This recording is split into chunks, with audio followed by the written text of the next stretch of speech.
Gary, you're getting a lot faster.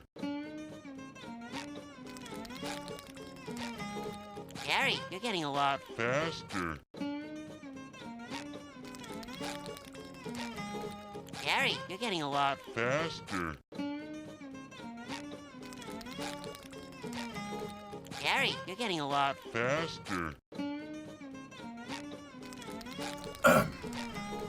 Gary, you're getting a lot Faster.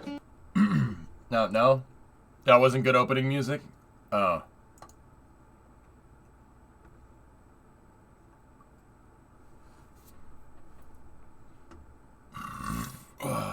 You love this music? Dude, me too. Me too.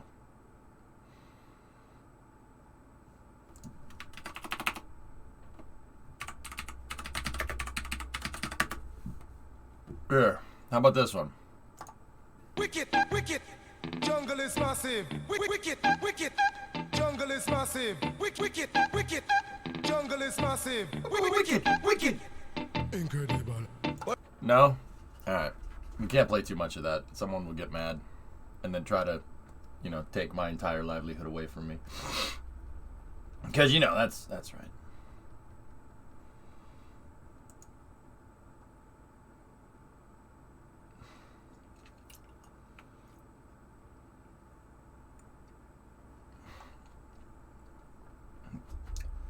It's a good song, too. It's a shame.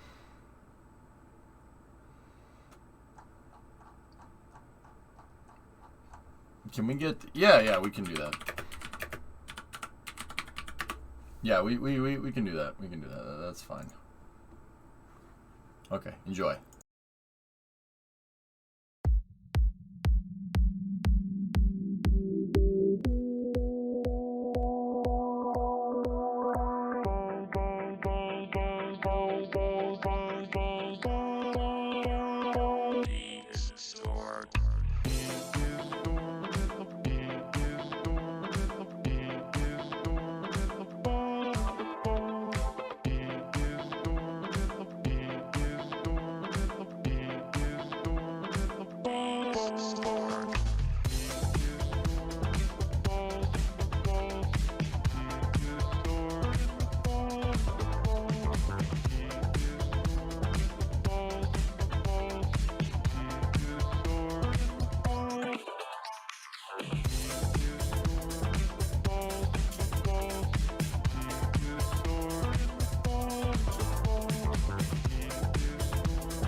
I liked them. I liked whatever they did. And one day I got a call here in town. They want to meet for lunch, and I said, okay, I come, but under the condition I can take my son with me.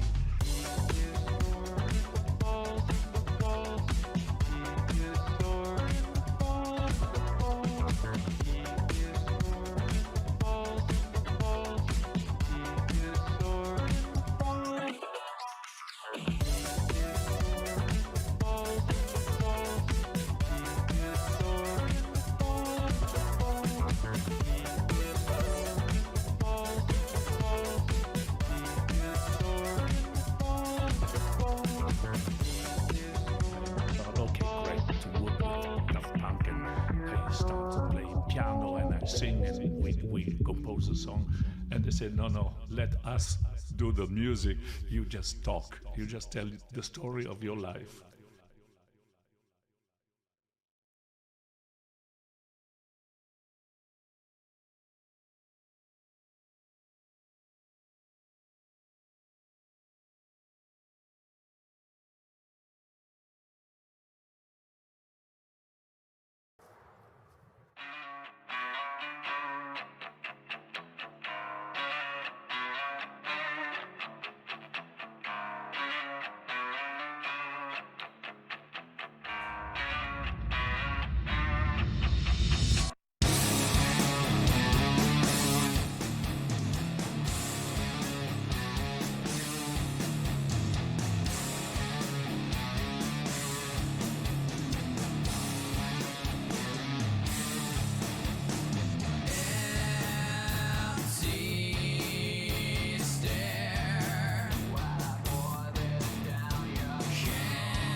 Gary, you're getting a lot. Faster.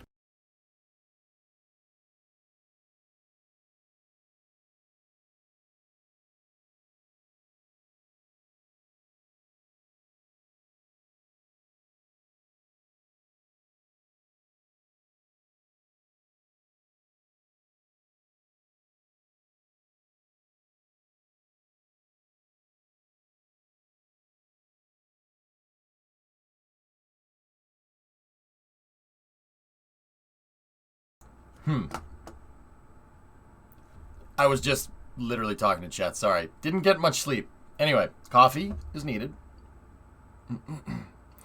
Hillness, what I was saying is I actually haven't played in a little while. Maybe I'll play for me during break or something. Not for you. No, you guys don't hear it. Probably terrible. You want to hear Killing in the Name of? Dude, I wish I could play that. Yeah, I could tell you retweeted something at 3 a.m. Insomnia, man. You want to know something crazier, Shop? I woke up at 8:30. Oh, 8:24 a.m. Yeah.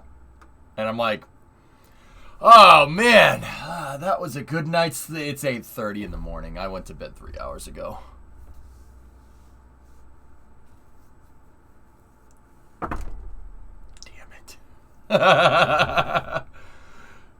Turn on PvP on the Minecraft server, please.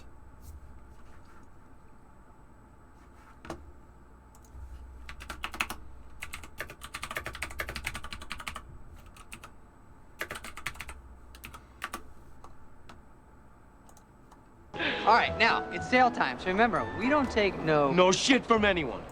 No. We don't take no prisoners. We don't take no for an answer. Oh, yeah. We don't take no for an answer. We don't take no for an answer. We don't take no for an answer. Linus, I'd have to say that my answer is... No. Okie dokie. No. Gotcha, thanks. Terrific. Thanks for your time. Let me say, maybe. No. Okie dokie. No. Gotcha, thanks. Okay, great. Thanks for your time. All right, Minecraft time. Let's go.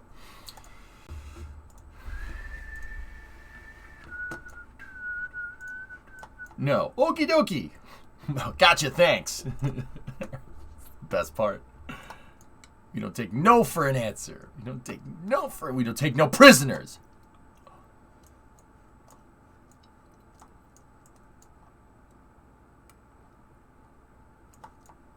Dude, do you ever sleep?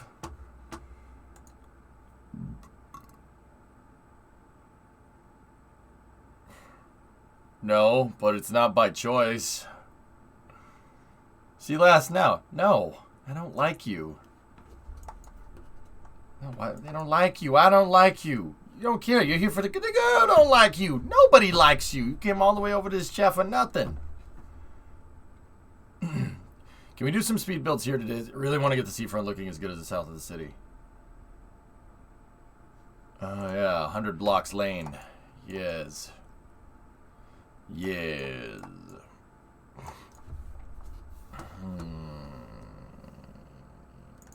Minecraft City Skylines, dude. This speed building project, baby. The penguin is back again. Back to school. To prove to Dad that I'm not a fool. Alright, I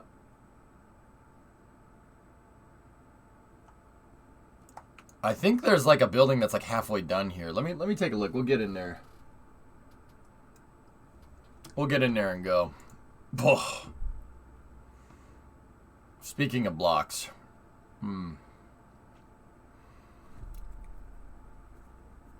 Yeah, that's nice. Yeah, I really appreciate what's being shown right now. You can make something big. You could make something big in Minecraft? No. Okie dokie. No. Gotcha, thanks. Terrific. Thanks for your time. Okay. Discovery, go and throttle up. No. Okie dokie. I like doing the small builds. Those are fun. Yeah, the floors are missing in the rear facade. Yeah, Supercraft, that's what you were working on, huh? Did you wake up one morning after getting your degree and go, this is my life now?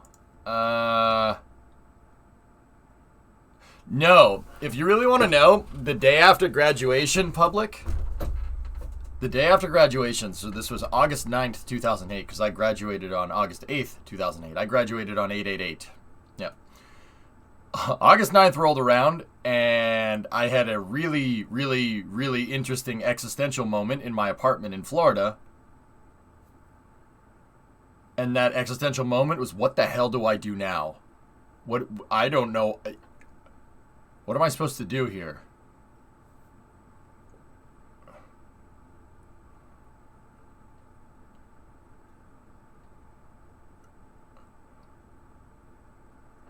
No, it wasn't. No, it wasn't just Florida. What was that pick? Dream Chaser, man. It's Dream Chaser. It's almost done, dude. Look, it might look pretty bare bones right now, but that's close to being finished. If they have the panels on, that means that all the stuff that's behind these panels is installed, which is... Yes. You want the picture? You want to see a picture? No, it's not a second airframe, unfortunately. They were probably putting tiles on for mock-up, Jim, but it does have some tiles on it, dude. There's tiles up there. See them?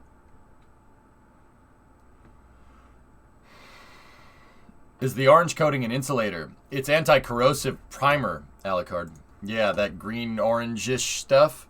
Anti-corrosive primer. Yeah, because aluminum doesn't rust, it corrodes. How many more next years before it flies? Jim, I'd say that thing's probably about...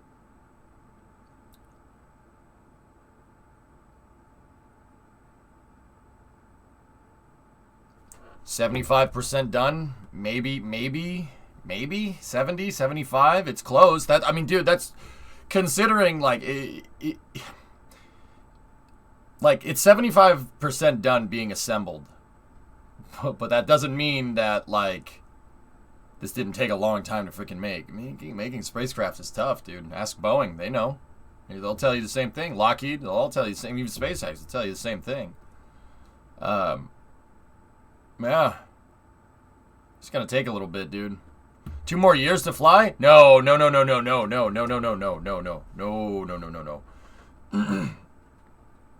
No, Panta, absolutely not. This is probably about 6 months out, I'd say. 6 months out from being finished.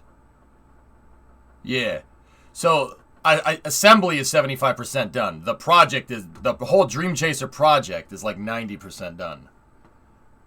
You got to remember, like the assembly of the spacecraft, guys, is one facet of an entire project. And once again, that's the stuff that I've been reading about.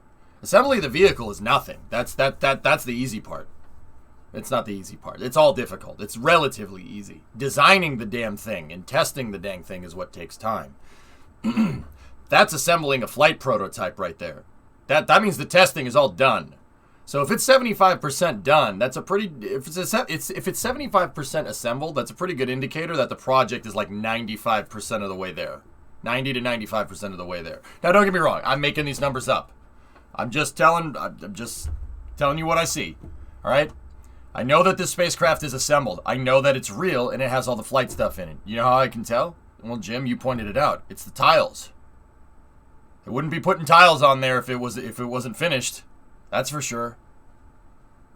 So that's a pretty damn good indicator that that thing is close to being done. I'd say there's still a little ways out. Those tiles, each one of them has to be individually shimmed. It's a real pain in the butt.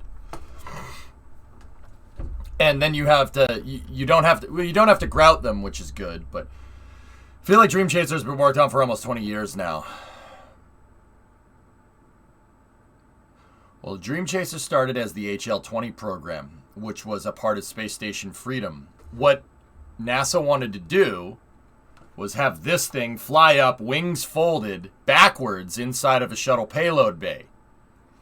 And then the shuttle would have docked to the space station, and they would have berthed this here like a space station module. And if it was an emergency crew return vehicle for Space Station Freedom, if something went really, really wrong, because the shuttle would be ferrying people up and down, theoretically, right? So you'd have that. And you'd be able to build that thing to be able to do on-orbit stuff if you need to, like go from station to station, or come back down if the shuttle wasn't available. That was the idea. NASA funded the HL-20 program and then promptly cut the funding a couple of years later because Space Station Freedom was not sustainable. Yep, heard this before. Yeah, that was a hard pill to swallow when we were reading about Space Station Freedom the other day. That really pissed me off. But why am I'm not surprised. Not surprised. Space Station Freedom was this awesome, grandiose project. Really well thought out implemented shuttle architecture. And then they said, yeah, I see what you're saying here. But how about you do half of that? And NASA's like, what do you mean you want us to do half of that? You're the one that told us to make the stupid shuttle and make a space station for the stupid shuttle to go to. These are your design specifications, you dope. And they're like, yeah, I know, but times change.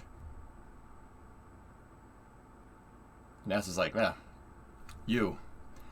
I don't like you. Yeah. Wasn't that the X-38?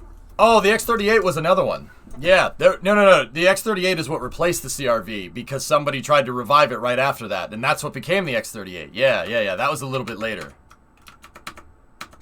Yeah, that was yeah. I'm telling you, Jim. In the 80s, it was the HL-20. HL-20 spacecraft.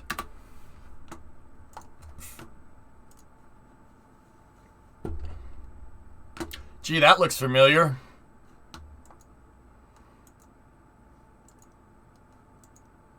Yep. And then the X-38 came a little bit after that. They revived the project. Literally, like, okay, look, read. Check this out.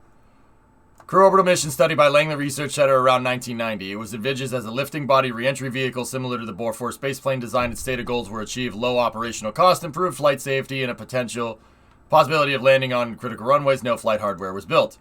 So, that was studied in the mid-1980s for Space Station Freedom. It got canceled. Because of course it did. Right? See, they wanted to dock them to Space Station Freedom with the shuttle and use them for on-orbit stuff. So they, like in scenarios where you wouldn't need the space shuttle. So it could like go away from the ISS, go service a satellite, and then come back down. And the shuttle could just bring it back up, right? They literally canceled it. They literally canceled that thing like in 1992 or 1993. And then, like right after that, they were like, yeah, never mind, we don't want to do that. But actually, we kind of do. So then they did this. They did the X-38.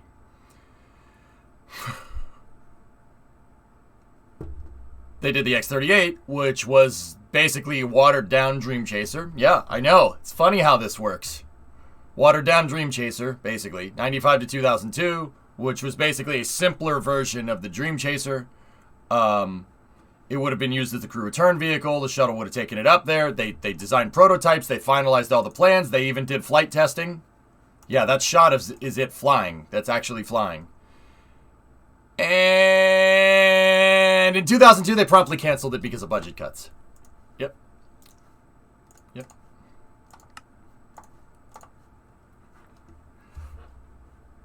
Jim, I'm noticing a recurring pattern here, and it's pissing me off. Yeah. Also, crew spacecraft is not the only one here. Sophia. Yeah. Yep. I guarantee you. So the decadal survey deemed Sophia too expensive to operate. It's not sustainable, right? It's not sustainable. You're telling me NASA doesn't have the budget to run one 747 SP with funding from Germany. Okay. I guarantee you, in a year or two, they will propose another high-altitude infrared telescope. I guarantee it. Guaranteed. Either that or James Webb is going to suck up all the funding, but that's kind of worth it. So, yep. It's cyclical, man. It's...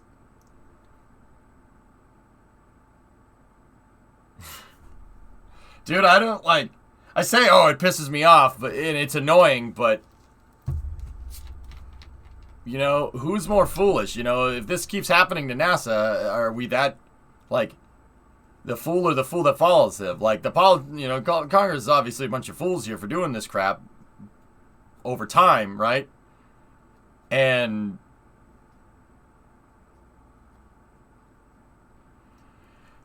a bunch of fools are doing this crap all the time, but NASA keeps falling for it. Like, it's like being in an abusive relationship. And you know what the funny thing is, Jim? You know, these folks that are out there that are so pro-commercial advocates, you know why? Do you know why people hate freaking NASA so much and they're such big SpaceX fanboys? Even the people that are responsible for canceling Constellation, which I think was an idiotic move. They probably got sick of this. They probably got sick of it. And they said, fine, frick you.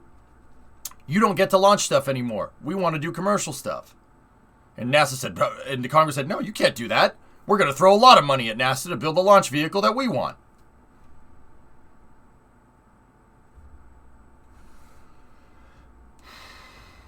Yeah, Jim, that's right. It's like a steam engine, dude. Space programs work like a steam engine. You got to build up steam. You got to build up momentum. It takes a while, but once it gets going, it's going. And once you stop it, it's extremely hard to start again. Exactly. Exactly. You got it, man. And this is not...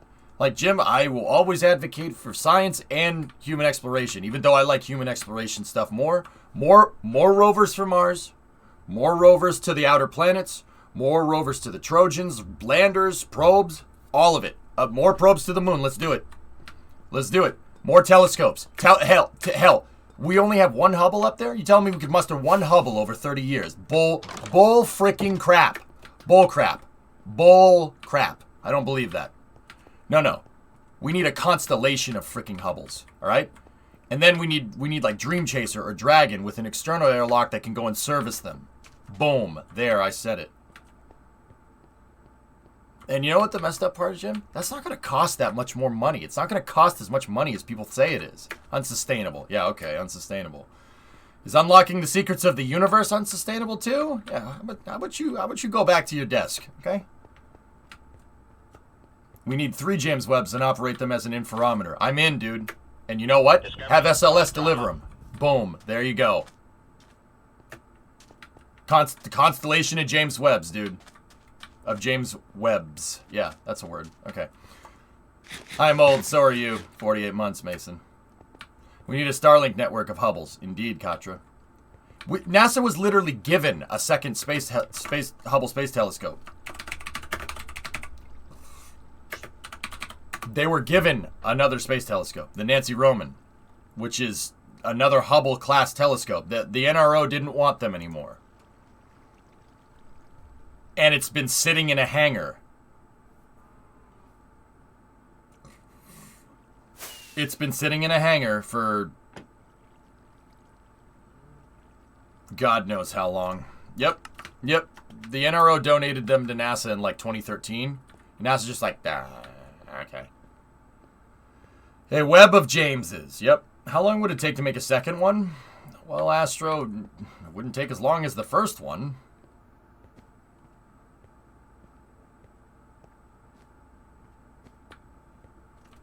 Yeah, given to him. They sold it to him for like $1 or something. Oh, yeah. And don't get me wrong, fellas. My intention here isn't to piss anybody off. I'm the only one that should be getting mad about this stuff, right? The lessons to be learned there are what I'm trying to convey. There are lessons here. The lessons are, you know, if Congress is coming at you with a grandiose project, under promise and over deliver, or else they'll cut your funding. I mean, look at SpaceX. SpaceX under promised, you know, and I'd say they've over delivered. Don't you think? I'm guessing 5 to 7 to build another James Webb. No, 2. Sure, 2 years. Provided they didn't fire all the people at Northrop Grumman that just built that damn thing. Look, fellas, I don't care what anybody says. You do it once. Discovery, go and throttle up. You do it once, it's going to take a certain amount of time. Say building, just these are made up numbers, okay? Say building one telescope takes a year, okay? If you put all the resources in to build a second one, right? To build 2 of them. Instead of building one telescope a year, right? If the contract is just one telescope a year, it's going to take you a year. If the contract is 2 telescopes for, you know, if it's 2 telescopes and you deliver one after 1 year, the second one's coming in 6 months. I mean, that kind of depends on like how complicated it is, and obviously I'm using made up numbers. Point is that the second time around, you know what you're building. It's way easier. When everything is one off, everything takes a while. And that's what I mean. It's not going to cost that much more money to build like 4 more James Webbs. It's definitely not going to cost $10 billion. And maybe another billion to build like 3 more of those things. I'm dead serious. That's how stupid this is. Like,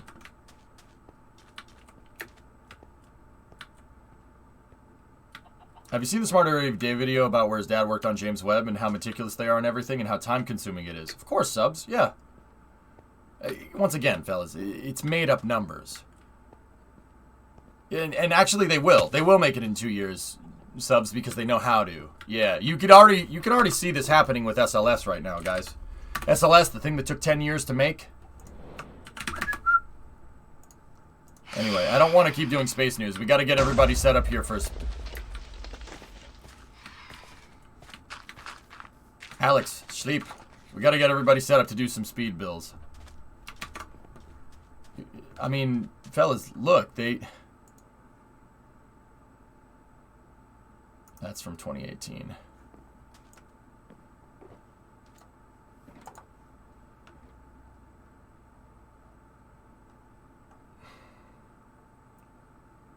The second core stage is in here somewhere. Actually, you know what? If we sort by Artemis 2. Artemis 2. Look.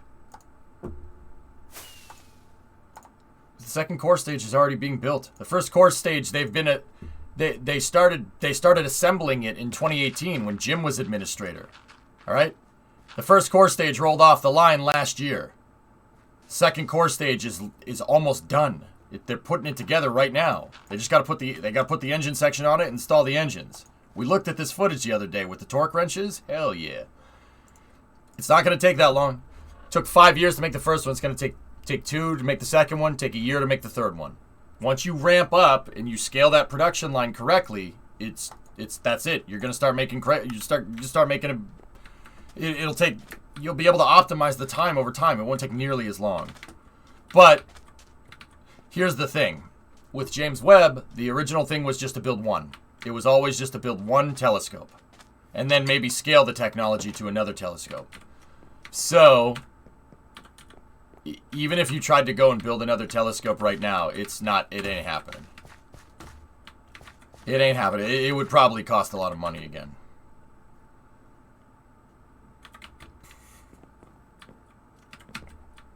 What I'm excited for is these massive telescopes on the moon that can be built bigger than a space telescope with the advantage of no atmosphere.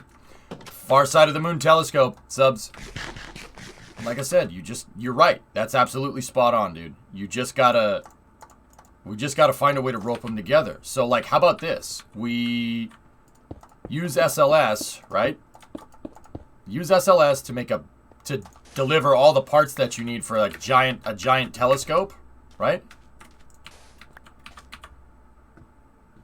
And then we use Starship. Have SLS move that big dang telescope out there, and then transfer it over to Starship. Land the damn thing with Starship, right?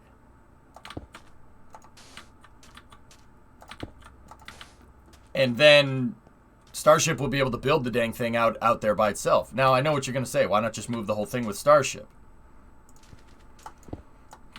Well, we could do that if we really wanted to.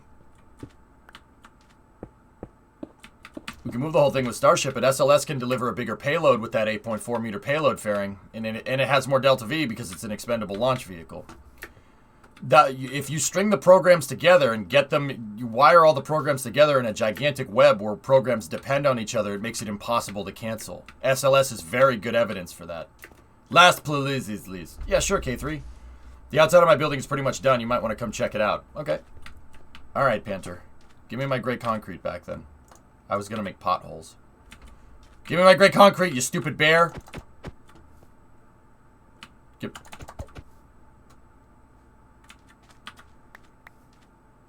No, no! No! No! Ribs! Spare ribs! Frick! Here, take this torch. I'm keeping this. No, no, no. Alright, I want to go see K3's, I'm gonna go see K3's building. So, anyway, fellas, enough about space. We'll talk more about it. Talk more about it later. This is our survival city build project, and it's a community project. We're building this in survival. I've contributed. My community did most of these buildings. I'm not gonna lie. I did this one right here with help. But I only play Minecraft on Saturdays, and in Saturdays we pop in and we have a good time, and we build buildings and have some fun. Right now, what we're gonna do is speed builds. We're gonna try to build out a lot of little small buildings instead of, you know, trying to build one of these big buildings quickly. So, the building that K3 wants me to see is over here.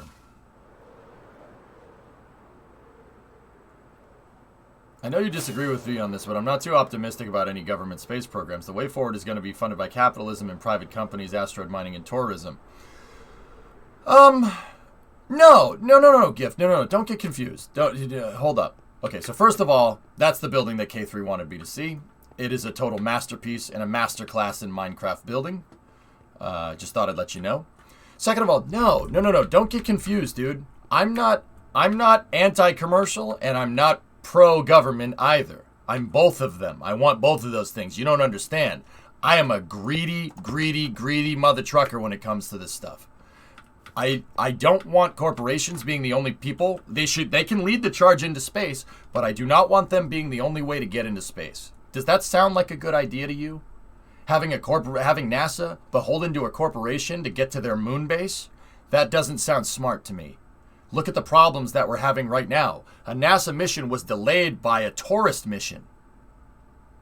Literally less than a week ago. Because of recovery conditions. So that's less science that NASA can get from that ISS. So that's, you know who gets screwed as the taxpayers? We do. Because that's less science. But then again, without SpaceX, there would be no way to get there except for Soyuz. And man, I'm glad SpaceX got that thing running when they did. No, Gift. Trust me. I'm not just pro SLS. I'm not pro Starship. I'm pro everything. That's the most sustainable way forward. You want good sustainability in space? Both of those things need to exist. I do not want corporations being the sole source way to get into space. That's not a good idea. Simultaneously, I don't want Uncle Sam being the only way to get into space either. Because the last time that happened, we lost the Saturn V. And then the last time that happened again, we lost the space shuttle. Bad idea. See what I'm saying, dude? I agree with you. I'm not anti-commercial. Hell no. By no means. There has to be a check and balance.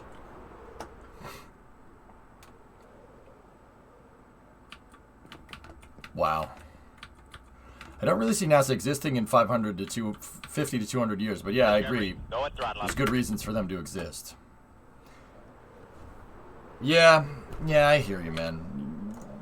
That's where I disagree. NASA needs to keep doing it because they provide science. They provide science yields, and they give people a reason to launch stuff into space for that science yield. I'm telling you, the science that NASA comes up with is super beneficial to everybody. For instance, I'll just give you an example. NASA's climate satellites, the weather satellites, the GOES satellites, GOES satellites. Those are NASA climate monitoring satellites, and those things are very, very useful. Not just for predicting climate change or anything like that, which they do, because keep in mind, they're the climate monitoring satellites, right? But those are super important because they provide the weather for all the airplanes. You know how you get the weather report every day? Where do you think they get that data from? What do you think? They go outside and put their freaking finger in the wind? No. Government services like that are super useful. Like a highway would be super useful. It's minimal intrusive stuff, you know? And if we want to live on the moon, if we want to live on Mars, you're going to need those types of satellites. Maybe not so much for the moon because it's literally just a rock, but we don't know that for sure. You don't know that. Having monitoring satellites around the moon for like solar radiation and radioactivity in space could be, yeah, that if we're going to have a lot of people living on the moon, that probably would be a good idea. We need communication satellites, tracking data satellites, relay satellites. That stuff's super important. Are we going to have a deep space network on the moon? You said you wanted your telescope there, right? That NASA telescope. How's that going to get data back to Earth when it's on the far side of the moon? It literally can't see it. There's a moon in the way. How are we going to do that? You're going to need relay satellites for that. Are we going to make that beholden to commercial? I don't think that's a good idea. No. Bad idea. I don't think that's smart. I don't think it's a smart idea. I think NASA has a place well into the future if we decide that we want to actually go and do something useful in space for a change. Not that the ISS isn't, but you get the idea.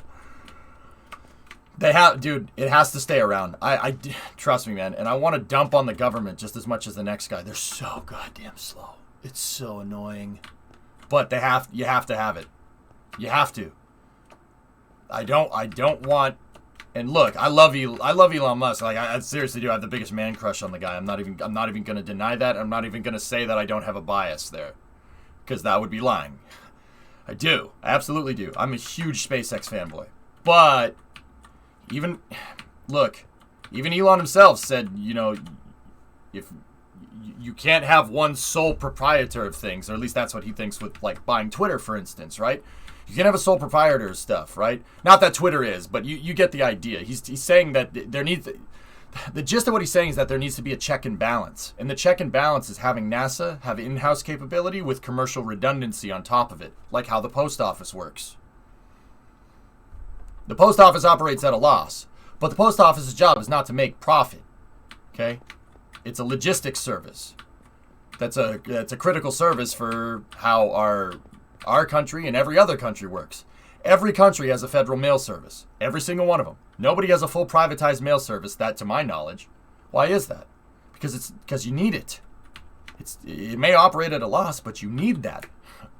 And what is moving the mail but a logistics service, just like moving payload into space?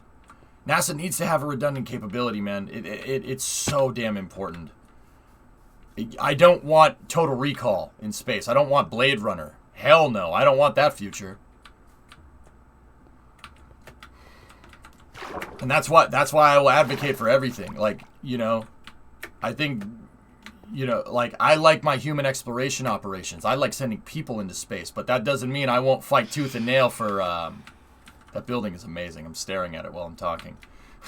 That doesn't mean I won't fight tooth and nail for our buddies at the Science Mission Directorate, because we need all of those things. That's the absolute honest truth. Like, if we want to thrive as a species out in the solar system, that you have to, like, I spend my days thinking about this. This is what I fall asleep to thinking about, because I'm a loser. Like, straight up, man.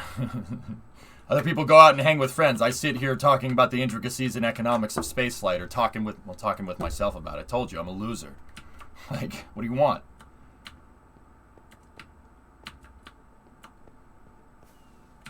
K3, this is probably one of the best buildings I've ever seen made in Minecraft.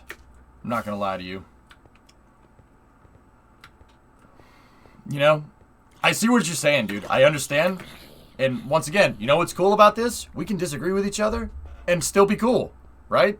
Like, I'm like, you know what? It might go your way, dude. I'm not going to say that it wouldn't. I can see that happening. Lord knows there's a bunch of people that are sick of how slow they go. We were promised freaking Mars in the 1980s with the Apollo in 1968. They were saying, "Oh yeah, we'll get to Mars by the 80s, no problem." Yeah, okay, sure. But you're a loser. Now you're cool. Don't be so hard on yourself. Yeah, subs. The reason why I take myself down a peg or two when I explain things is, one, because self-reflection is super important. I think it's something that's really, in this day and age, it's something that's people could probably use a little bit more, taking a good look at yourself, you know what I mean? I do it all the time, just to make sure I'm not getting too far up my own tailpipe, you know what I mean? I can't just sit here and be like, well, I've done my research. I've spent decades doing my research. I read a Facebook post once about space, so I know. No. I just want to make sure I don't come off like that. Like, that's why I take myself down a peg or two. Like, because I'm not, it shows that I'm not afraid to be wrong about this, you know what I mean? I could be. It demonstrates that I'm not self-conscious, but I know thyself. You know what I mean? Yeah, I try not to inflate my own ego, dude, because, yeah. When I was younger, man, I was the most entitled piece of trash you've ever seen, dude. And I've spent decades trying to erase that from my psyche. Psyche, you know what I mean? Psyche mission's a good mission, by the way. Dude, I realized it. I had I'm telling you, fellas, right around when I started streaming, actually like a couple of months before I started streaming, I had a crisis. I'm like, you know, I was taught about entitlement and how being a self-righteous, narcissistic piece of trash all the time is not good for you, right? You know, we're taught to be like, oh, don't be like that, don't be like that. Then I had an epiphany. I'm like, oh my God, I'm that person. Oh no. Oh no. Oh no. No. And I've been trying to erase that for like the last 10 years. That's why I don't mind taking myself down a peg or two. You know, like, I remember talking with my boss at the grocery store, and this was in like 2011 or something, right? And oh, dude, the stuff that I said, it's so cringe. It's so freaking cringe. My boss was like, "You have a degree. Why don't you go get a job?" And I'm like, I can't, man. And my boss was like, "Why not? You're bagging groceries with a bachelor's degree. Are you stupid?" Like, I have a pretty good relationship with that guy. I still do. Like, he's a family friend, right? And I'm like, I can't get a job. There's no jobs. It's the recession. I can't do that. And even if I could find one, you need 5 years of experience. Blah, blah, blah, blah, blah. All the excuses. All of them. Fellas, I'm waiting for people to trickle in. We need to get the resources out and everything and then figure out where we want to build.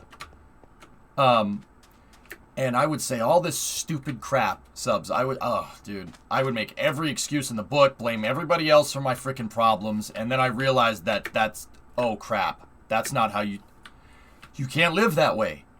Where did it get me? Where did being an entitled piece of trash get me? It got me bagging groceries. 1 day a week. I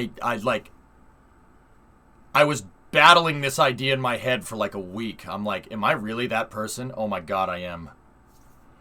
I'm that entitled piece of trash that everybody hates. And don't get me wrong, I'm not overly self-conscious. The truth is that I was a dick. Like, for the first like 20 years of my life, I was just an entitled, spoiled kid. Like, you know? And I'm not saying my parents did a bad job either. Like, that's just how you're brought up in school, right? Participation trophy nonsense and all that stuff.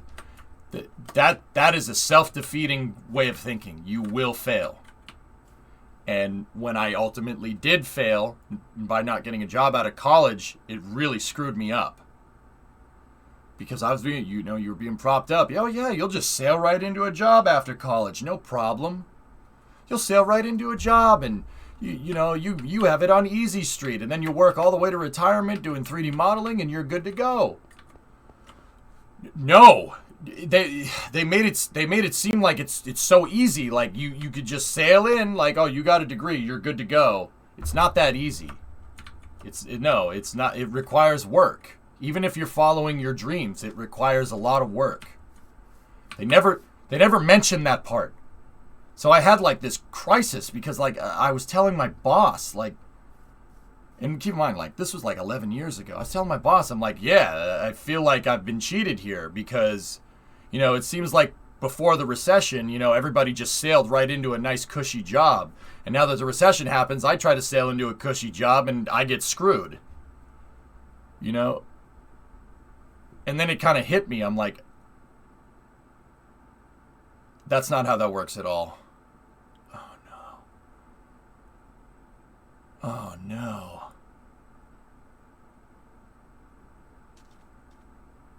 Oh no. I'm telling you, like, even thinking about it, I'm just like, ugh, it's so cringe. Like, I blamed everybody for my problems. I blamed everybody else for the fact that I couldn't, once I got out in the real world, I failed miserably. tried to look for a job for 6 months. Nothing. And you know, I because they were like, oh yeah, it's so easy. You'll just sail into a job. I half-assed school. I spent all day playing video games. I half-assed. Walk into a nice cushy job, no problem. Nope, that didn't happen. And you know what? I blame the recession at the time, but the truth is that doesn't matter. It doesn't matter if you're in the middle of the recession or not. That's just how it is. You got to work. Yeah, Louiso, I hear you. So I had a real big crisis in my head. I'm like, oh my God, I'm that entitled kid. I'm the entitled kid from, you know, from the city that thinks that the world owes them stuff. And it's bad. And nice how now you have a nice cushy job playing video games. Yeah, but you know what got me here? Hard work. Still hard work. I haven't worked a 40-hour work week since 2015. No, not even. I haven't worked a 40-hour work week since 2013. And I'm not saying that because I work 30 hours or 20 hours or 10 hours a week. I work 50-hour work weeks because I like what I do and I don't want to lose it.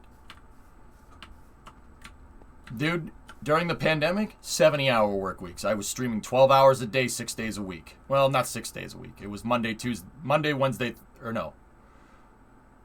Thursday, Friday, Saturday. And Saturday streams went 18, 19 hours. That's all I did during the pandemic. I worked hard. And I still work hard. And this is why I will not hesitate to talk about this stuff, man. Because it's so, dude. Like, even thinking about it bothers me. Like, the stupid stuff that I said to people, the entitlement, it's just gross. It's cringe. This is looking good, though. Supercraft, are you going to finish this building today? Yeah, Kyron, I know. And you know what? Like, you could say it's the pandemic, you could say it's this, you could say it's that. Yeah, this building's missing some parts here. You know what I learned, and you know what I've been learning? Don't blame anyone for anything, even if it is their fault. Like, don't get me wrong, that statement can be taken out of context. I understand that there are scenarios, like if somebody, like, hits your mother or something. Oh, yeah, you can blame them, and then you can go do something about it, right? Like, not in the courts, please. Don't go and hit people. Like, there are cases where that statement doesn't really hold water. But in terms of self-accountability, you have to take ownership of your own problems. Like, that's just the way that goes, man. If you remember, like, you're in control. You are in control. You can change things. It starts with changing up here. Well, the good news is that you have grown as a person since then. Most people are dumb as freaking in their 20s, dude. I was the cream of the crop of Mount Stupid.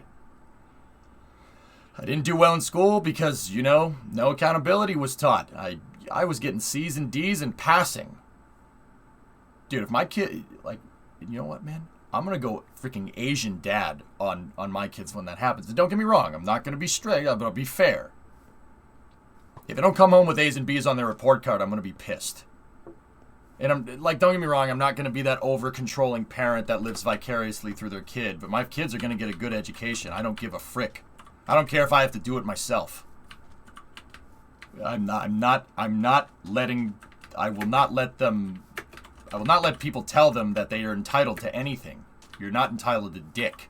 That's the reality of this. You know, if they get a B, could you have done better? Really, could you have done better? Did you slack off? Yeah, I probably could have studied more. All right, cool. Make sure you study more next time. I don't care if the person wants to, you know, my kids want to be a plumber. I don't care if they want to be an actor or a plumber. You're getting good grades. You will ace physics and you will ace calc. I don't give a frick what anybody says.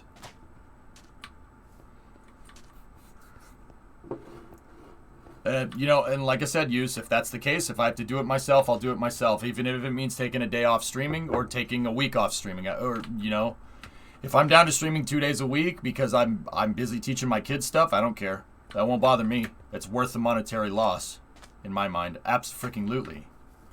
Can we please get started already? Creeper, with all due respect, shut the hell up, alright?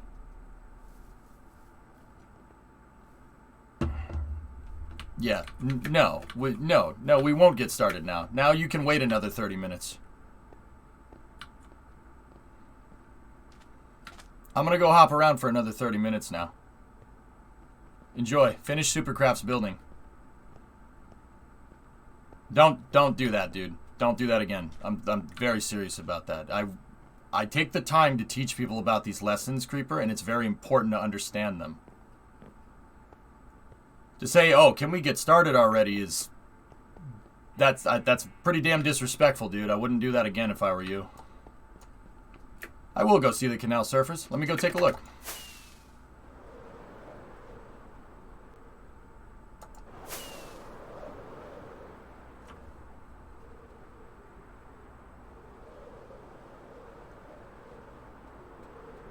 Let me go see.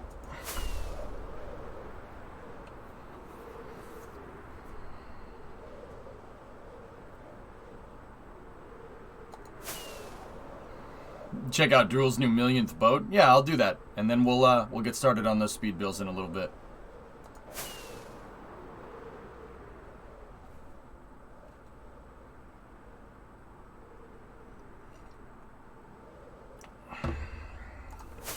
Sorry, guys. I won't miss an opportunity to talk about accountability. It's not, and I'm not trying to do it to be some hard ass. You know what I mean? It's really, really something that you got to learn, no matter what you want to do. Doesn't matter if you want to be a ballerina or an astronaut. It's something that all of those are disciplinary things. You need a lot of discipline to do both of those things. You know, it's really important to learn that, no matter what you want to do.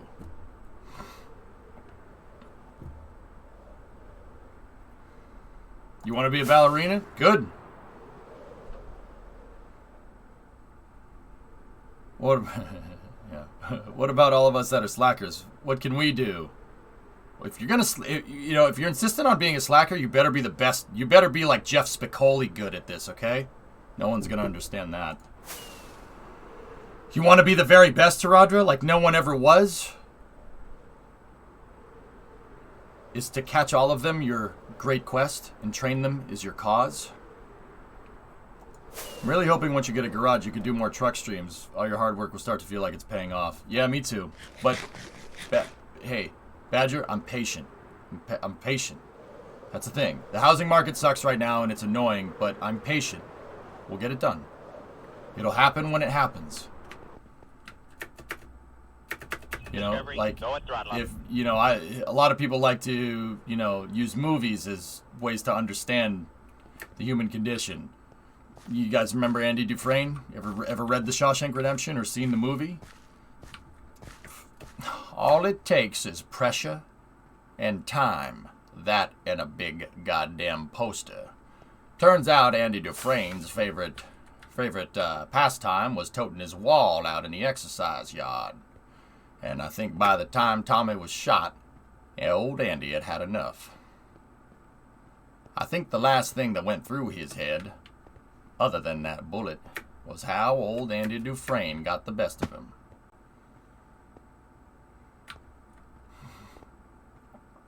I tried so hard and got so far, but realized in the end it doesn't really matter. What do you mean it doesn't matter? Hey, Patazus, 3-month resub. Keep it up. Lastly, couldn't be around as often as I would like. No problem, man. No problem. I'll be here. I'll be here fighting a good fight. You're the best around. Nothing's gonna ever keep you down. I mean, Blue, that's what those stupid 80s montages were supposed to be, other than, like, really freaking corny. They were supposed to show you that it takes time. It takes time and it takes effort. Lots of it. But what are you doing, right? You got plenty of time. If you're just sitting around all day watching a Twitch streamer, you got plenty of time. Learn something.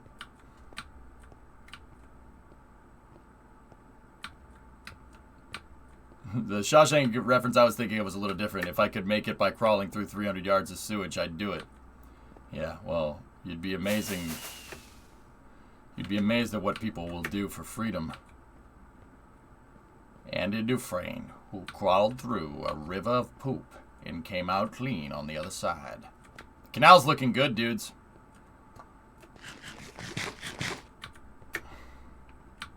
Learning how to build buildings in Minecraft? I mean, that works.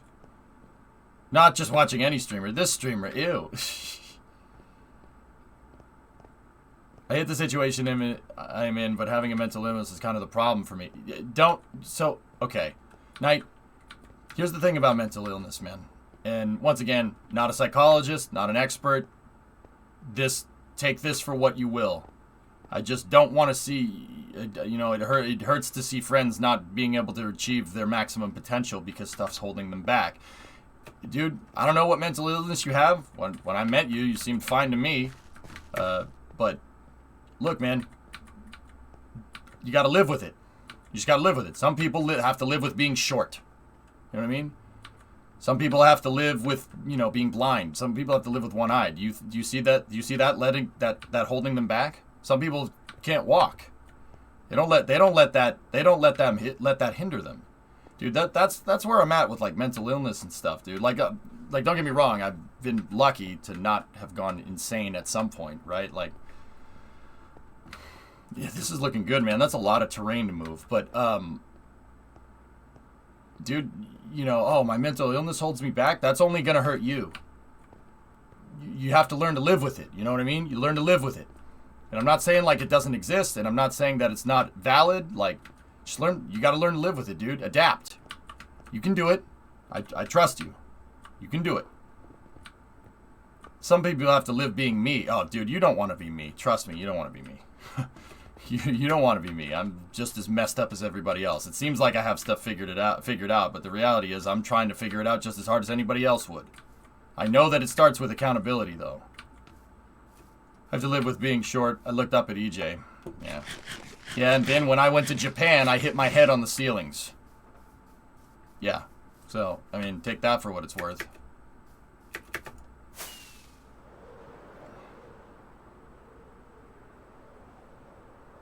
Some people go their whole life not hearing about the Gear Wars.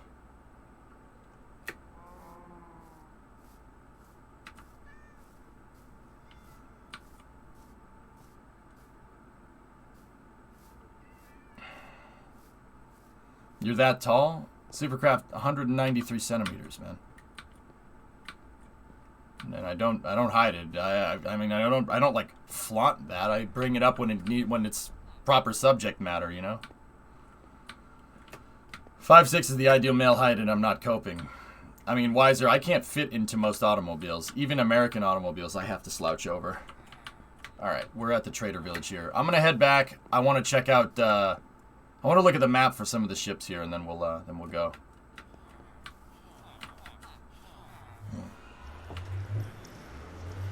How the heck is there another giant aircraft carrier already?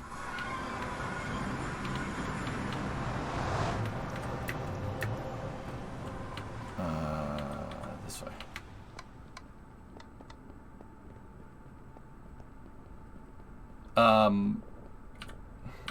Vasi, you want to know why? British people. That's the honest reason. British people. Yeah. They have a history with building ships and stuff, man. They're pretty damn good at it. Nah, Drool Bucket's a freaking monster, dude. Dude, he builds ships for fun. That's what he does. The Brits, they like building ships. That's what they do. They built a lot of ships, almost conquered the entire world. They like doing that. They like doing stuff like that. I think secretly, British people wish that they had all the aircraft carriers that America had. I think secretly, I'm pretty sure. They're like, we should be doing that. I'm like, yeah, you should. That'd be cool. Tag team, man. Two-time undefeated World War champions, am I right? Yeah. That was a joke. Please don't take that too seriously.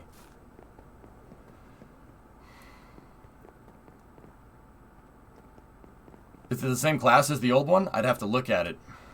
Here, let me get back to the main area.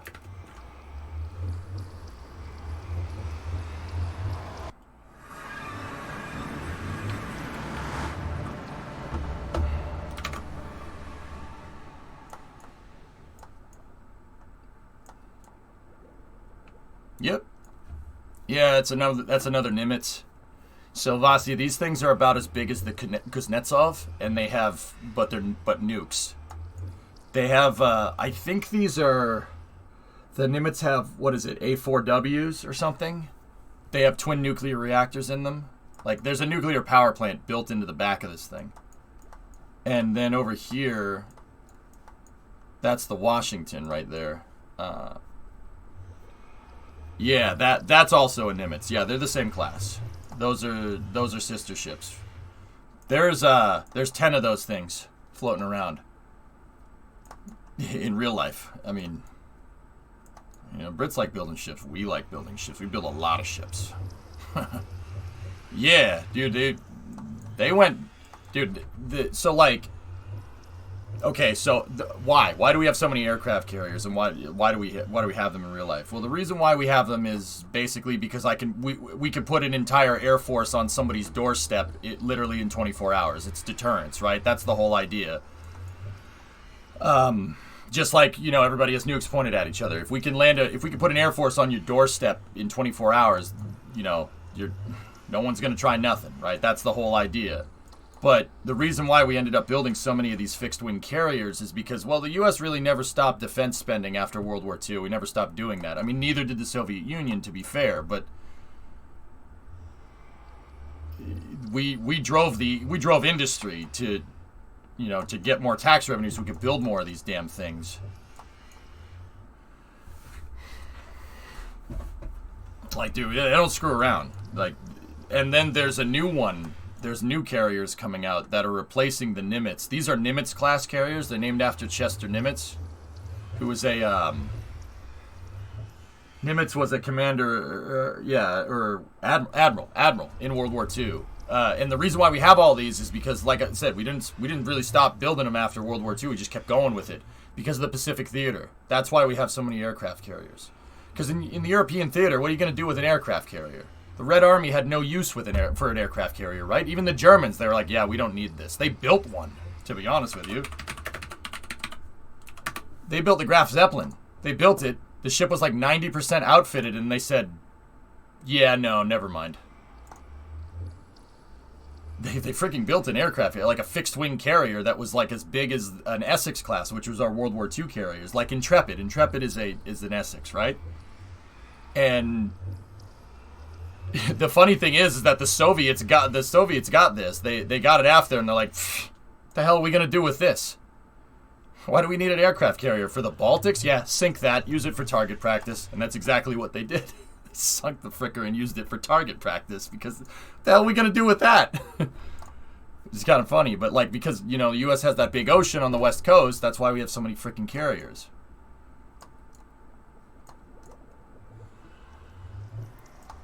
Is that the USNS Howard O. Lorenzen? So, that's a Lexington-class carrier. That's a World War II spec carrier. All three of those ships are gone. Two of them are at the bottom of the ocean. That's an Iowa right there. Or that's the Iowa, 61. It's on a floating dry dock, though. That's the Comfort, the USNS Comfort. Right there, which is a converted converted Navy bulk carrier that was converted into a giant hospital ship. Given what has happened in we have all horsemen on NATO. I mean, yeah, absolutely. Yeah, I mean, I don't know, man. And like I said, I don't like playing the blame game. There's a Zumwalt right there, DDG 1000. There's two littoral combat ships right there, or LCS 1 and 2. That's the SS United States. That was a passenger liner that was made as a troop carrier. They made it as a passenger liner with a stipulation that it could be used as a troop carrier. So this thing has like it has the hull of like an Iowa. It's not the hull of an Iowa, but it has a fast attack battleship hull, but it's a passenger liner. That ship's still around, by the way.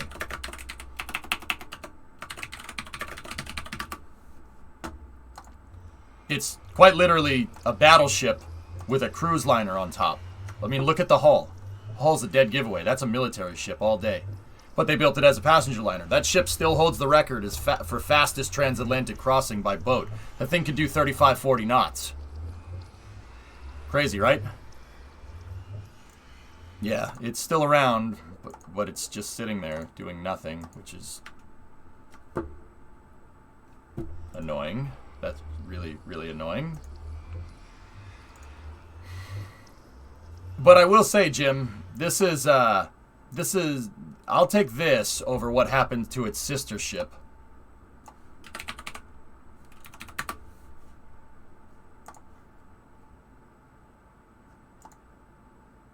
Yeah, I'll take that over what happened to the sister ship. Yeah, you don't want to know.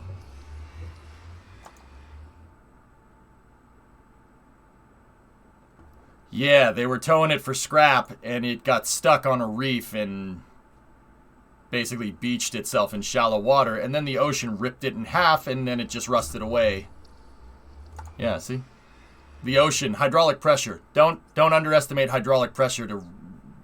Yeah, that's the end of the story. Don't underestimate hydraulic pressure. It will literally rip your ship in half if you're not careful.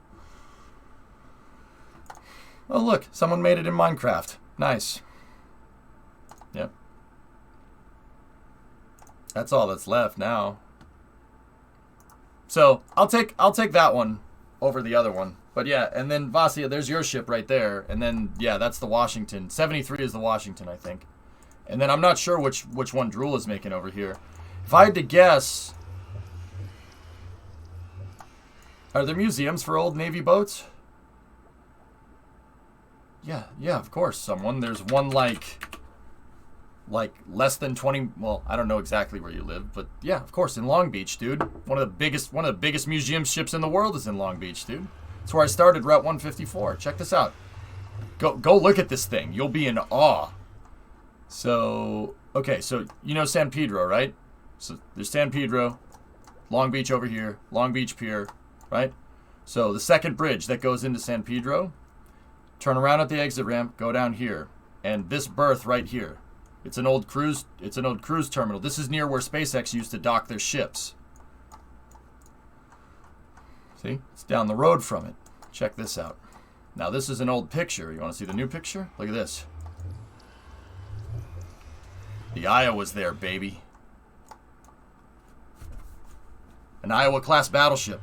Second biggest naval guns to ever get sailed on the sea are right there, only behind the Yamato. Those are 16-inch cal 40, 16-inch cal 50 Mark 7s. The gun barrel is this big. 16 inches is 40 centimeters for the metric folks. 406 millimeter. Yeah. Go check it out, dude. Awesome museum ship. That's sick. I'll have to go down there. And then if you take a shot down the 5, right? Go down to San Diego. There's one of the best museums in the U.S. There's the Midway. The Midway is a great museum. They have the decks down to the engine room all hollowed out so you can walk down in there and you can see the ship's gearbox. They have it up close. You can stand next to a transmission that's the size of a 2-car garage. Yeah, it's pretty freaking cool. I got a pig with an F4. Yeah, go check out the Iowa. I mean, guys, once again, I'm not really the biggest kind of gun guy, you know what I mean? Like, I understand weapons and stuff, and I understand why we have them. I'm interested in the tech, how they work. It's really interesting. All right, speed build time. Where's the Queen Mary? It's on the other side of the Long Beach Pier. Queen Mary's there. That's a good one. I mean, I'm trying to think if there's other museum ships. The San Francisco, so up in NorCal, they have a living museum ship. They have the only Liberty ship that's seaworthy, the Jeremiah O'Brien, which was a World War II resupply ship. And the thing works. There's also actually down the road from the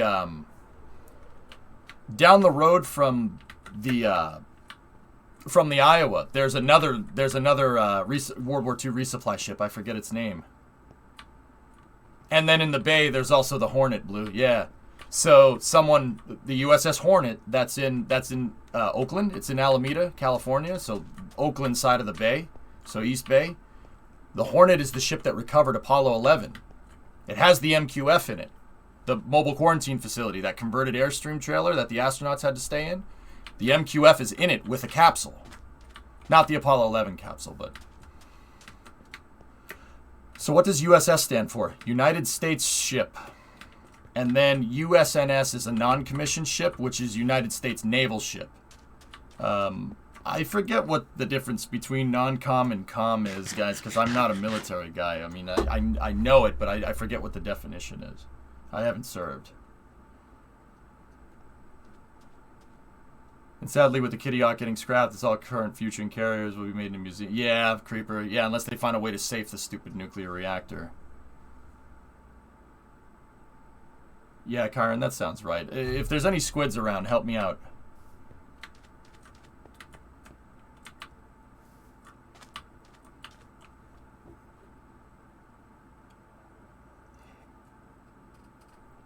Yeah, there you go. Okay.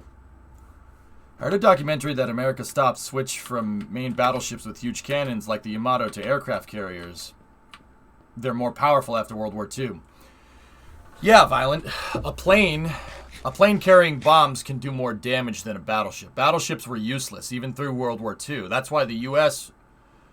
So, okay, a little bit on American history here. Guys, let's start filing in to where Supercraft's unfinished building is, and we'll finish this building up. We need the materials, though. I don't know where all the mats went. I think Username has them. I mean, I have some on me.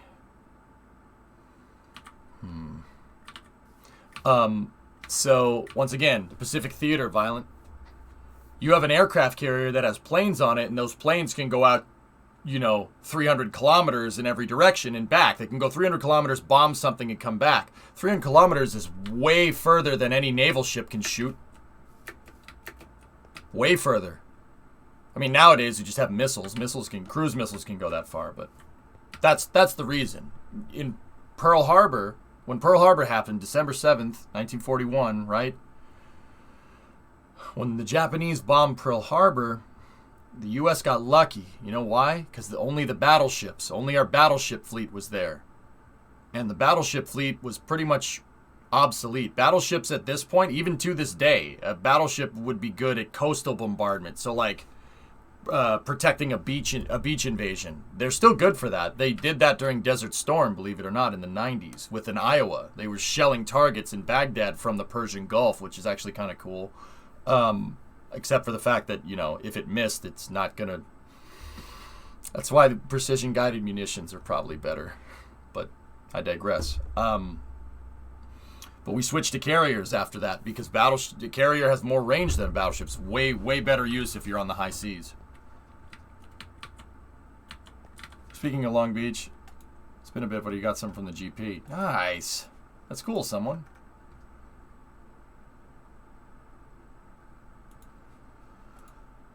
Oh, wow. Nice.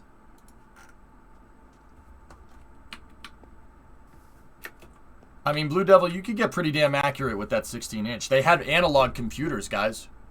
In the Combat Information Center, they had a computer on the battleships. These are World War II battleships. They had a computer. It was just analog, like a watch. It was a mechanical computer. And that mechanical computer did the trig that you needed to... did the trigonometry that you needed to figure out to hit a target a certain distance away. And then they took into account windage, etc., and that computer would output numerical commands for how you should point the guns. And then that information was relayed to the fire control systems, FCS, and the FCS was slaved to the two turrets in the front on an Iowa, for instance, were slaved to the forward fire control system. So if the FCS turned... So the FCS would point towards where they want to shoot. And if the FCS turned that way, the guns would turn that way. And then the guys with the barrels would have to move the guns into position to get the right arc, right? And then you fire. The reason why they had to move the barrels independently of the fire control systems is because the barrels need to go down for them to load it. You can't load the barrel when it's pointed up like that. You can't get a shell in there because the shell is literally the size of a smart car. 2,700 pound shell. So that's like a 1,200 kilogram shell. 406 millimeters, 16 inch. It's freaking huge.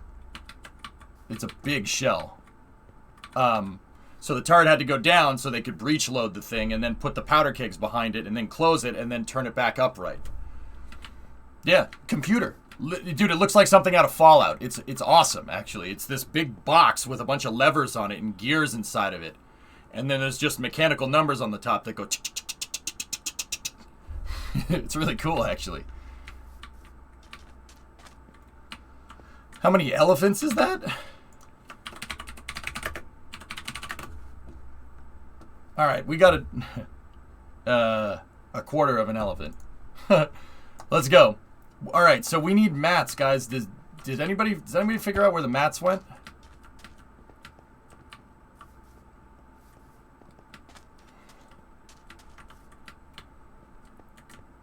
No clue. Alright. Okay.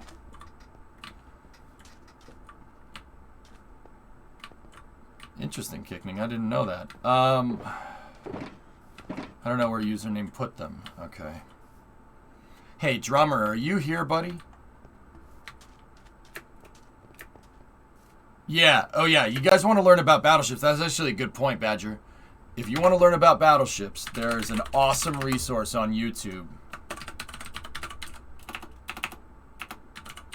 And this is where I get a lot of my information from. Battleship New Jersey. Hi, I'm Ryan Szymanski, curator for Battleship New Jersey. This is a YouTube channel about one of the 4 Iowa class battleships, the New Jersey. It's in Camden by Philadelphia, right? And Adam runs the YouTube channel. He's the curator for the museum, and there's tons of information on here about all different types of things, all different types of old, outdated Navy systems, new Navy systems, planes, carriers, and they go to other museum ships too, which is really cool. One of my favorite ones was posted a little while ago.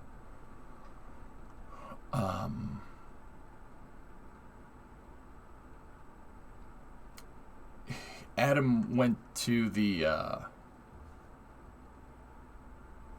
Salem, which is in Massachusetts. That's near me. And there was a whole video on how the Salem's 8-inch guns could be automatically reloaded. Hi, I'm Ryan Szymanski. Or Ryan, not Adam, excuse me. I got the name wrong. I was thinking about something else. Yeah. I'll link up the YouTube channel. You guys want to know more about that? It's awesome. If you want to learn how old battleships work, it's really freaking cool. That's how I know how they work. I learned it from that channel. All right, so fellas, where are we building? Sirius, you wanted us to build over here, right? You wanted us to build there?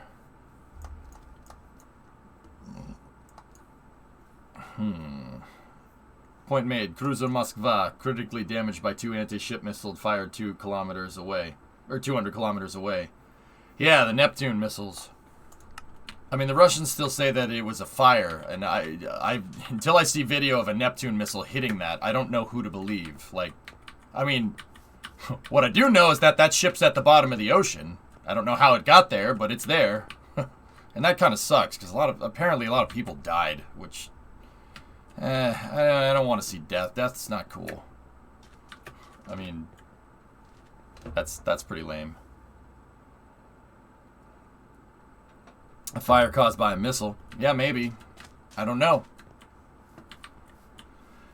Or by their own incompetence. Dude. Yeah, I don't know. I don't want to talk about that stuff, fellas. I'll be honest with you. But... if it's one thing that I'm trying to be careful with what's going on in Eastern Europe right now, until I see video of it happening, if someone says it happens, I don't believe them. And I mean, I don't care who it is. Till I see video of it happening, I don't, dude, the propaganda machine is hard on both sides. So, I'm not trying to sit here and say that the Ukrainian president or the Russian president is full of crap, either one of them. That's not right. What I'm saying is we don't know. It's probably... I'm a spaceflight guy. I stay in my friggin' lane,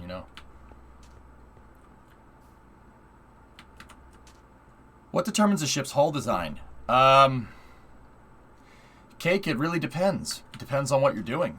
Nautical engineering, just like any other type of engineering, really comes down to application. It depends on what you're doing. Okay. All right. Supercraft, do you need help finishing this one, or... Yeah, Bren. That's true, of course.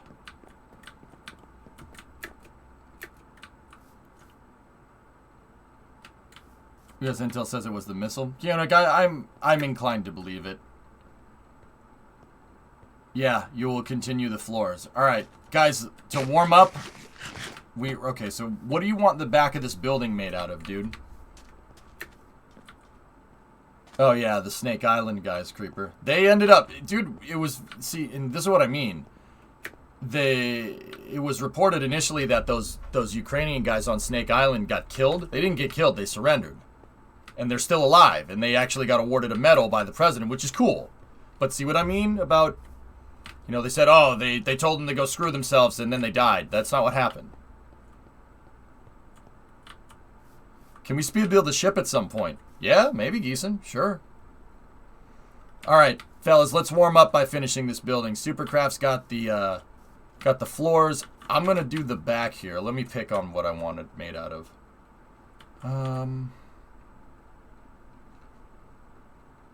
What do I have a lot of?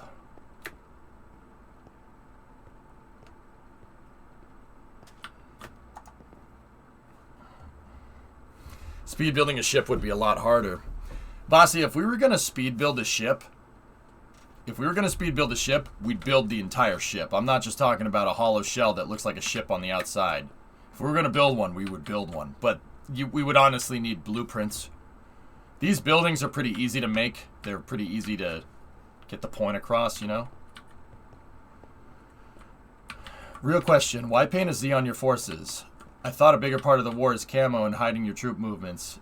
A big Z is a huge sign for media and civilian retaliation. When you conduct a big invasion, it's really good to have some kind of unifying paint scheme to make sure that there's no friendly fire. Every Allied plane that participated in the Normandy or the D-Day landings was painted with these stripes, black and white stripes. Every single one of them. They're called invasion stripes. The Z is an invasion symbol, so there's no people getting confused, because you got to remember the Ukrainians use the same equipment. They have the same stuff. It's all Soviet stuff. So they have the same BMPs. They have the same T-72s. They have the same BTR-60s. They have the same stuff. Got to be careful.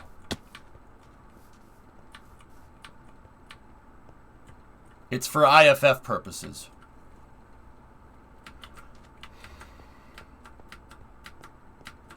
Yeah, I mean, everyone over there, Vasi, is using all ex-Soviet stuff. I mean, it's junk if you don't maintain it. I think that's one thing that we're learning, but it's not bad equipment. It's better than nothing. All right, let's see. All right, guys. I'll be right back. I'm gonna go grab some of my personal resources. Decide what mats you need and you'll go get them. Panta, honestly, brick. Get brick. Get brick, and I think I got everything. I think everything else. Do you want an interesting fact coming from you, Swishio? How interesting is it?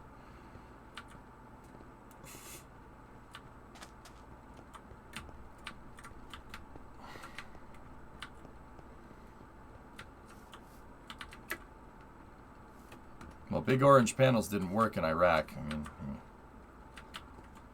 how do you make brick? I have a ton of stone down here. Trade for it, Galactic. Trading for it is the best way to do it.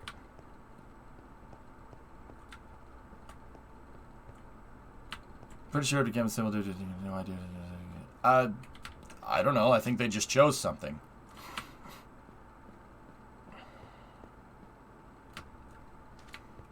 I'm sure there's some meaning behind it, but you guys got to remember, it's not... If you're paying attention to this, and I try to pay attention as much as I can. It's hard to filter out the nonsense when it comes to what's going on in Ukraine. Because it's all over the place.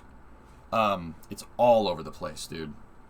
But there are other invasion forces. So the Russians have different letter. They have different identifying letters on different battalions to show different parts of the invasion. The guys with the Z are the ones we see the most in the West, because that was the force that went through Chernobyl to try and get to Kiev and fought over Hostomel Airport and stuff like that, and destroy the AN-225 got wrecked in the fighting. What's that dish? Oh yeah, I saw that. That's the Z forces. They came in through Belarus, but there's V forces too. There are forces with a V on it, and I forget. There's another one. There's another letter. It's not just Z. They're using those letters to identify battalions in different armies. Benito Mussolini's granddaughter is nowadays a successful TV presenter and showgirl.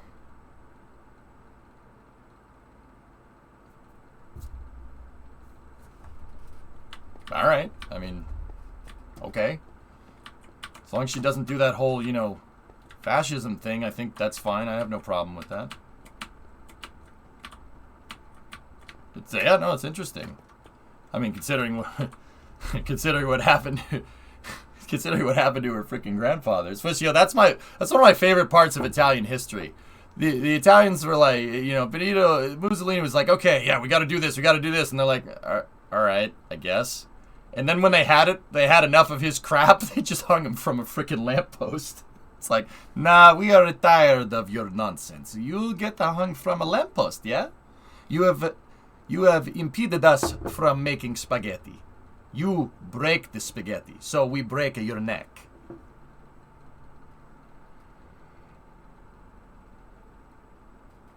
The letters are Z, O, and V. There is no unified theory about the meaning, but one is that they make the word Zov, which means call, as in Call of Duty. Oh. I think, yeah, Vasi, I think it was just probably to identify different forces, right? Because all the forces had Z in, like, Donetsk, and all the forces had Z in Kiev, and those guys got redeployed. They moved to, like, near Belgorod, I think. And then there's the Lukansk, Donetsk, I can't say it right. Donetsk regions. And then there's the guys that came through the Crimea that are, like... And what they're doing is they're trying to encircle the Azov Sea. I think that's what's going on. Like, once again, I'm trying to just tell people what's going on, and that's about it. Like, deal with the crap, you know what I mean? If we're going to talk about it. So, I think it's different forces, but I don't know. That's a guess, too. Yeah, who knows? Yeah, Panther, we need bricks for the back wall here. And then we'll start doing... I think we got enough people. We'll start... You guys finish up Supercraft's building as a warm-up here, and then we'll go. Yeah, Juice Fine, yeah, right. Yeah, Zolv. Oh, yeah, maybe. Maybe, Vasi, I don't know. Vasi, you know what I learned? I was reading about, like, armor the other day, right? Because just, no particular reason, just genuine curiosity, because that's what I do. That's how my stupid mind works, right? And I was reading about the fast attack units that use Tigers. They use it's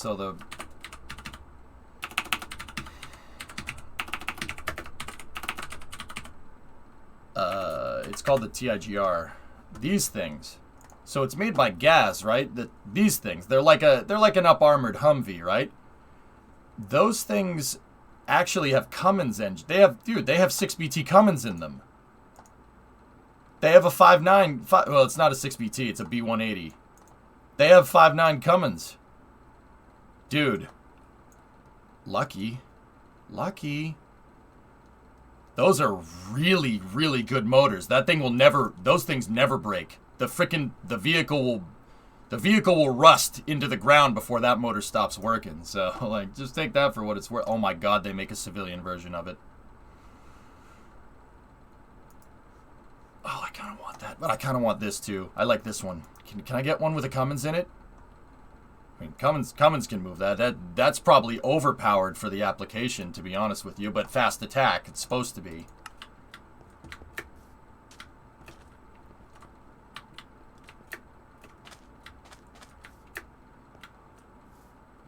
Yeah, Badger, I wish Humvees came with those Cummins in them, dude. They have freaking Duramaxes in them, which are okay, but pff, Chevy engine. Pff. Can I read your last? Sure, Violent. What's up, dude? Why do people always find a way to use new technology meant for something good and transform it into something bad? Violent, because humans are pieces of trash, man. Like, this shouldn't be new. Like, Man, humans really... We really suck sometimes, dude. You know? And I'm not trying to use this as an excuse to say why I like the States so much, but the United States, well, we should have ways to have checks and balances. That's what was intended, to make sure that no one goes bananas. We have systems in place, for instance, to like make sure that nobody re-elects themselves president. You know what I mean? It's probably a good idea. I mean, I'm not saying we're perfect by any means. No.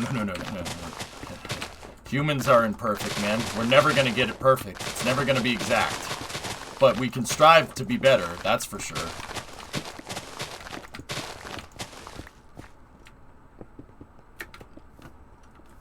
Yeah, Moose, that's right.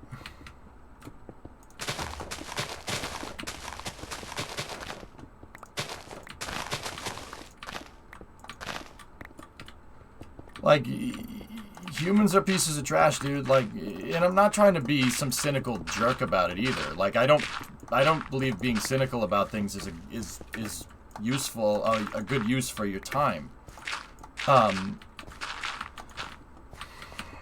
You know, like we could sit here and say, "Oh, screw this guy." Don't play the blame game, dude. You know, be the change that you want to see. That's what I always tell people. You know, you gotta. You know, we could sit here and just point out that people are pieces of trash, or we could strive to be better. You know what I mean? We strive to be better people.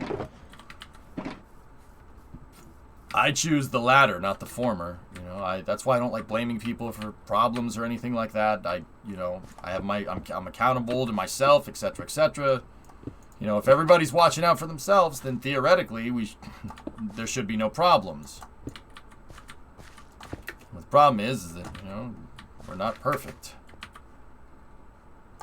We'll get it someday, or we won't. I don't know, just a theory, fellas. Like,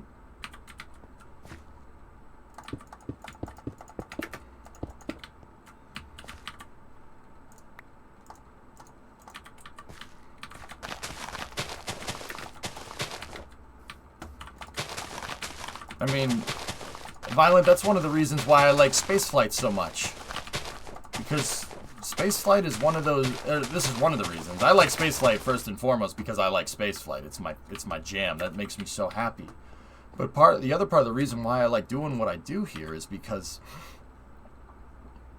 look, in space, there's no room for bullcrap. Okay? There's no room for this type of behavior. That's why I like it. I'm working on the entrance here. There's no room for this type of behavior. You know why? Because humans are under an existential threat. Space is trying to kill us at every waking moment, even when we're on the ground. Asteroids, solar flares. When we go up into space, you know, everybody tells about, oh, you know, I look down on Earth and I don't see any borders. As if, like, going to space is going to solve all of our problems or something. Nope. Spoiler alert, that's not how that works at all. And I'm saying that as a spaceflight advocate. No, I think what keeps the peace in space the most is, you know, because nobody has time to hate each other because space is too busy hating us all the time. We shouldn't be there. Physics says we shouldn't be there. We have to fight against it. You have to fight to survive to be in space. You have to be very careful. And look, despite all, there's good evidence of this. Despite all the bullcrap that's going on down here on the surface, everybody, us and the Russians and all the international partners are still, for all the stupid posturing that we do down here, left, right, whatever, you know, the East versus West, them versus us, for all that stupid bullcrap, no one has been like, yeah, I'm pulling the plug on the ISS. Nope. You haven't seen any of that kind of crap from nobody, have you? Interesting, huh? Hard times create strong people, and space is hard. Indeed. Indeed. Oh yeah, that's well said, man. I just saw today that Canada made a law where it is now illegal to murder someone in space.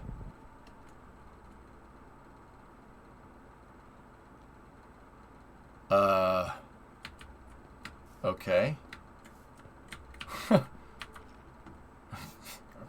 Alright, I mean, I don't really know what to say. Can I post a link? Yeah, sure, Gift. Yeah, you got gifted a sub, ironically, so you can post. I mean, that's fine. Pod, we gifted a sub to Badger. There you go. I don't understand that one, but alright. I'll roll with it.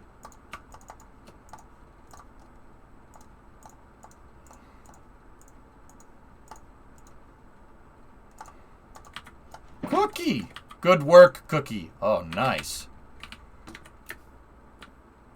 Yeah, that's true. In anticipation of a Canadian astronaut going on the Artemis missions, Parliament here modified the criminal code so that it applies to Canadian citizens in space or Canadian-controlled crafts. Yeah, okay, cool. Neat. Yeah. No, that's probably a good idea. That's probably something that was denoted in the Artemis Accords. But yeah, that's what I like. That's one of the reasons why I like space so much, Violent. It's because there's no room for crap. Like, dude, I got people watching this stream from all over the world. We're all here for the same damn reason. Because we want to learn things and we like space. Simple as that. And I don't like to complicate things, you know? You know, eyes on the prize, man. Do we want to go to the moon or not?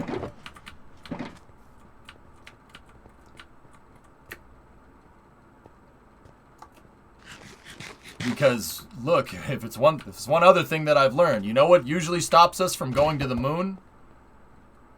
Political nonsense.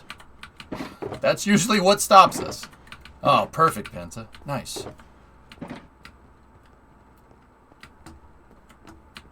Alright, we gotta come up with a window design for the back of this.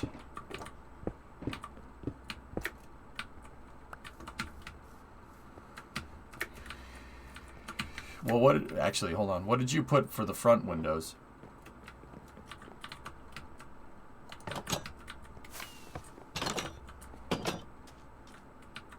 Oh, interesting design. I like that, Supercraft. Okay. I gotta move that door. So you have 2x2 with upside down stairs on the top. I like that. That's a cool looking window.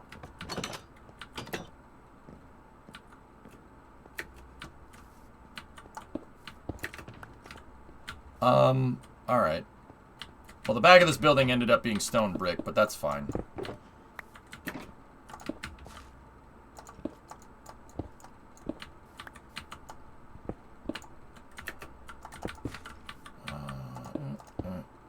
That's the new door. And then there will be a window here, and then there'll be a window right there, and that should give us what we're looking for. And I just demolished the block that I just made. Hooray for making more work for yourself. That's good. That's fine.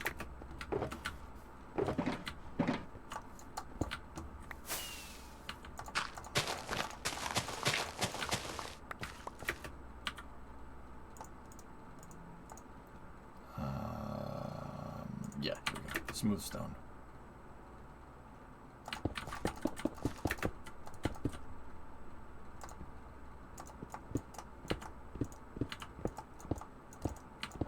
There we go, like that.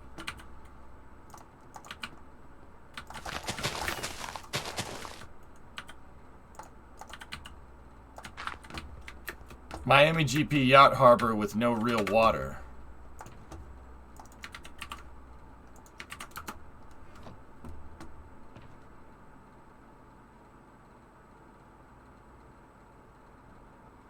What the what?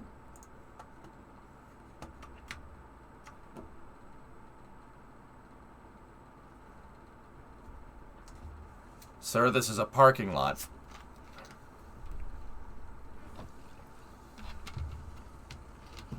Today I learned Vauxhall cars have had an aluminum engine block. Is that a thing in the US? Podweep, you know that Rover 3.5 engine? The V8? Rover 3.5, like, oh, the British Rover 3.5, one of the most versatile V8s of all time. You know that engine?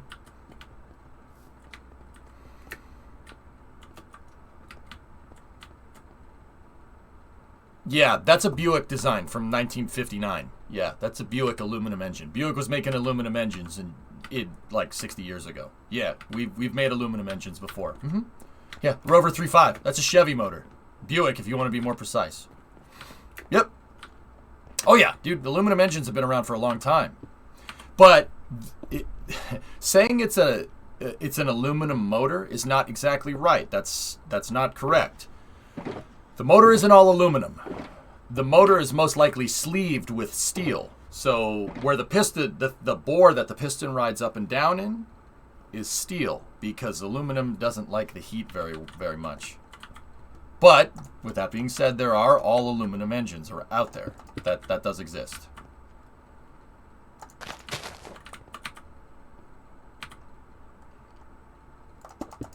But yeah, all aluminum engines have been a thing for a while.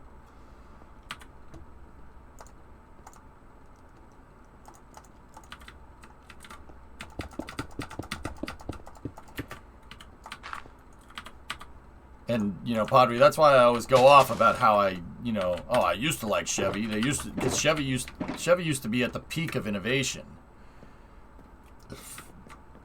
So listen to this one, dude. You want to hear something crazy? In 1962, Chevy had a flat six rear engine turbo coupe.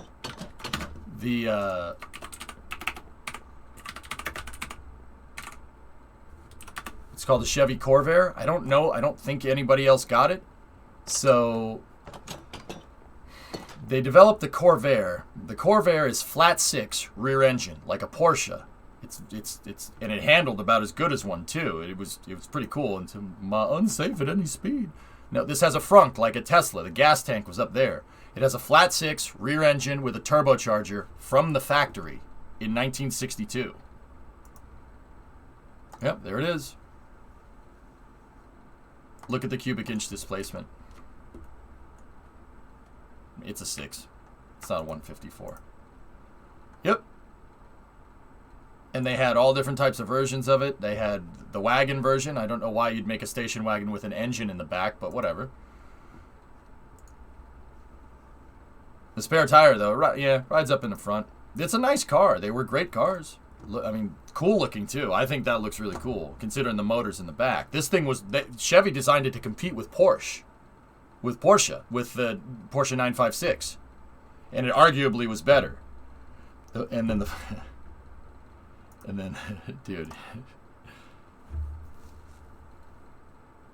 Oh my God! You guys want to hear? You guys want to hear a case of stupid? You want to hear a case of the dumb? While we're finishing up this build, I'll tell you a case of the dumb. Remember, don't catch the dumb. What they did. So the Corvair, a politician wrote about the Corvair, saying that it was unsafe. An American politician named Ralph Nader wrote a book called Unsafe at Any Speed, and it cited the Corvair's suspension design as being able to be susceptible to snap oversteer. It's susceptible to snap oversteer. It's not safe. American cars aren't safe. American cars are killing people. I'm going to do a real good thing by helping American industry by pointing out what cars aren't safe. And don't get me wrong, he did. Seatbelts were optional in the 60s. And they became mandatory after the 60s because, seatbelts, probably a good idea. But, unfortunately, what happened is that, because he used the Corvair as an example, it tanked the sales for it.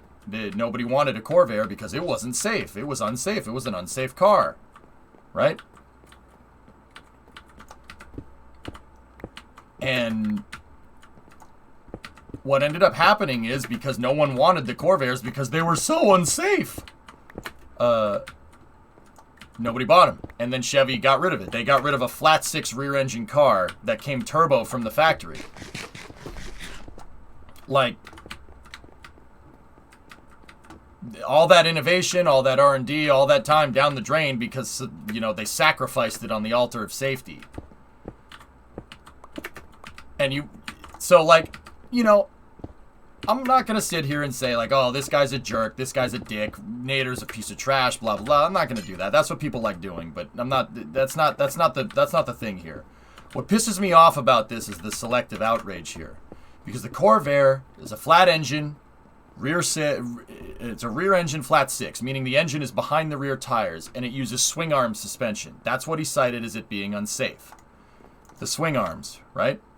See how the entire tire can go like this? So it's because when the suspension moves, right, it screws with your camber, and that can cause snap oversteer. Also, the engine has a lot of moment. The engine has a lot of moment over the car, and when you go over bumps, it can, you know, it honestly, it's not safe. Like, I'm not going to sit here and say that it's, like, for a road car, this is not the best design, right? That's not the best design. It's not really that good of an idea, especially because you have the engine out back. If you try to swerve out of the way, what happens is when you swerve out of the way, the car suspension does this, and because the engine is out back, it has moment over the whole car, it basically flips the car over. Okay? The subway building's done, Jim. So the whole car is very susceptible to flipping. And it's not safe. Like, I'm not going to sit here and say that it isn't. But they said it's not safe, and that, you know, and then Chevy couldn't make these cars anymore because the suspension wasn't safe, etc., etc. Do you want to know what the all-time best-selling car of the 60s in the US and pretty much anywhere was?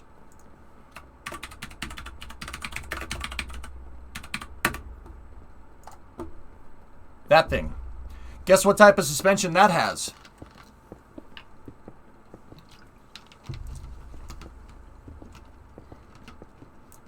Go ahead. They know. Swing arms. It has swing arms. It has the same suspension design. Chevy built it to compete with Volkswagen and Porsche. Yeah, it has the same suspension. Yep. Same swing arm suspension. Yep. Here, look.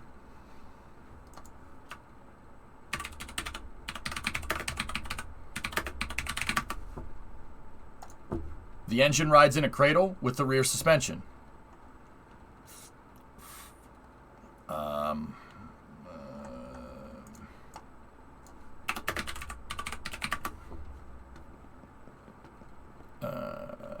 I'll take that one, thank you very much.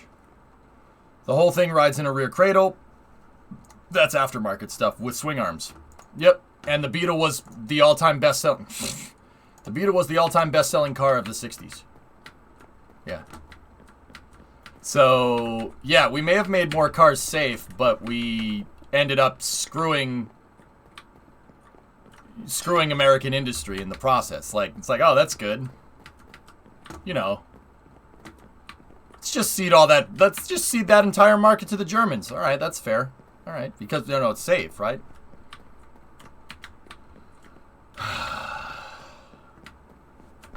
Like, I get it. The suspension isn't safe. Like, it can cause snap oversteer. Yeah, I get it. Every single Porsche does that. To this day. Now, they don't have swing arms, but Porsches are susceptible to doing that exact same thing because you have a big boat anchor hanging off the back of the car. Tail-heavy, you know how we always say tail-heavy planes don't fly very well? Well, guess what? Tail-heavy cars don't drive very well. On the roads. On the racetrack, they're not bad. Not a bad idea. Here in the UK, we used to have the Robin. Yeah, the Reliant. Okay, cool. Is this building ready to go? Oh, yeah. This is looking good. The Robin was popular because it was a motorcycle, technically. It was a motorcycle, so it was a lot cheaper to own. Yep, the Fiero, same thing. Toyota MR2, AW11, SW20, SW30. It's all the same thing. They're mid-engine, still same concept. Ferraris, any mid or rear-engine car has that problem. The problem is that you have the weight behind you, so if you brake hard, the car wants to come around. The engine has moment over the center of mass of the car. So if you take the center of mass of the engine and the center of mass of the car, the further that distance is away, the more leverage or moment the engine has over the car. This is why Teslas, for instance, can handle so well, because the two engines are front and back and the battery's in the center. So you have equal moment front to back, because if you take the center of mass of the rear motor and the center of mass of the front motor, and you average them together, it coincides with the center of mass. That's why Teslas can handle really well. Interesting, huh? But yeah, that's just an example of us being just completely stupid. But hey, it is what it is. All right, anyway, let's go over here. How about we build one on let's complete the city block. What should we build here?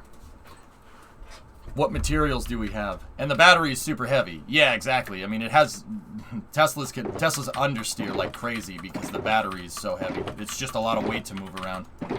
Ironically, the same problem as a NASCAR. All right, we got the glass Panther. We got stone bricks. We got regular bricks. We got a lot of wood for the floor. Yeah, get us a case of terracotta. It's really annoying because username isn't here and he has all of our materials for speed building. But that's okay.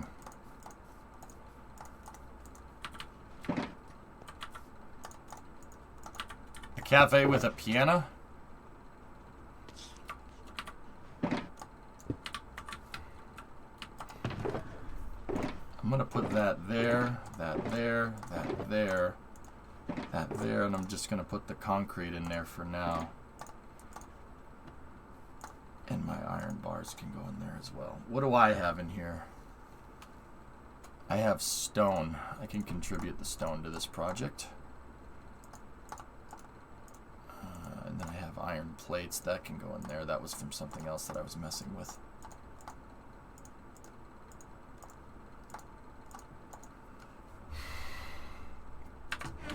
Okay.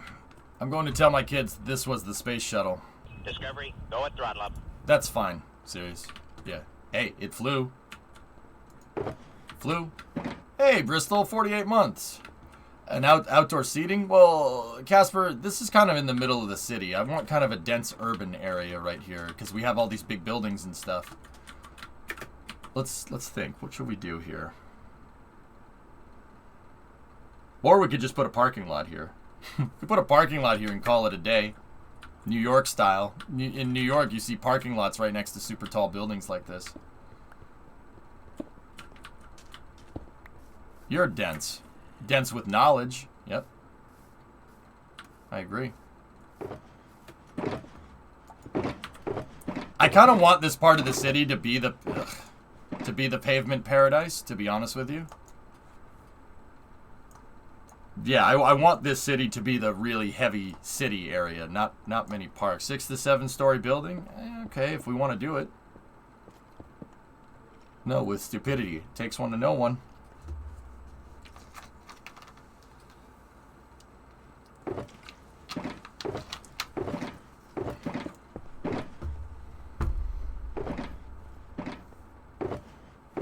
Parking garage? It's not big enough.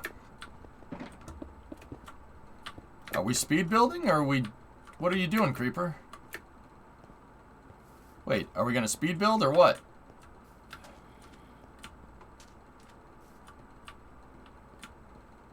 Or, wow, you really got me there with the first grade...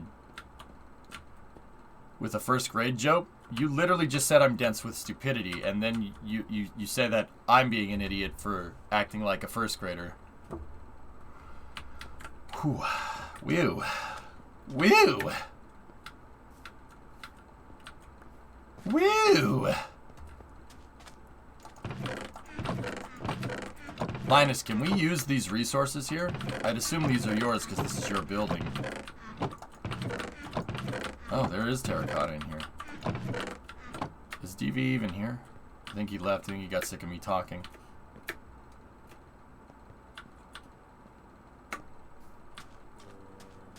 Oh, you gotta sleep.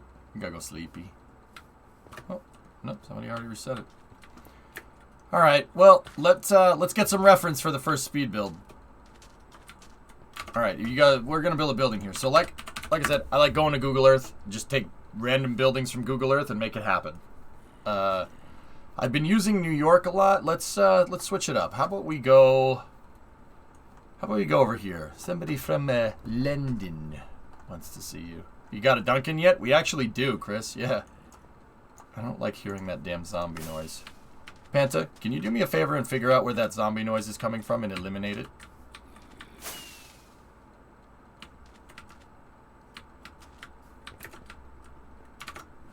Somebody from London.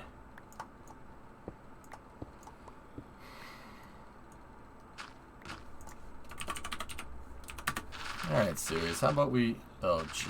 That's where... Oh, jeez. That's where... That's where Chelsea is? I actually never knew where it was. Ugh. Man, packed in like sardines there, huh?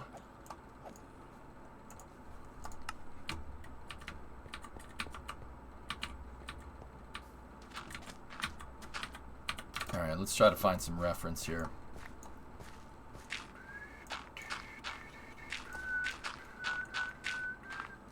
Americans and European geography. Oh, shut up. Give me that garbage. I don't even need the labels. I can tell you where most cities are. Give me that crap. I'm not gonna take that in here. Take that crap in here. Huh.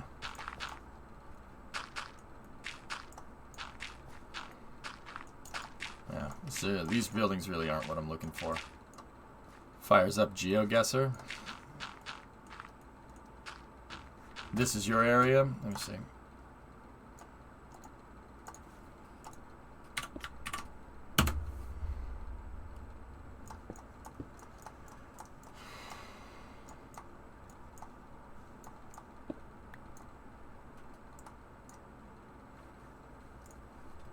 Okay.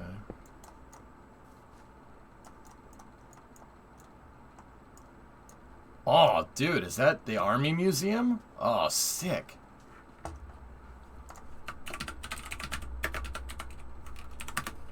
Yeah. Hell yeah. Oh. That's where that auto show was. Serious, huh?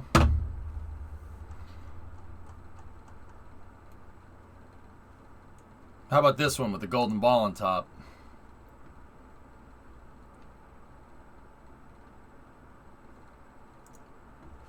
Let me see.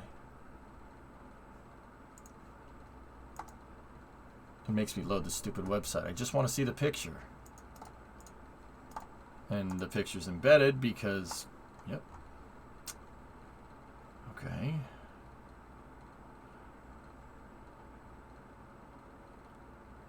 Zwolsestraat. Zwolsestraat? 11B Den Haag in Belgisch Park. Not saying those words right. I'll tell you that right now. 4,900 euros. You're out of your freaking mind. Violet, I can see the link anyway. That Army Museum, though. That's pretty dope.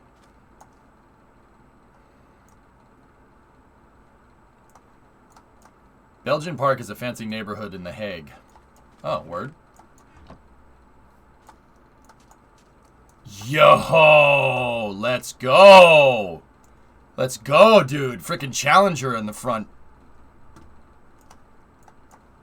Let's freaking go. Discovery, go at throttle up. Thought we gifted a sub to Violent. There you go. Yeah, that Challenger, right? Challenger tank. Very nice. Nice. Not a bad piece of kit. I showed you that 6 months ago. You're right, you did. You did, dude. You took pictures of it. I remember now. I'm like, I've seen this before, but I can't remember why I know that's a Challenger tank. Like, you hear me for a second? I'm like, Challenger tank. Yeah. I was like, wait a minute. I've seen this before. That's cool. Yeah, you did. You took pictures of this when you were walking by. I remember. You took one basically right there, and then you took one from where that window is on the other side. These buildings are a little residential. Little too residential for my taste, for this part of the city. That's not really what I'm looking for. Of course, you remember it after you told me about it. Yeah, because I'm one for making up facts about viewers because I don't remember everything about you guys, right? Because turns out that if I have a conversation with someone, I usually remember it because I'm not a piece of trash. And I actually value what my viewers say, right? Like, why would someone do that? Wow, they made Minecraft really good. What version of this? Liliana, I'm looking at Google Earth for reference. Here, I'll show you what we're building. This is our city. This is a dynamic map. This is the city that we're building right now. So I'm using Google Earth as reference. So every week, we pick a building and we make it. So yeah, sorry. If the Google Earth is... I don't want it to come off as clickbaity at all. But yeah, sometimes when I'm looking for reference, people are like, that's not Minecraft. I'm like, yeah. Yeah, you're right.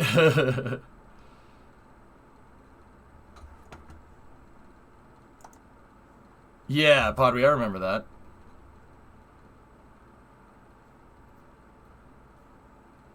per house. Alright.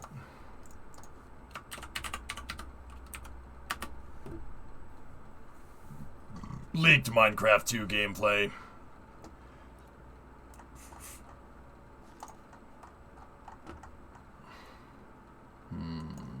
Yeah, there's that building right there. I would want to build this one, the one that doesn't have the dome on the top. What's the Dutch word for like ball or something? Is it like ballerwagen or something? Or is it just bowl? Used to live close to this? That's cool. Ball? Bollerwagen. Bollerklagen. I like this building. You should build this. But it has that circular front, which is not really, that won't really fit too well in our lot, I don't think. But I do like this building. This building shouldn't be too hard to make, now that I'm looking at it. How many stories is it?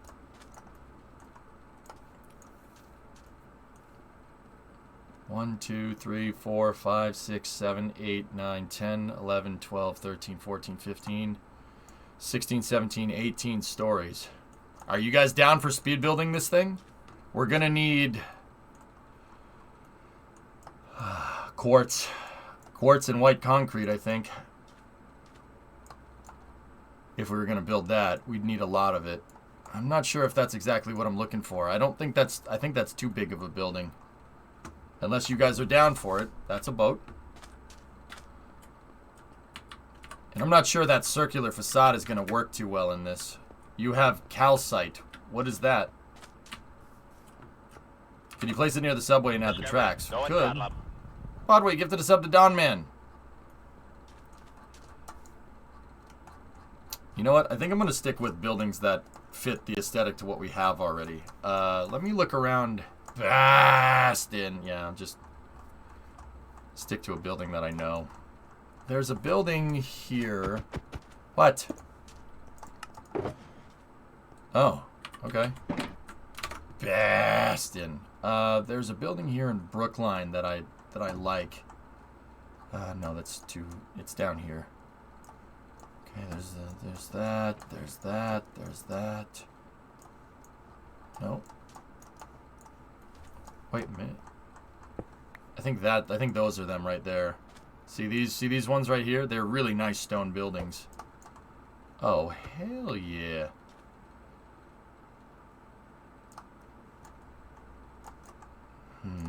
This is on Route 9. Kind of near where, this is kind of near me actually. Yeah, see that? That's a nice one. It's a little might be a little bit too intricate for a speed build. You should see Liverpool, the dockside. I know by the dockside. That's, what is it, Blackpool? Isn't that what that's called? Or is that a different place? Have a look at the landmark pinnacle in London. Drop it in a search. It's the tallest residential building. Okay, last thing. Landmark pinnacle. These guys are getting ready. They want to build something, so.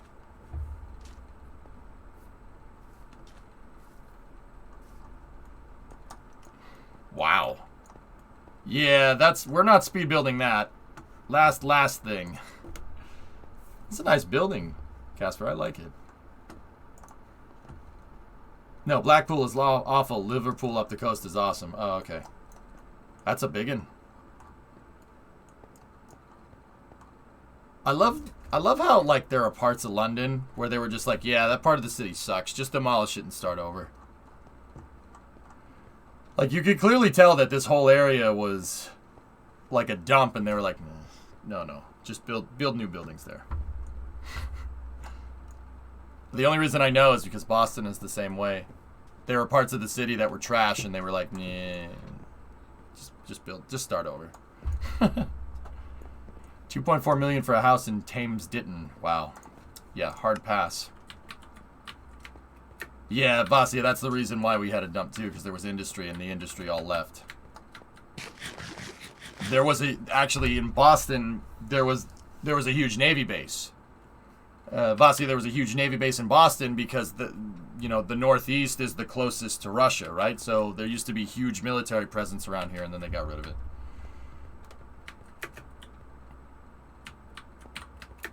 Most of the East London was a dump, but it's been Omega gentrified past 30 years. Yep, yep. Okay. You know what, fellas? Let's get all the resources up front. Panta, grab all these shulkers and move them to the street. I'm gonna go get the beds. And we'll, Oh, you guys have them already. And, I think we'll just do, to start off, we'll just do a variation of the brick buildings that we're working on. 825 5th Avenue. Okay. Guys, we can't keep doing this. We're gonna... We're just gonna spend all day playing GeoGuessr, you know what I'm saying? I've already burned 2 hours because I like talking about stupid stuff. Yeah, that's a little too big for what I'm thinking.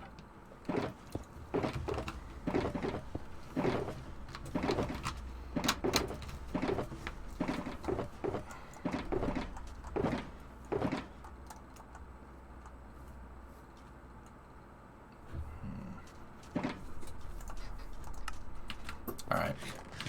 Get rid of this right here.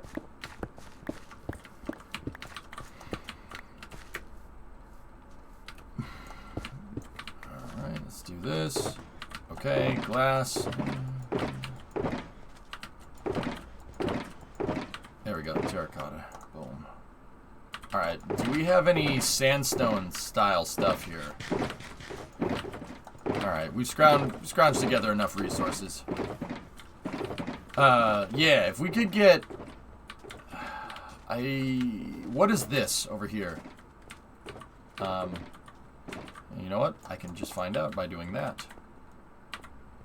Penta, if we could... Can we get smooth sandstone? We won't need a lot of it. Just gotta figure out how to get it. Minus 2 hours on space news. Yeah, I know. I spent the first hour talking about space, though, so maybe we should extend it a little bit. Oh, Alex, you got gifted a sub. Alright, so let me get my stopwatch out.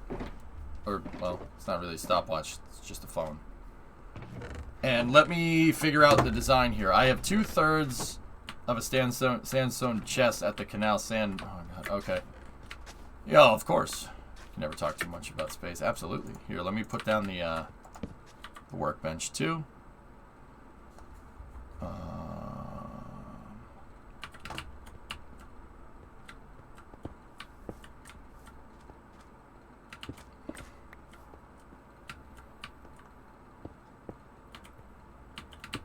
You know what? Let's start off by doing a variation building on the brick. That's the right way to do this. So we're gonna need, but I was thinking maybe make the sides of the building out of sandstone instead, just to vary it up. So the sides of the building we've been making out of smooth stone or stone brick, and they're okay. That's okay to do. That's all my road construction stuff. That's why I have it. Because you're going to see the left side wall of this building because it's near the alleyway.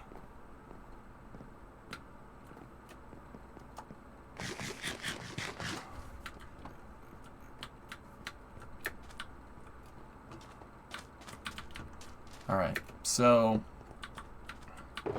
what we'll do is there's 2 meter wide on this side of this driveway thing. So we'll start the building right here. And then, so 1, 2, 3, 4, 5, 6, 7, 8, 9, 10, 13, 14, 15, 16, 17, 18, 19, 20. Okay, that'll work. Cool, cool. And then door, pillar. So there's a door right there. So corner support, that's going to be made out of, we'll make that side wall out of sandstone. We can make the other side wall out of just stone brick. And then yeah, maybe, oh yeah, okay, yeah. We need one corner scaffolding to mark the floors. That's a good idea. All right, so that's okay. What do these buildings have for the shop front? Hold on.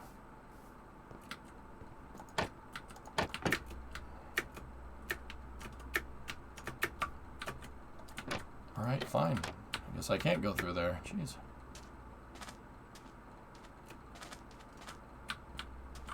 Oh, it's just one big storefront. Okay, I got it.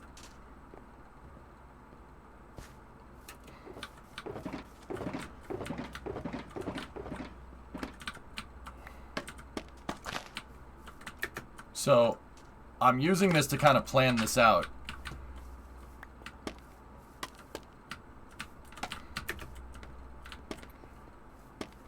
Yeah. Yeah, let's just do a variation of these buildings. Let's do one that's, what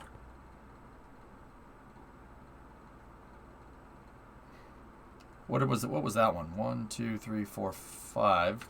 It's crazy. I got the same combination on my luggage. Yeah, let's do a two-story variant of this building. So, just a shop front with an overhead apartment, and that's it. And then just do the roof on that one. And then we'll put another one next to it that's a little bit taller. So, what's the width of one of these suckers? So, 1, 2, 3, 4, 5, 6, 7, 8, 9. So it's 9 wide.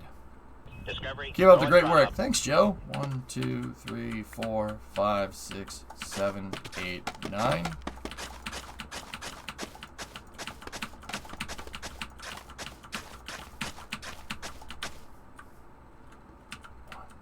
Yeah. 1, 2, 3, 6, 7, 8, 9, 10, 11, 12, 13, 14, 15, 16, 17, 18, 19, 20. All right, perfect.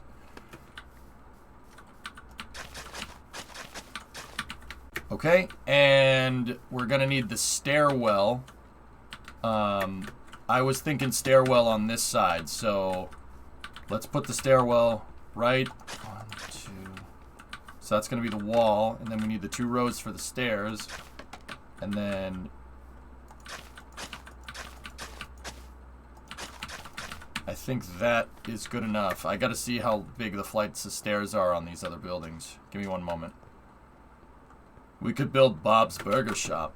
Let's get rid of that.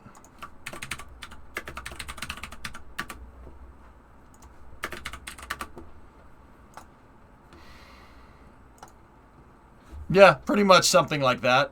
We can do that. Yeah. Let's do that. Let's build Bob's Burgers. Yeah, that's gonna be really nice.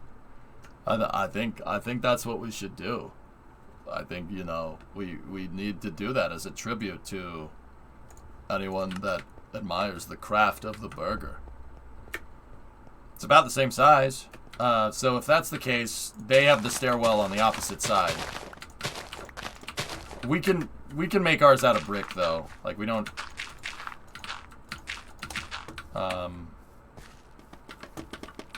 so it looks like there's a hallway to her the stairwell is kind of on this side, and it's a detached apartment. So let's just, you know, put the stairwell like right next to it or something.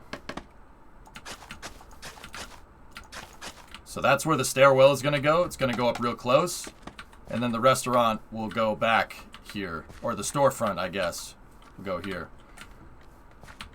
All the losers gets stickers. Yappa paying your business. Yeah, that's right. That'd be a good name. I mean, if we're gonna make this right, it looks like the building's made out of wood. No, it would probably be stone. Yeah, you know that the same guy that does the voice of Bob is also the voice of Archer.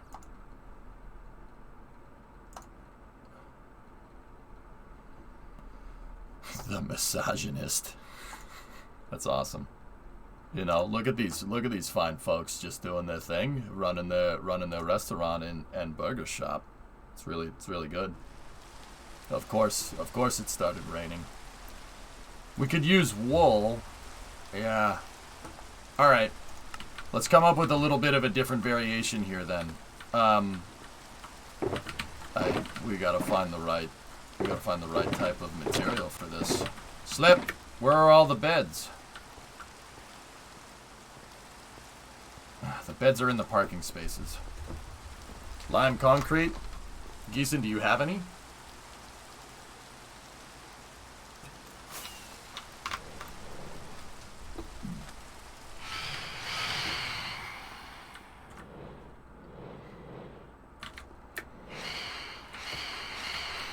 Yeah, Badger. Yeah, the name's McGurk. Soccer's the game. So, okay, who's on front facade duty here?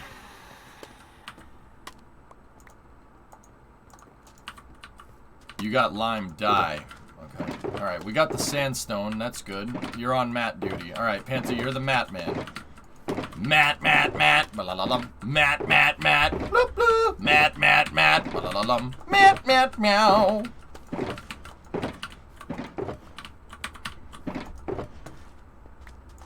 What's that, Louisa? Oh, yeah, look at that. That's Bob's Burgers right there. You found the layout. Oh, that's, that's really good. We could use that. Yeah, there you go. That's definitely what we're gonna do. I appreciate that Jay and Silent Bob reference, of course. Matt, Matt, Matt, Matt, Matt, Matt.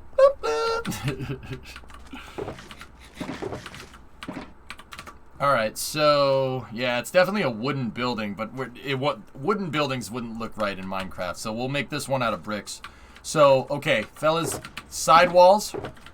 So for the foundation, we're going, I think it's 5 blocks down. Standard foundation build.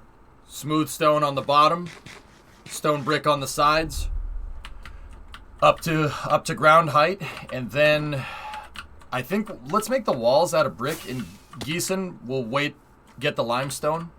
If you or concrete, lime colored concrete, we could use that for the front facade.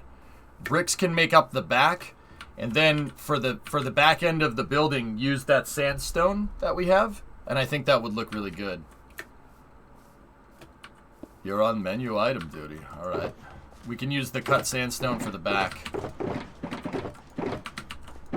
All right, so that's going to be used for the foundation there. And then we're gonna need smooth stone for. Yeah, we're just gonna need regular stone for the floor. That's all the wood. Here, I have a chest full of stone here that we can use. There it is. There's the stone chest right there. There it is. If you want me to stop talking like this, I can do that.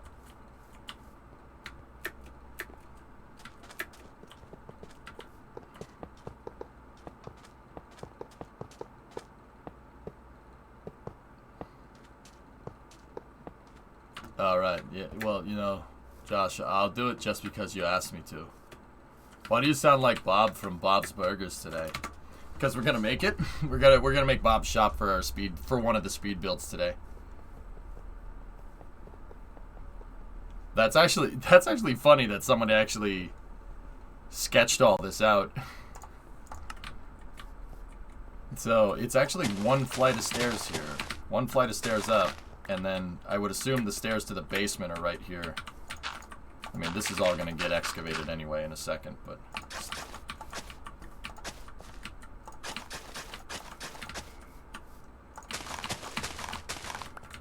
So, entrance, the door here, and then stairs up all the way.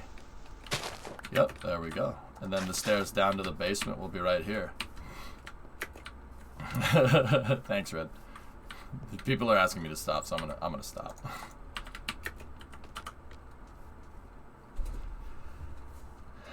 Geeson, are you? Just tell me when you're here, and we'll get going. Man, Bear Pig is real. I'm super serial.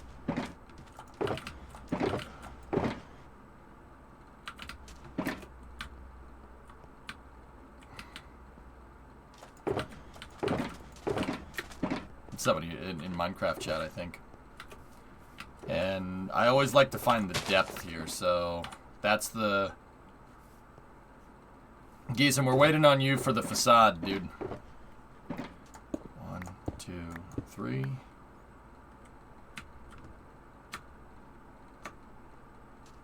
And... You're coming? Alright.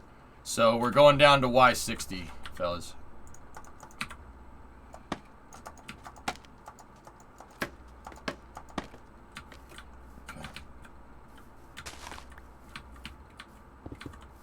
Yeah, exclamation point map. If you guys want to see, we're building right... you can't see it. There's a building.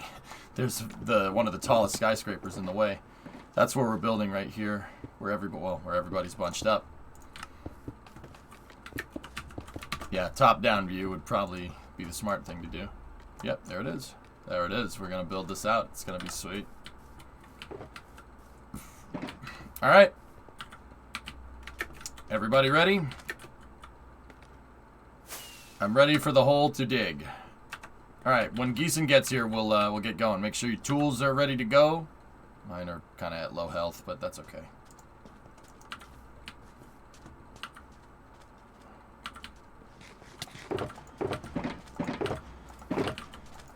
So, what I've been finding is that... Thank you. What I've been finding is that we need a junk cabinet. EJ, yes. Oh. Efficiency, mending, silk, touch, unbreaking. Stone, Burgo, Burr. Thanks, Panta. You want me to put mine in there and can you repair it and then give it back to me later? Cause... Alright, cool. And then I need an upgraded shovel. I need efficiency, mending, silk, touch, unbreaking.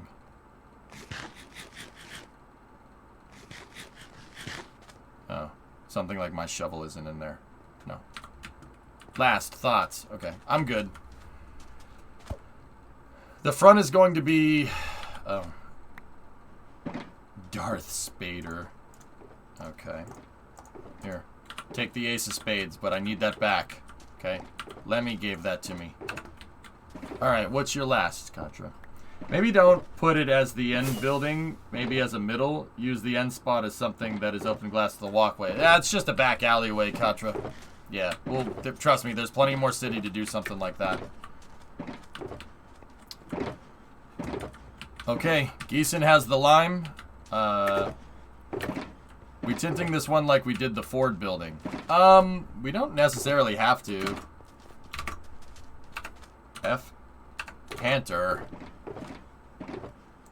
Let me just look at it. No, this just has regular glass, and then wooden door, and then we'll do an iron door for that side, because there's no glass doors in this game, I don't think.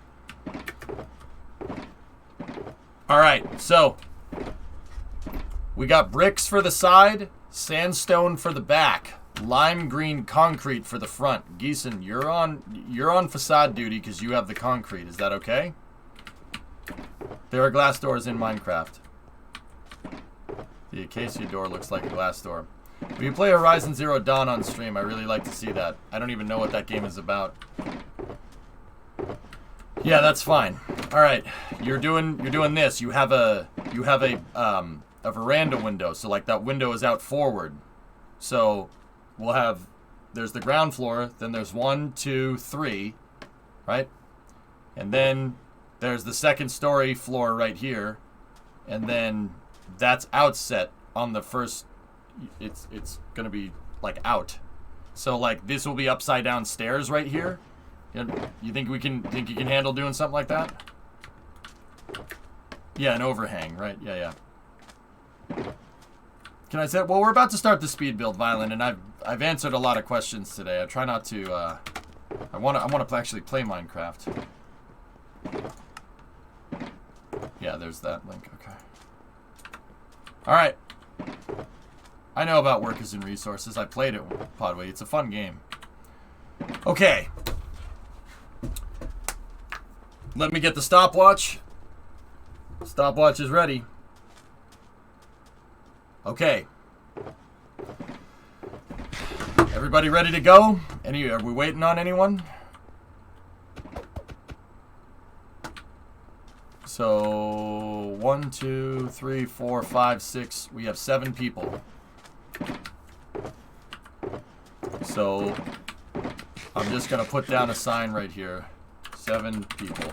What I want to do is start putting placards on the buildings that say, like, with the time and how many people did it, just so we know, so we can keep a record on it. Like, maybe we'll put it as the cornerstone. Stopwatch should be on stream, to be honest. Yeah, you're not wrong. I've just never bothered to implement it. This is still a new thing for us, Sanchai, remember? Yeah, okay. Here we go. Stop. It's gonna be nighttime. Everybody sleep first and then get into position and then we'll go. Of course it's nighttime.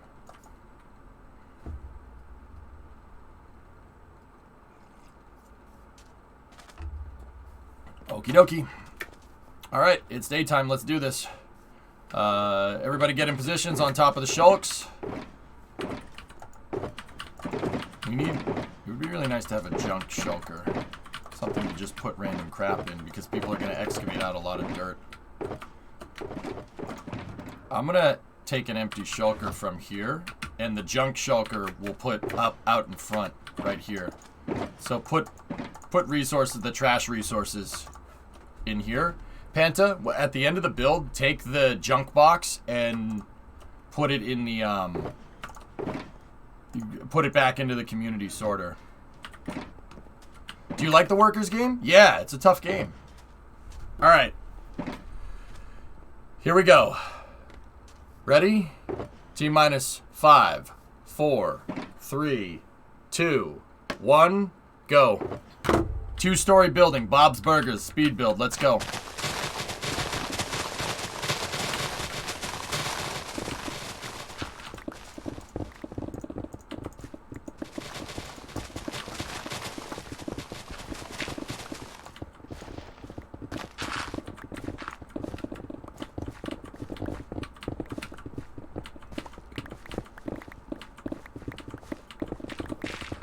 All right, 30 seconds in, we got the foundation figured out.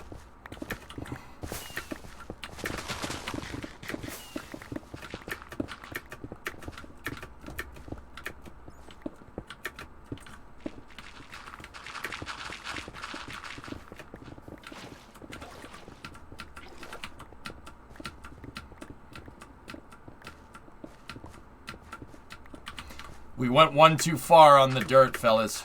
We went one too far.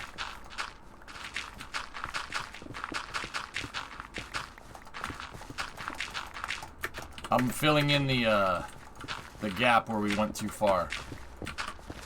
Building's supposed to be 9 wide. Stone floor.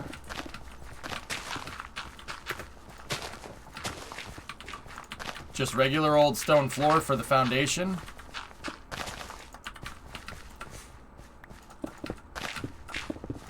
And then stone bricks for the sides.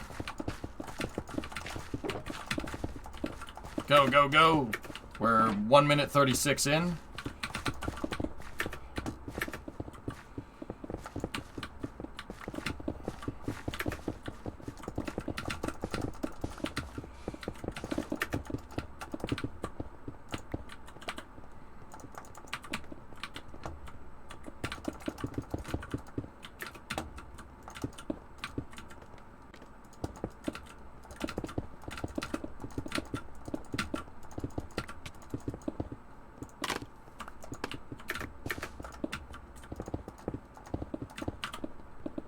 Alright.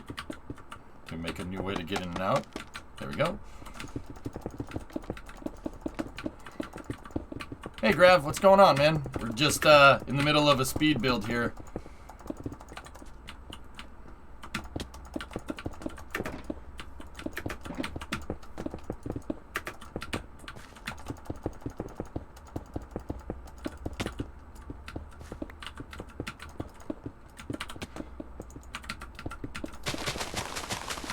Somebody went ham because we have that beacon. I don't think we realized they have that freaking beacon. People just went, haha, shovel go burr.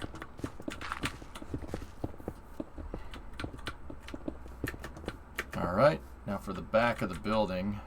Let me look at the plans. There's a door over here. Okay, cool. So, yeah. Don't forget the sinkhole out in the front.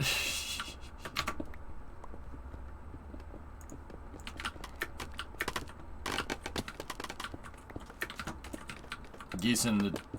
Yeah, okay. Yeah, okay, we're good. We're gonna have to get some wood planks out here for the floor. Do we have plankage? We have acacia. Yeah, alright. Alright, here, we'll do that. I'll handle the floors, guys. I'm on floor duty.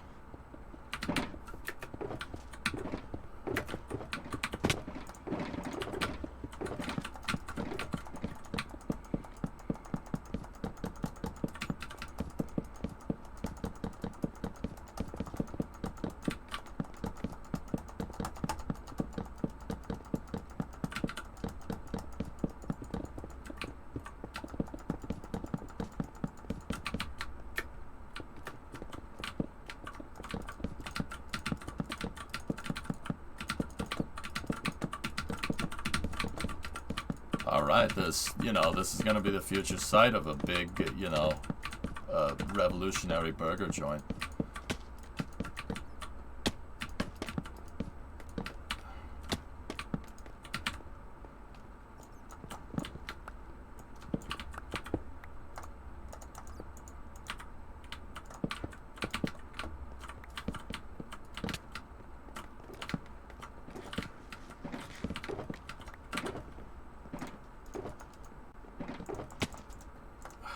Stairs. Crap.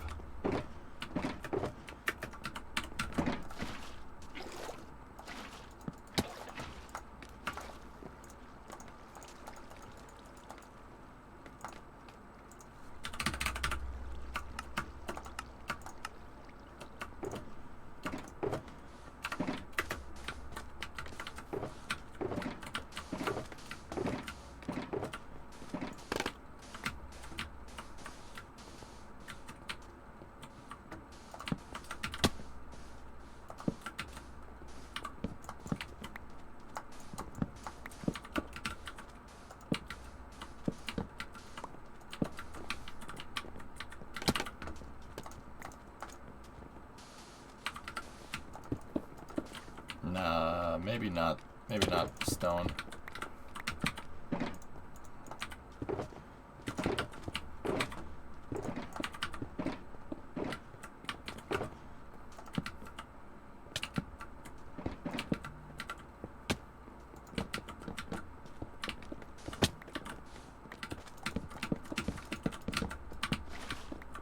There you go. Floor height is set.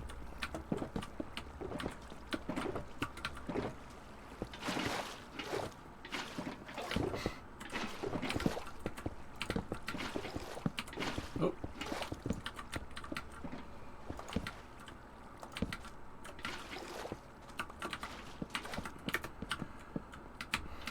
What happens under Bob's Burgers? You don't need to know. Don't worry about it.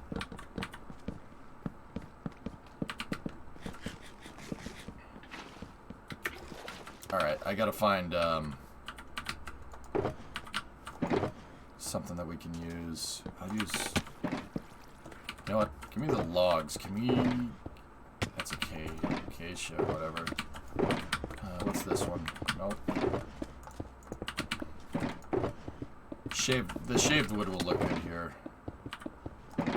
Shaved. Just the shaved jungle log. It's gonna look great.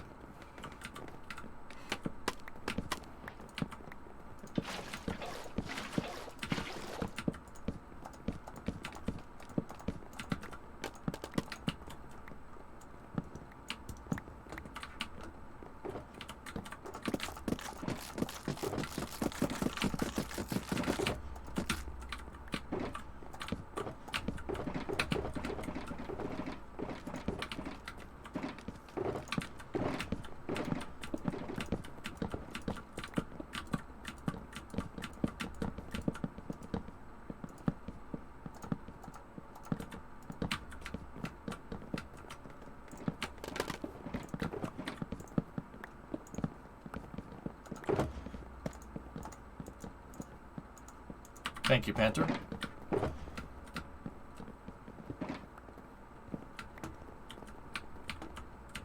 can't do that on television. This reminds you of a show? How far are we in on the timer? 8 minutes.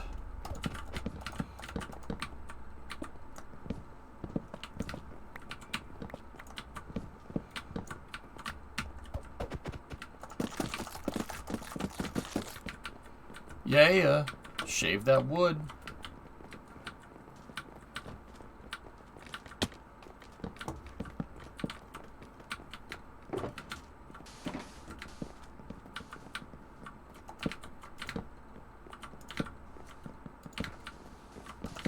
Discovery, go at throttle up.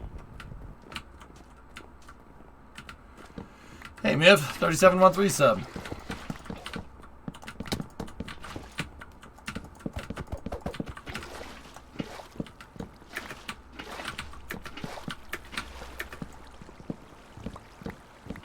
Yeah, okay, the damn current kind of got me on that one. Alright. Alright, it's 2 stories, fellas. It's a small building.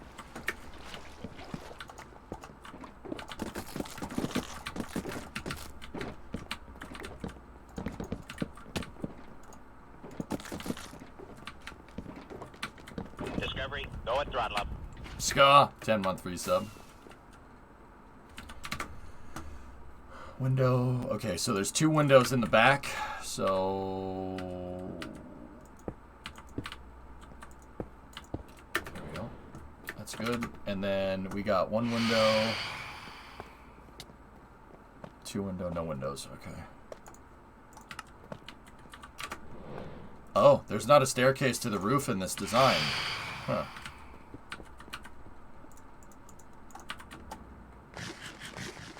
Yeah, we have a floor plan, fellas. Yeah, I didn't... You shouldn't be here. The staircase shouldn't be here. It's probably a ladder for roof access in this design, so... I don't understand how... Man, Gene's room must be really small. Yeah, we'll just leave it.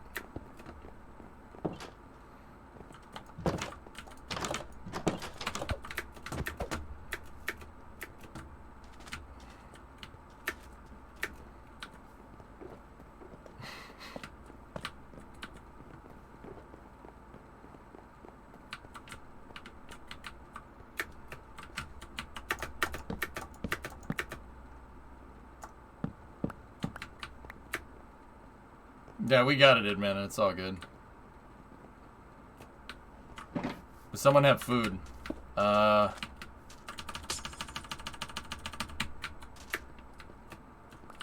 Robert's Hamburgers. That's right. Yeah.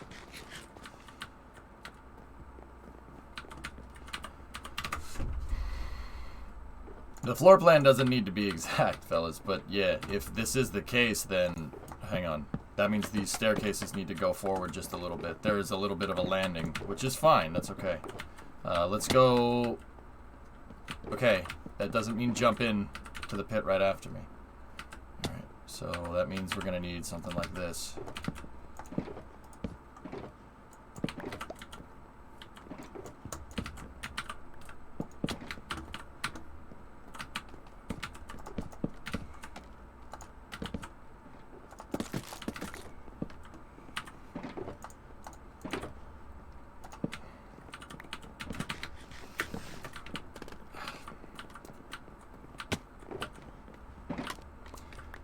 Will you build Jimmy Pesto's Pizzeria? That's Jimmy Pesto's Pizzeria. You see that?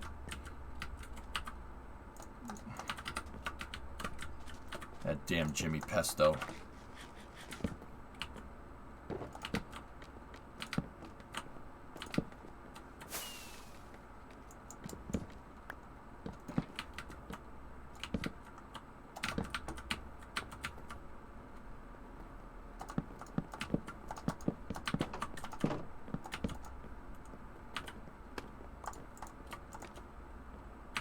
Jungle planks, damn it. Alright, you know what? If we're going to use acacia for the floor, I'll use jungle planks for the walls. No problem.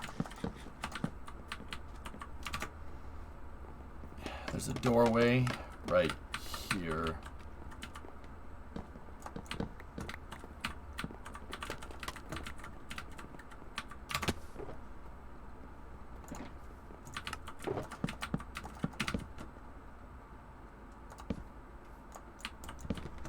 Community storage has a bunch of cod. Yeah, there you go.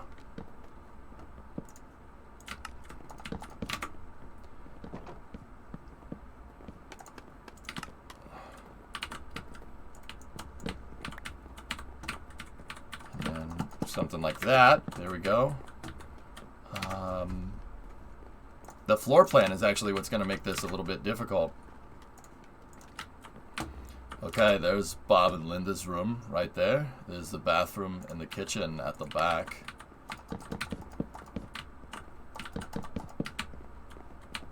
And then where's their door? It's right there.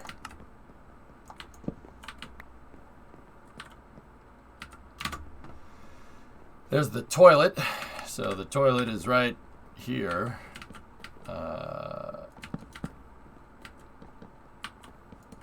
Probably a small bathroom. There we go. And then the kitchen's right there. And then Tina's room is at the back. And then the door is opposite this side, so.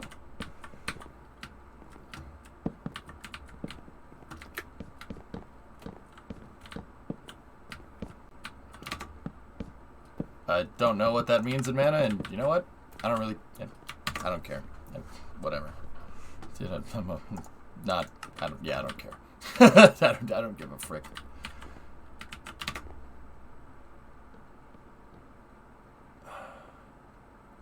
Gotta get Louise's room here. Their rooms ended up being so tiny. You know what? I bring food.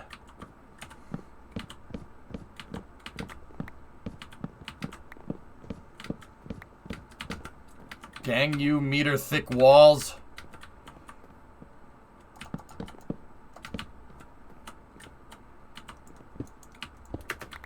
There's a window there. There's a window there.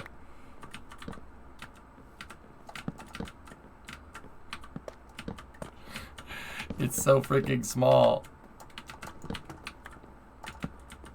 I mean, seems like a New York apartment to me, or wherever they're supposed to be. That's, I guess, supposed to be kind of New York-esque.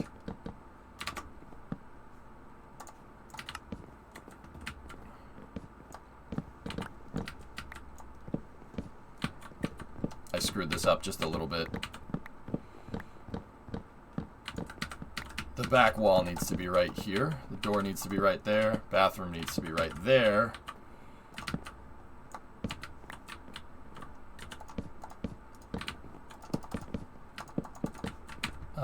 And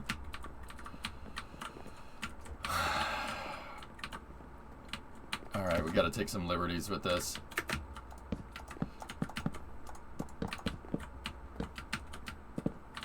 There we go.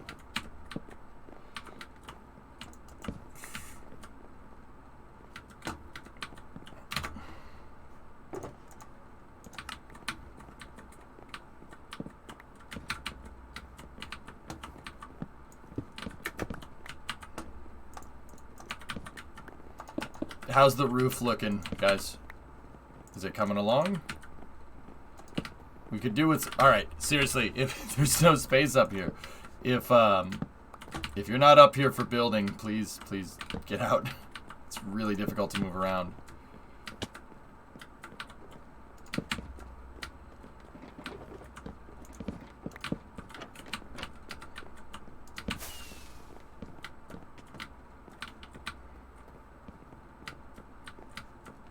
Alright, if you're done with everything, this is good enough. This is good enough to get the point across. People will know what this is.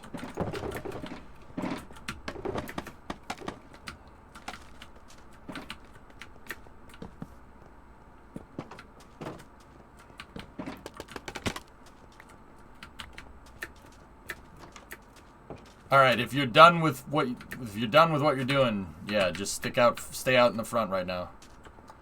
Want to do some interior speed runs? Interior speed runs are like, I mean, I guess, dude, but it's not like super pressing.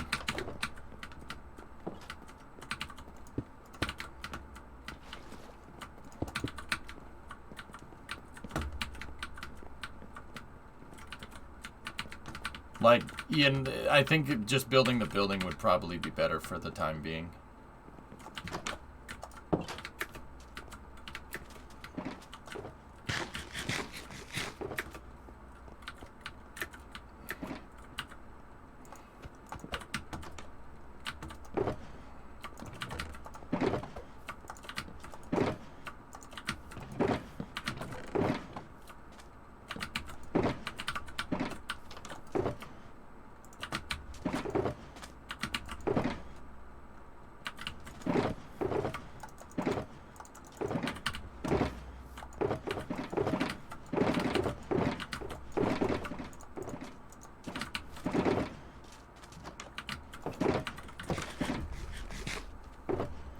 If I see everybody outside of this building, I'm gonna stop it.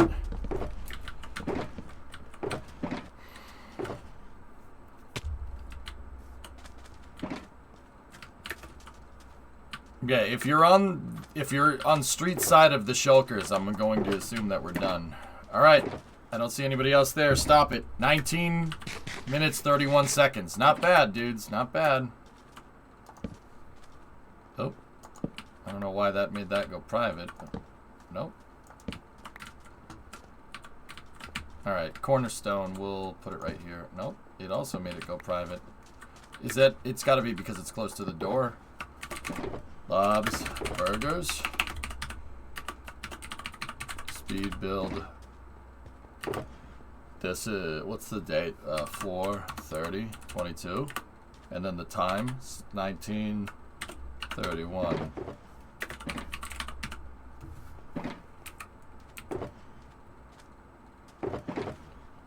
Sneak while placing the sign.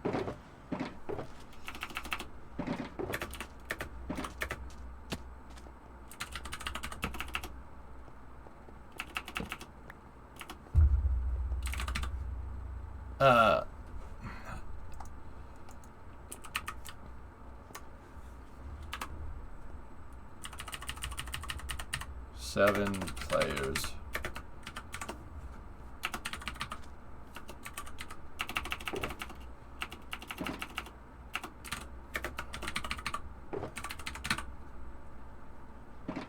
There we go. 7 people speed build. Yeah, people is fine. There we go. That looks good, man.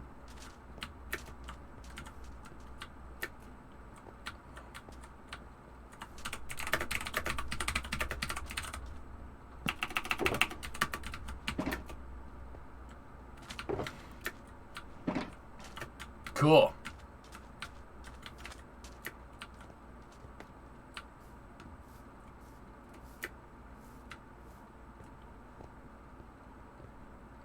Shouldn't it say minutes and not seconds? I hate all of you.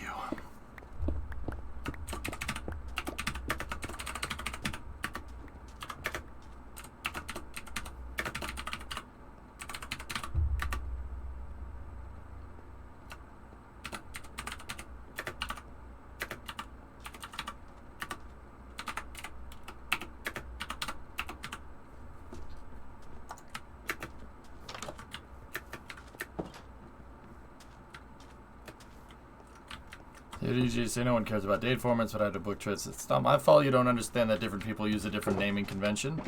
How's that my problem? You guys I could make the same argument. Like, that's why, like, don't we care? Like, I don't know, man. Like, what do you want? Who cares? Semantics. It's a freaking date code on a building. Like, in a Minecraft server. Like, I don't understand. Last, please. Okay. EJ, my mom and I went fishing. I caught 2 bluegills. I released the first one, kept the second. It was my first catch. While second, I cleaned them up and fried it for yourself. You had 2 fish fillets. Oh, very nice. Very nice. How am I supposed to distinguish between 7/3/2025 and 3/7/2025? If it's an American thing? No? All right. You should all switch to ISO. Yeah, okay, here we go.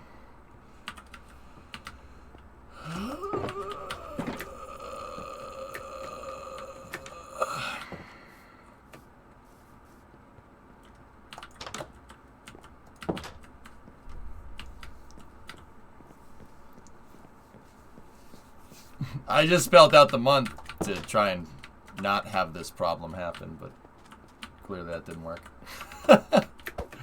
What?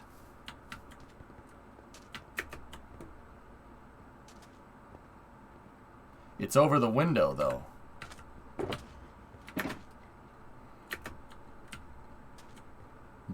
Show Bob's, please.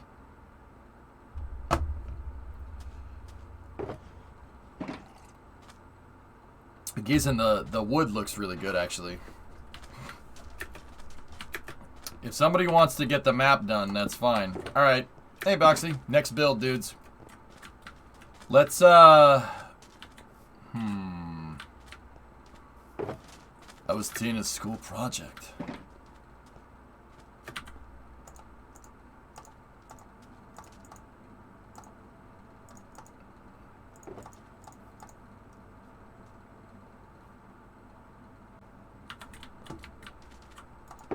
Alright.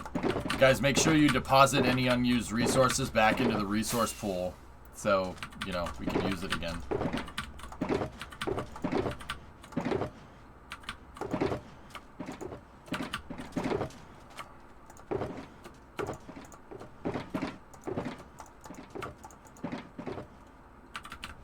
And then this one up front is the junk log, or junk parts.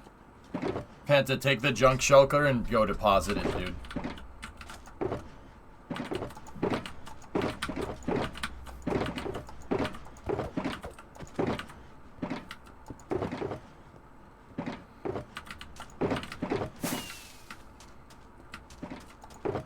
I'm proud of that. You did good.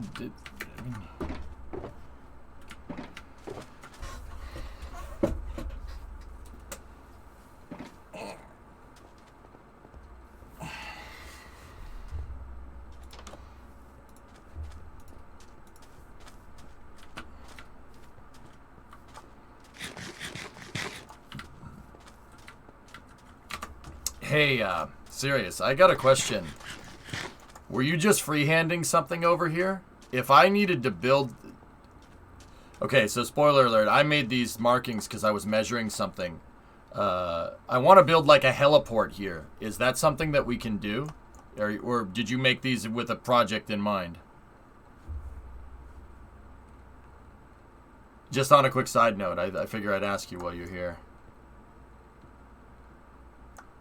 That's fine. So I can... Okay, you see this outline that I measured? This is adequate for my needs. The heliport will be... Like, this is that's the project that I'm messing with in Minecraft right now, like, on my own time. You see this kind of outline right there? It's going to be about that. Is that alright? I was just filling in blank areas. Thanks, man. I actually appreciate that. Thank you. Actually, if you want to put, like... If you want to take the resources for those roads and put in... Actually, no, there's a bridge there. You can put it like a road right there or something. You could. But yeah, no, thank you for filling in stuff. Actually, serious, we need to... I need to come up with a plan for the waterfront. The waterfront looks like trash. It's a bunch of just uncompleted projects, which is very... Yeah, we gotta fix that. Alright. Should the heliport not be at the airport? Well, I wanted a heliport city side, Canadian. Yeah. Closer to the city. There are heliports that are independent of the airports. I could build it. We could build another one over here. I have a design for a heliport that I wanted to mess with. I mean, I suppose I could build it over there. I'd have to talk to Tiggs and make sure that there's no plans for this area. Do we have enough copper to finish the Statue of Liberty? Finish? Did somebody build... Somebody's doing a Statue of Liberty build kick? Where?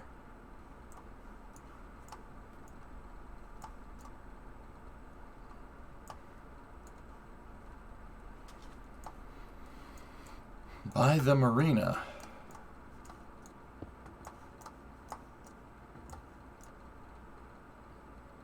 That's what the base is north of your build.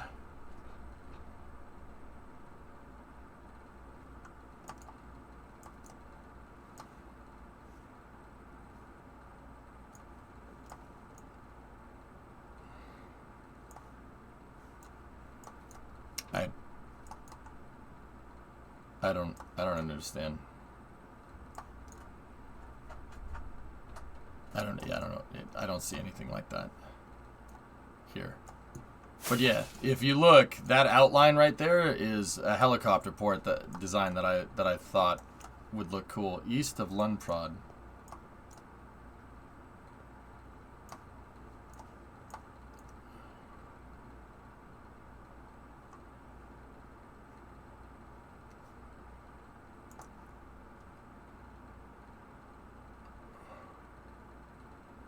This? Isn't that Killer Fun's fort or whatever?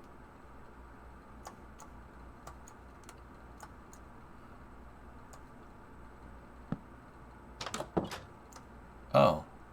Wasn't that supposed to be like a civil or a Revolutionary War fort or whatever? I'm confused. Whatever. All right.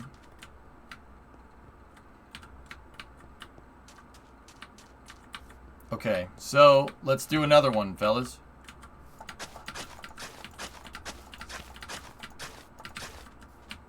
And then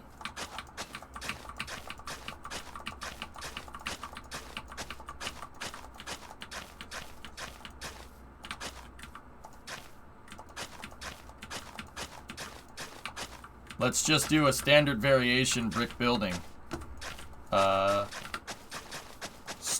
Stone brick walls. Let's do a 4-story tall building. Do we have a planetarium? I'm actually not sure, Dr. Death. Or 5-story building. The first, basically this one. The first building that we made. Can we put Moe's next to Bob's? If you want to put a Moe's in the storefront, sure.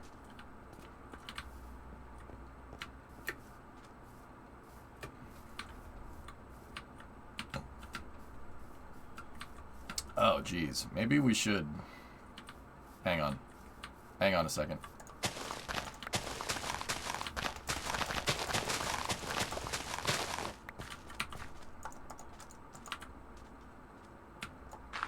We'll leave a little bit of... You must make a space.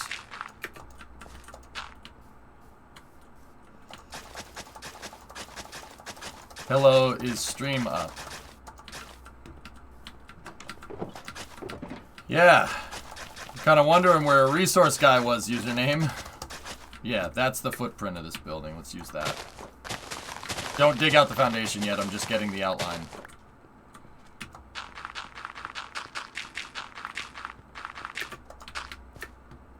Planarium.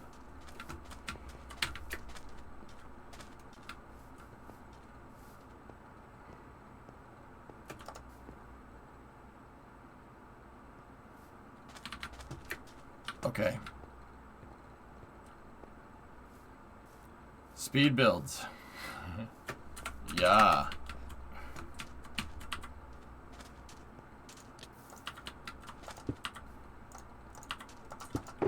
Okay.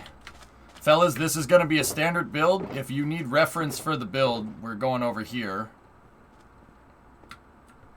If you go around the corner here, this is the first build that we did. This one.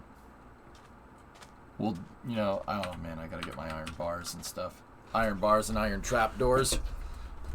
We're gonna build one of these bad boys. 5-story, stone, smooth stone facade, stone brick molding, I guess. This, we're just gonna make a copy of this. Just do another straight copy. This is 9x22, stairwell on the left side. Got to get these buildings made. We want to build up the city. That's the whole point.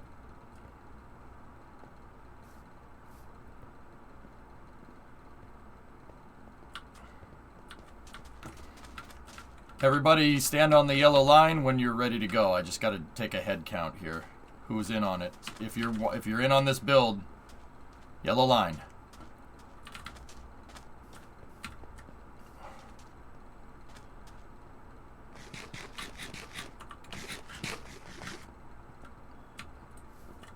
Okay. Looks like we got 7 guys on this one again. Creeper, you gotta go do some stuff. Alright, no problem. 7. Alright. It's a standard variation of the first building we built 2 weeks ago. I think we did that building in 12 minutes. We're going to make an exact copy of it. Does anybody want to go look at it and get reference or whatever? Or 7 tons, 6 tons per second. I was off grabbing iron. Okay.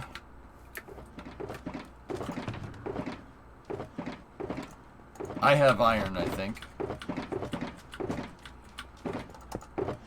Yeah, I have some iron bars. 6 tons per second. 6 tons per second. Alright, Kickning. See you, buddy.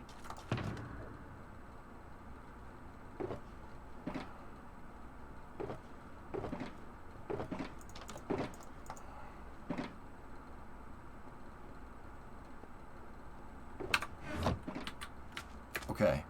Panta, we need some iron. We need iron doors, pressure plates. If you have iron blocks, just, yeah, Panta, I need you to make doors and pressure plates. Make, we need 1, 2, 3, 4, 5, 6 iron doors. I need 1, 2, 3, 4, 5, 6, 7, 8, 9, 10, 11, 12, 13, at least 14 pressure plates. And what floor are we doing? This is going to be a 5-story building. It's literally the first building that we speed built the other day. Around the corner. I think we knocked this one out in like 12 minutes. How many pressure plates? 4, 5, 6, 7, 8, 9, and then the roof access. So 10, 11. 11 pressure plates. And we need 1, 2, 3, 4, 5, 6, 7, 8, 9, 10, 11, 12, 13, 14, 15, 16, 17, 18 trap doors. So 18 trap doors. I need 1, 2, 3, 4, 5, 6. Actually, there's access down there. 7, 8 iron doors.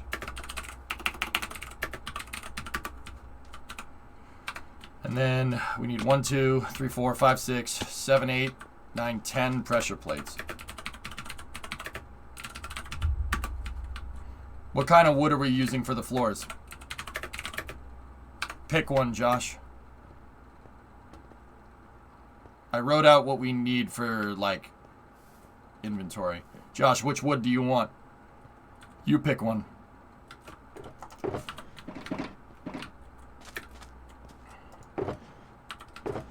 Jungle? Okay. This is going to have jungle log floor interior, guys. Okie dokie.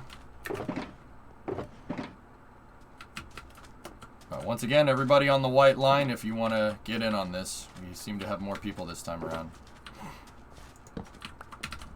I just need to make it here. Okay. So we have 1, 2, 3, 4, 5, 6, 7, 8 people now. Excellent. 8.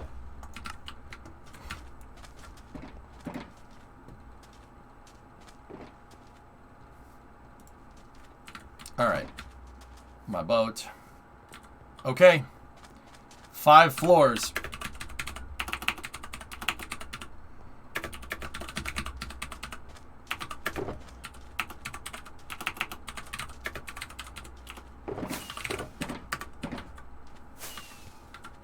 All right, I'm starting the timer, dudes.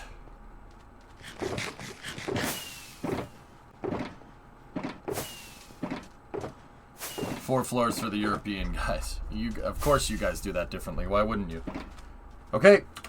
Ready, set, go.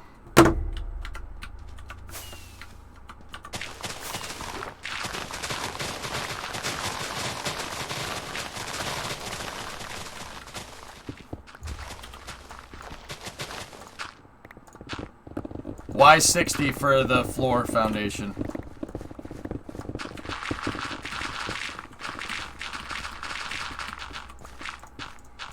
"12 minutes, I think, was the fastest we belted one of these things out.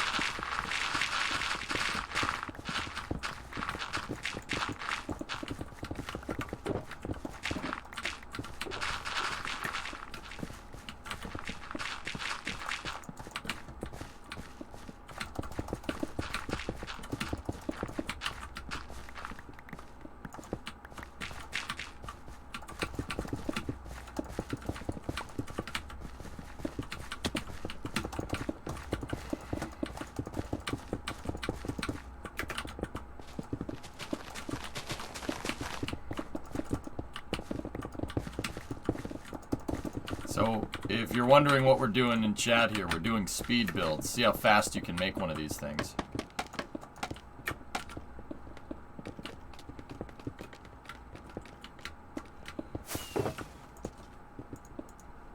Okay. Gonna need stone brick now.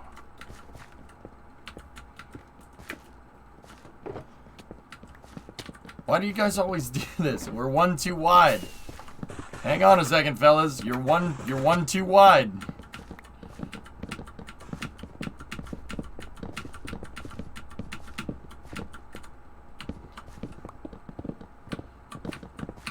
The wood wall that I'm demolishing here is the wall. It doesn't. This building is not butted up against. It's not butted up against Bob's Burgers here.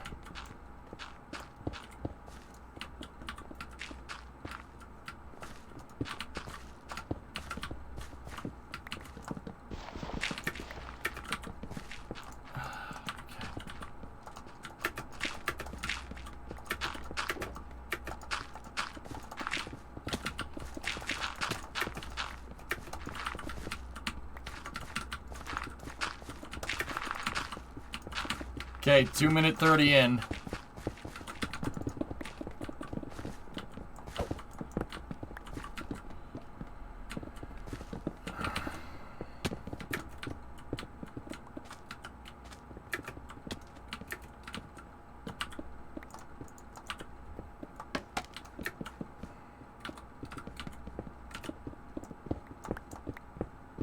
Ian, you're building one too far.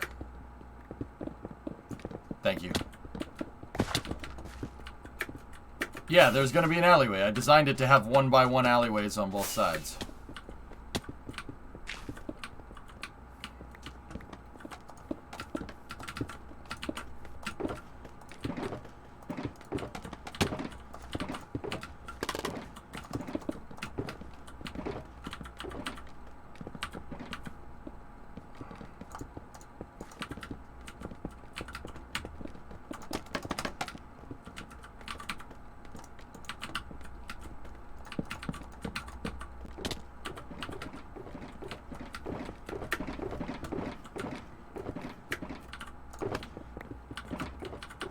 Jungle planks for the floors, man.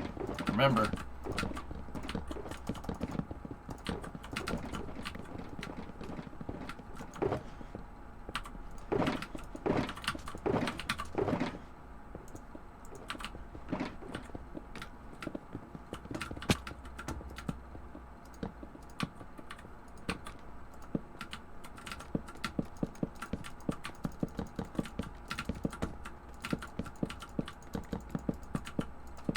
Four minute, 20-second. Nice. In.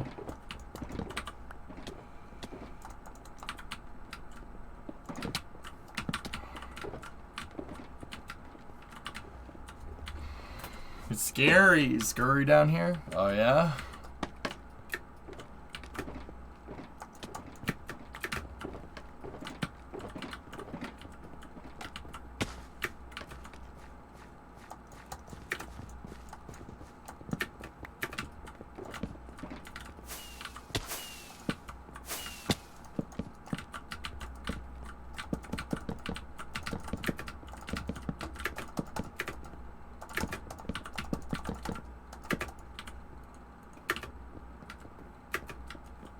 Trying to figure out where we need to put the stairwell. I think I went too far. EJ, you have my pickaxe. Okay. It's on the floor.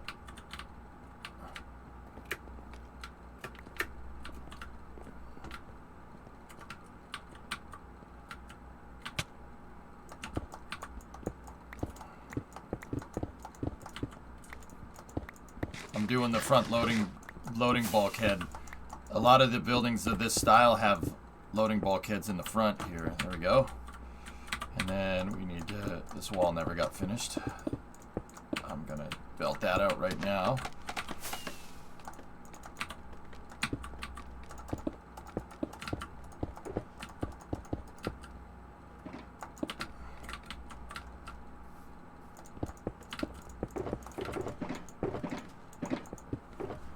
Timer is 6 minutes, 11 seconds.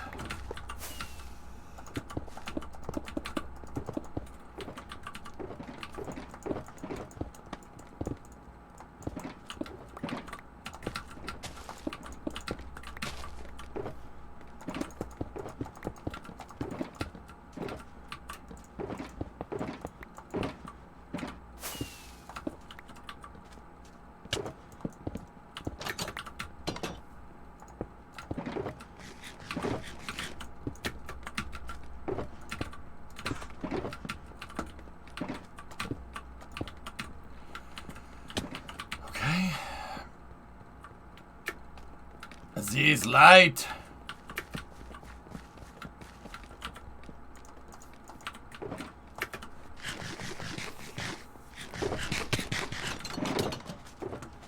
Nice. Wow, that came along real quick.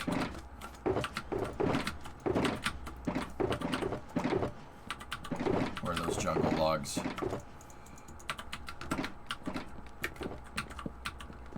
All right. So I'm gonna need to make stairs. Gotta make stairs.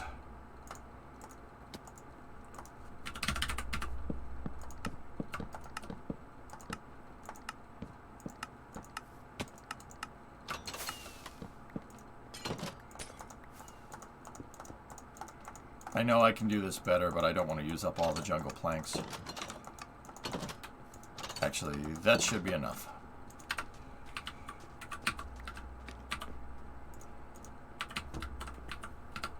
And then axe this right here.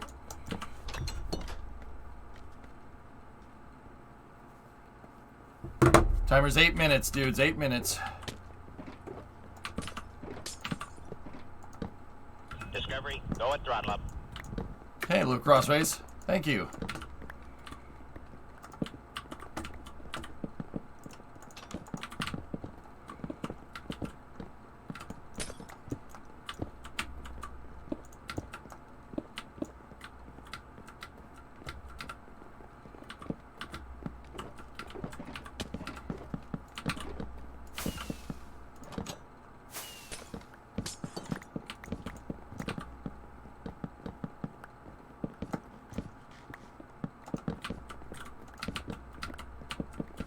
I'm working on the stairs right now.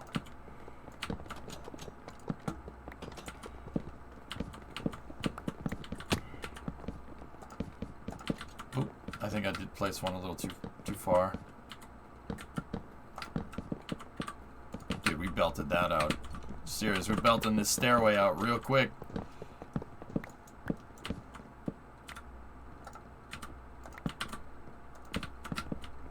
Need gravel at the top too. If we don't have any gravel, I will get us some gravel.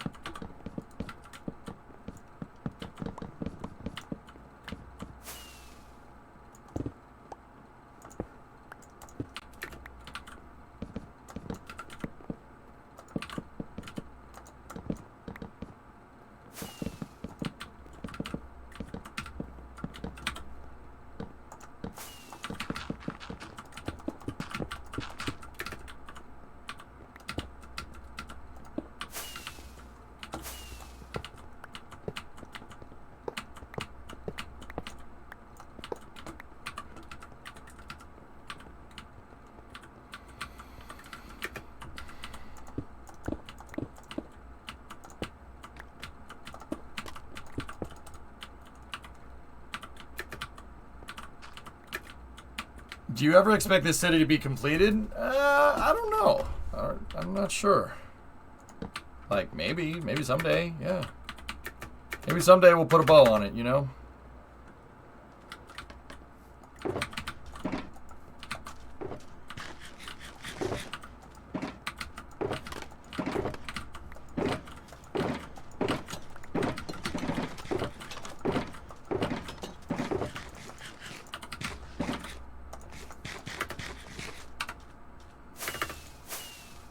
Like, Moto Kid, if what you're asking is, do we have like a set plan? I don't know.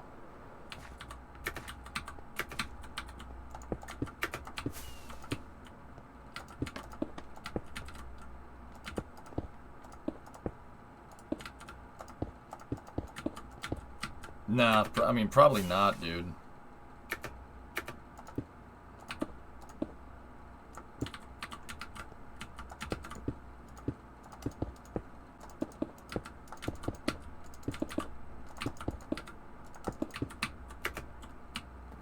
Okay, it's pretty clear we don't have gravel.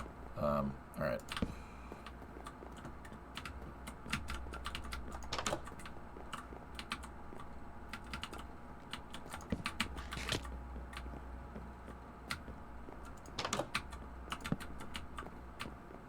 You're coming back, Panta? Okay, cool. Thank you.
There we go. Yeah, Penta made the gravel run for us.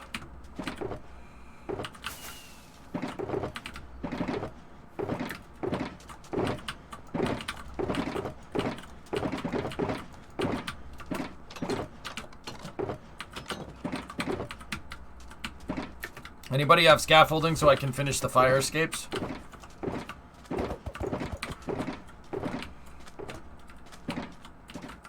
Yes.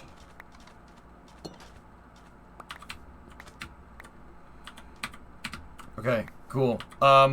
Gravel on my position, fellas, for the roof. Go.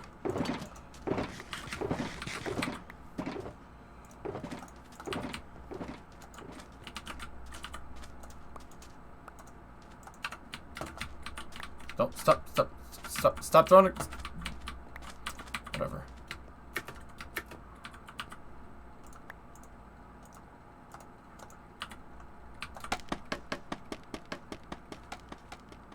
He had to make the depot run. Yep. Yeah, he did.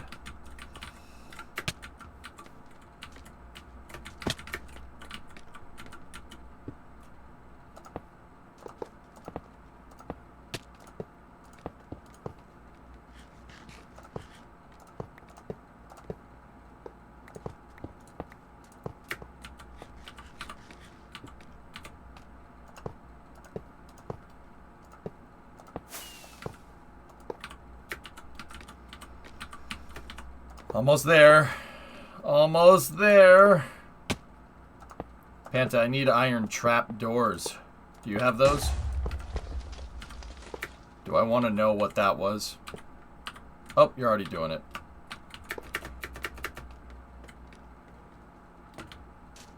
Creeper in a cave. Okay.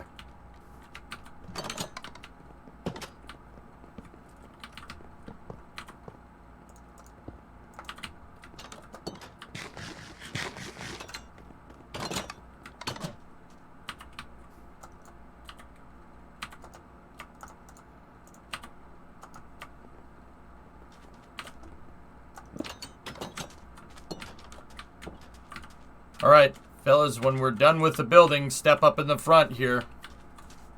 I think we got all of it. I think that was it.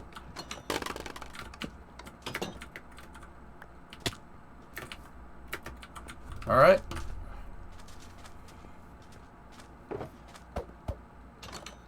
I think that was done. I think that's it. 1546. Not bad, dudes. Not bad. Belted that out in 15 minutes.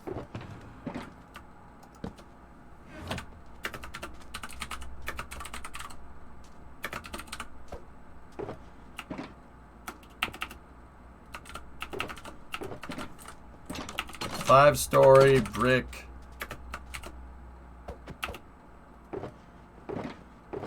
5-story brick. That's just what we'll call it.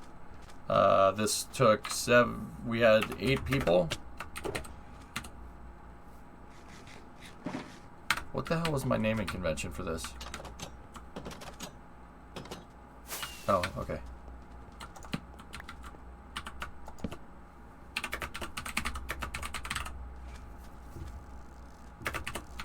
We'll just call that variation 1. This took 8 people. Speed build on April 30th, 2022. And it took us how long? 1546. 15.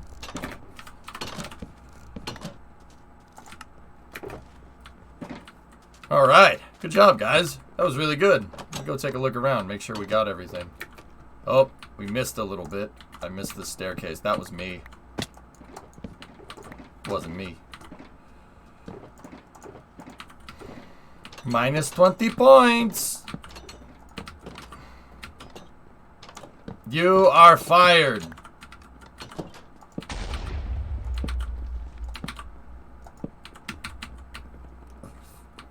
You want to do a drone ship next. A drone ship? What? Why? Wait.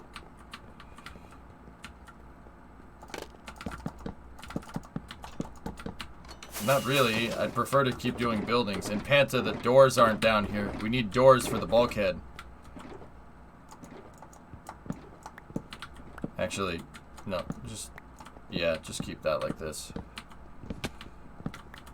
I wanted to do buildings creep, but I mean, maybe we could do a drone ship. The thing is that if we're gonna do a drone ship like that, people need blueprints and stuff, dude.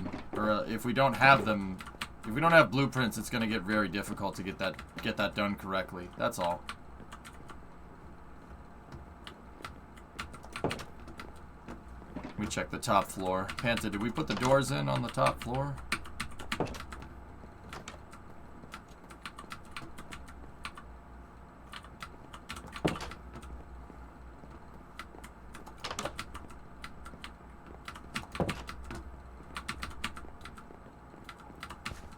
Panta, we need a door up here.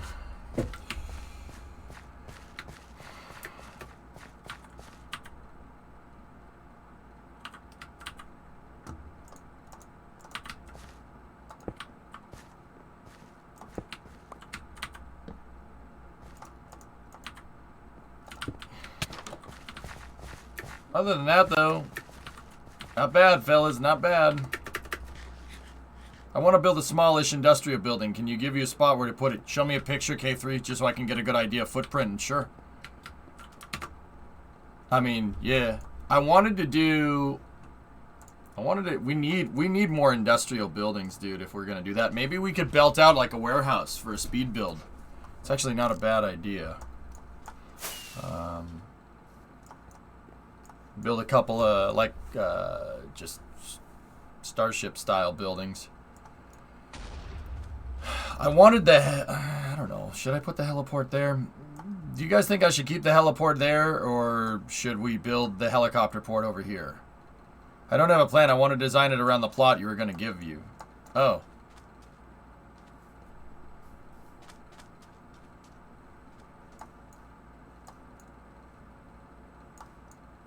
Two heliports? Well, I mean... Heliport at the airport? Okay. That's my project. That's kind of just my side project that I'm working on. I want to build a helicopter port up here. Is Tiggs here? Can I build it? I'm wondering if I could build it like right here. Is this a good enough blueprint? We'd have to build... Somebody would have to build it out in Minecraft Creative so we can tally up the materials that we need, etc., etc. Big heliport at the airport and a small one city side. I think that would be a good idea. Yeah. Yeah, go for it? Okay, cool. I'll build the helicopter port out here. Actually, you know what? I want to build it like over here. Can we do that? Can I make like a... Tiggs, you're the airport manager. Can I build like a small road that like forks off right here and then goes up here? The airport's amazing? Yeah, they're doing a good job.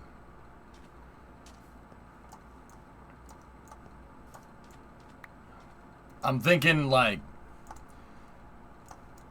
so I already kind of mapped out how big it's going to be. So pretty much like right here, 160 by 160.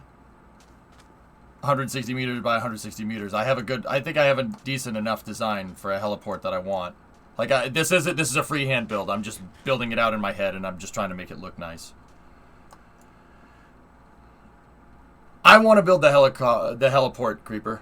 I want to build it myself. Like, that's kind of my side project. I've been trying to put more time into Minecraft. Like, I put a helicopter pad outside of the Ford building, and I started messing with the terrain around here. I was talking about the drone shipping creative. Oh, okay, yeah. Mm-hmm. Any plans for a seaplane runway? I don't know, but yeah, Tiggs, just to get like just to make sure I'm in the like on the right track, like because it's 160 by 160. Like I can build it anywhere out here. All right, you didn't have any plans for that. I don't think the airport had plans for this area just yet. So I'm talking about like making a road that goes this way up here to a heliport. Yep, that's all yours. Okay, cool. I'll work on that off stream. Cool. Nice. That wasn't the fastest we've done it, but that was good. There needs to be a mod that combines Stormworks with Minecraft. How amazing would this be if you could have functioning vehicles? Agreed. All right, fellas, make sure to deposit resources back into the proper bins, and if you can't find a home for it, put it in the waste bin. And then Panta will put it back into the sorter.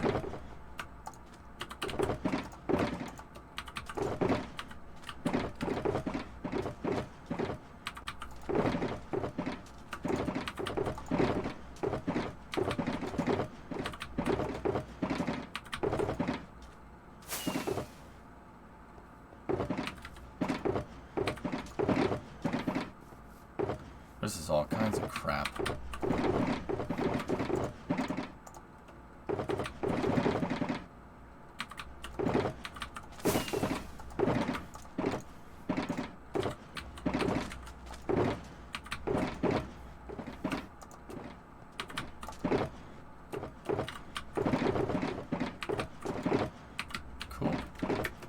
The waste shulker box is up here, and Panta, it's full, dude.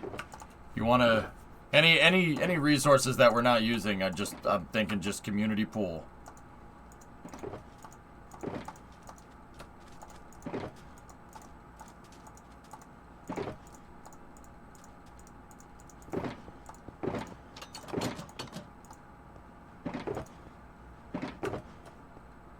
It's time for me to eat dinner. Be back as soon as possible. Okay, Alex, thank you.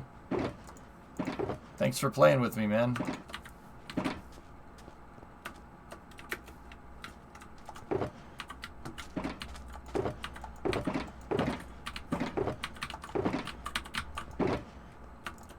That doesn't belong in there. Spruce door does belong in there. Stone brick stuff goes in there.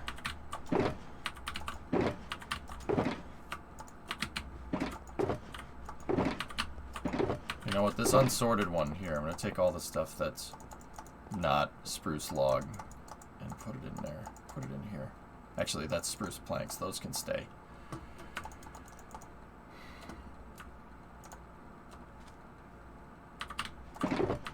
That's brick. This is acacia stuff. Alright, we have no home for that. That's gravel. Could you administrate some development near the radio tower and the Ferris wheel? It's kind of empty. We need to design the waterfront district. Yeah, the whole waterfront district looks terrible. I'm gonna have to have somebody draft up some plans for it because yeah, it looks horrible. Yeah, it looks horrible. I'm sorting out the resources here in the junk box.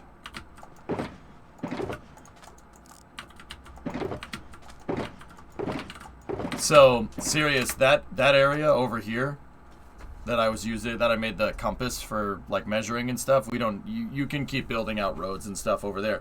And the reason why I asked this is K3, you can build industrial buildings here. You could build industrial basically to that line. I kind of, when I was measuring stuff for the heliport, I kind of inadvertently kind of set plots up, you know? So see this kind of trapezoidal plot right there? You can do that, but don't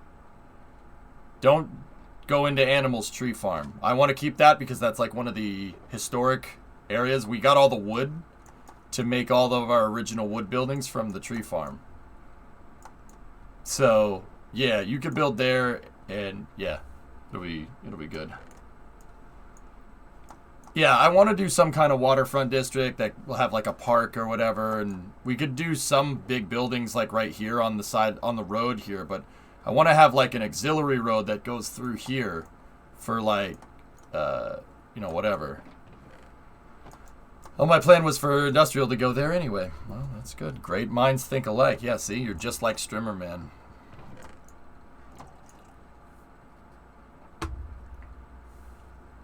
You're just like Strimmer Man. No!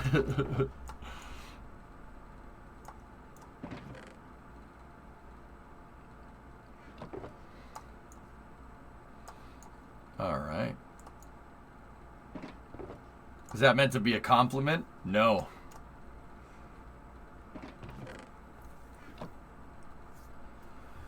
I'm thinking we could go. I really want industrial. Like, Sleep, sleep, sleep, sleep, run, sleep, run and sleep.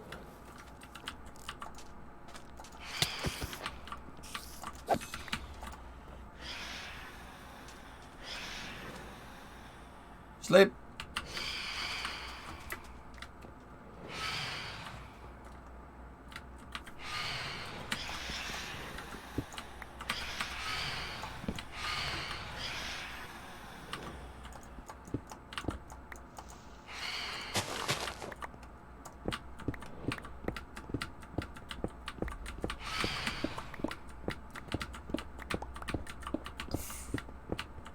Anybody have great concrete powder?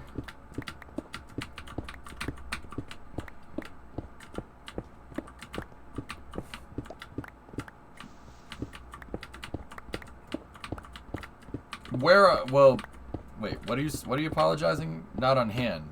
Where did you, username, just for future reference, where did you put the speed build stuff? All the speed building resources that we had. Just out of curiosity, where did that end up?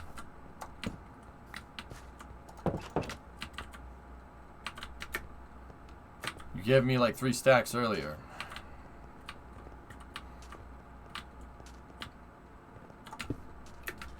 Serious, fill that. Oh, you got it. All right.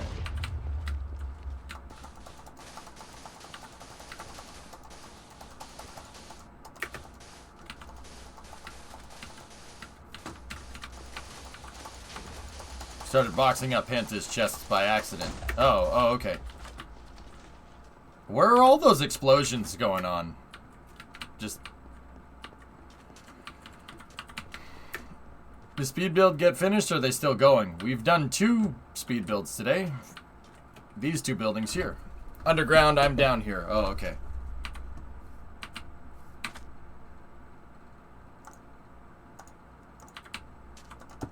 I'll just put this stuff in here.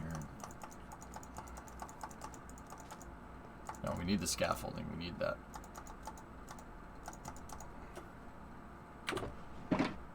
I haven't touched the shulkers yet, okay? So where are our resources,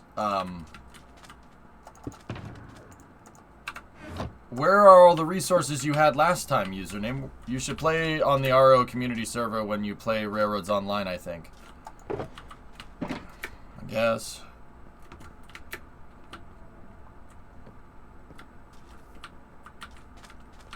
They're in the sorter. Where in the sorter, username? Just that. Once again, I'm just asking because you weren't here, so we needed. Do you put them in a special place in the sorter?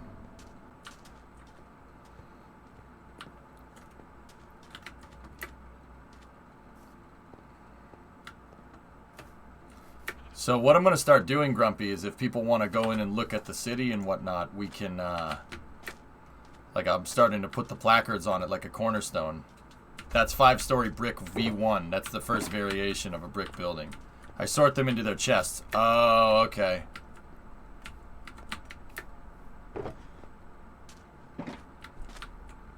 Yeah, Creeper. That's why I have us build these buildings, because they don't require much. It's like maybe 1,000 blocks worth of materials at best. They're really easy to crank out too.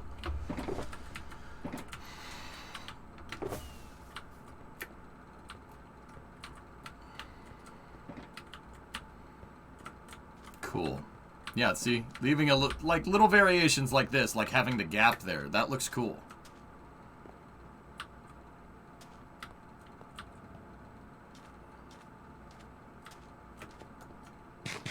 Alright, let's see what we got here. I brought a shulker of gravel with you. Cool. Thank you. Let's see. I'm trying to think, maybe we could do something a little bit different and build like a warehouse. Build industrial architecture. Pineapple Arrow is already right there. Maybe we could build another industrial building. But then again, I'm not sure. Do we want that like right next to a baseball and a soccer field? Huh. And I gotta figure out some kind of like like blending architecture that blends this residential area to the urban area. I'm not 100%. You could do more of your shed builds. Huh.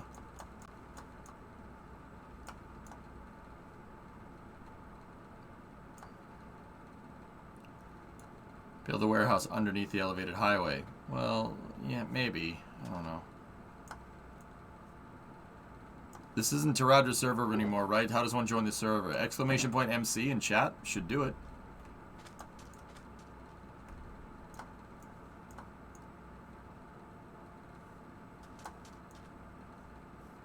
Yeah, my one stipulation for joining the server is that you have to be following me for 3 months. You have to follow the stream for 3 months. That usually is a good threshold. World Killer, you sent me something? Hold on, Word Killer just sent me a message. World's Portugal's Coast Guard. Yeah, that's okay. Yeah, that's a pretty good master blend that we have right now. That's not bad. Yeah. Here, let's take a look. I'll show you guys what I'm looking at here.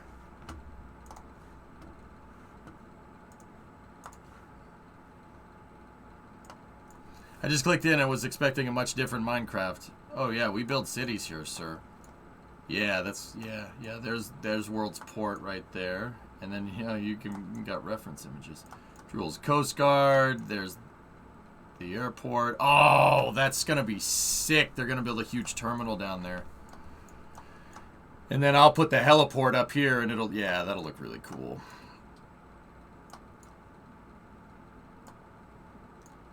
And then there's the train tracks. Yeah. And then we can keep expanding with the downtown parts of the city pretty much all the way to the canal, and I think it would look really nice. If we can get there. You'll do it. Can you link it? That's really up to Worlds.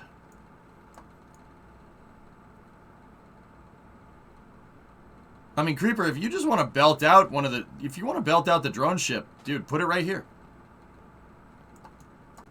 Or, well, that's the fueling berth right there. So you could put it right here if you wanted to. Yeah. If you want to belt it out, just, make it right there. This will sure look nice in 10 years' time. Okay. Fellas, Panta, I know you placed this beacon down. Pick up the beacon and we'll go find another place to build. The Hollywood Tower would be a good blending place between the residential and the city. Okay.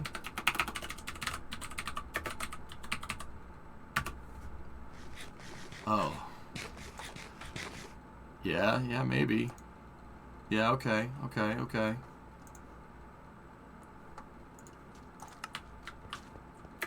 Not wrong, it will take years. Guys, like, that's the thing. This is just something that we're kind of doing for fun. Like, there's no pressure to get anything done here, you know. Nobody should feel pressured to do stuff on the server, ever. Like, this is just something, the good community thing to do every once in a while, and it's just something fun, you know? Yeah, not wrong with it taking 10 years. There you go. Nothing wrong with it? Yeah, that's, yeah, cool. Right on. Yeah, it's just something fun to do. Got to get a class 70. Class 70.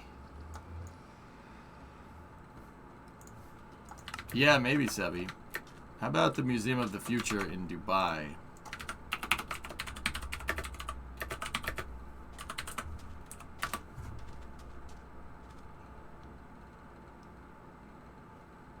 If someone wants to attempt that,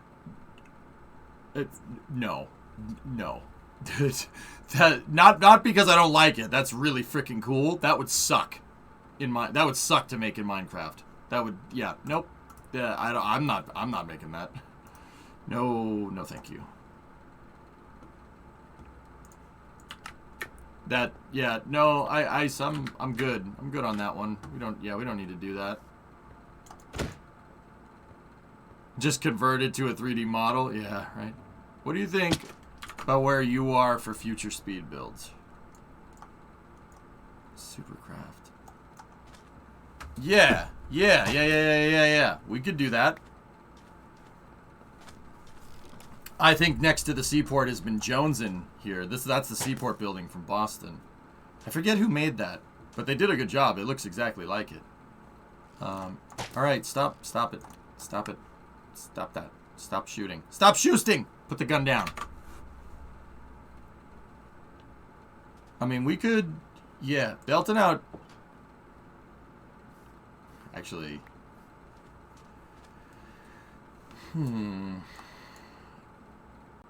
Never thought EJ would shy away from a build. How are you going to get the Arabic inscription on it? How are you going to do that?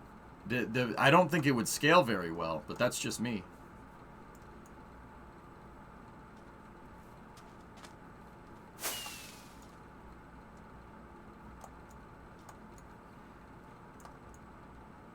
Oh, Swag was working on his build. That's cool.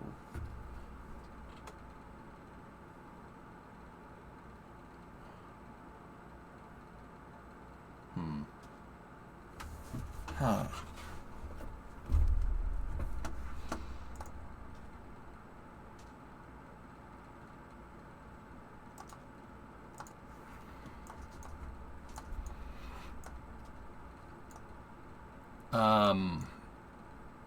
Okay. Sorry, I was thinking about something else. Yeah, I mean, there's plenty of spaces to speed build buildings in here. Like, there's an empty lot next to the subway terminal. There's a bunch of stuff filled in here. I think what we should do is start with all the fill-in areas from basically this street. See this road right here? From this one over, we should start with speed building that way, because, like, this is all filled in. That's good. But there are some spots right around here. Like the one that you labeled Supercraft. Oh, man. Actually, that's probably the last one. We need to do that. We could fill this lot in here with another building. Has anyone claimed the plots next to the highway interchange ramps? No, username. No one's claimed this one. I put the compass and stuff down because I wanted to see how big a helicopter pad would be on the map. That's what those markings are. I did those. I made all this. This is all measuring, like, helicopter pads and, like, a terminal building and the parking lot behind it. That's and, like, the antenna, like, antennas and fencing around it. That's all these measuring lines. I looked to see if that was the right size. No one's claimed that plot. All this stuff here is just me measuring. We should replace the library? Panta made the library.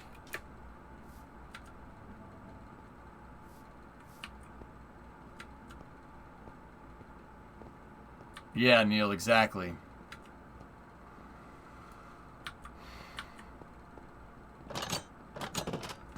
Oh, man. The library looks fine. It's a different building.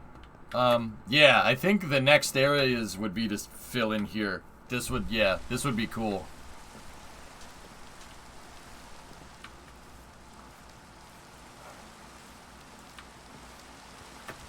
That's right, Shirley.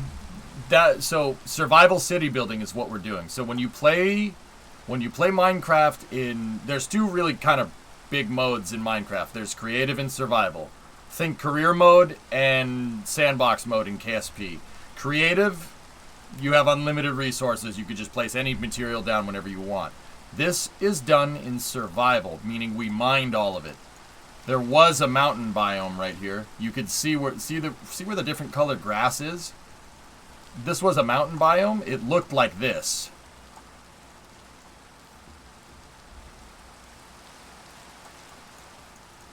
You could see where there was a mountain there. We leveled it and started building tract mansions or zones for tract mansions. So that's good.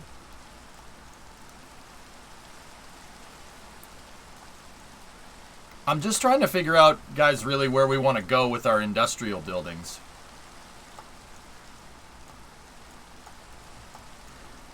Like, we really don't have an industrial sector. There's small industry over here.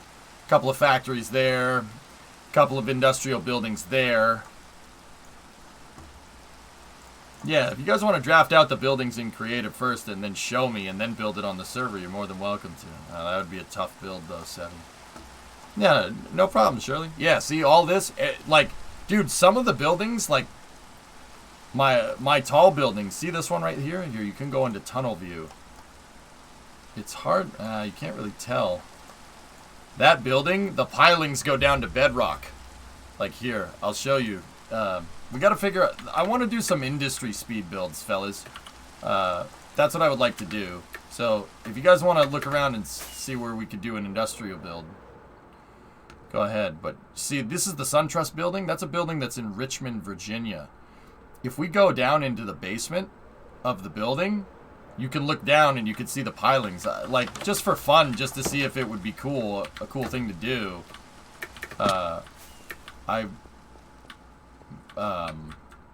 In the basement, you can, yeah, see the pilings? They go down to bedrock. Because that's how a building like this would be made in real life. See? They go all the way down to the, well, it's not the bottom, it goes down to bedrock, which actually, that ain't the bottom of the map anymore, but, yep.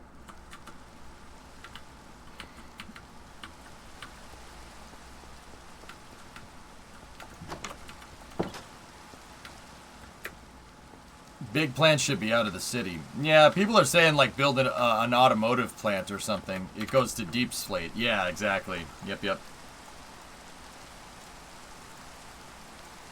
What we could do is put in some industry right here in these plots, but that would mean we would need to fill them in. But I think you could see that right there, that they already have plans for that, so...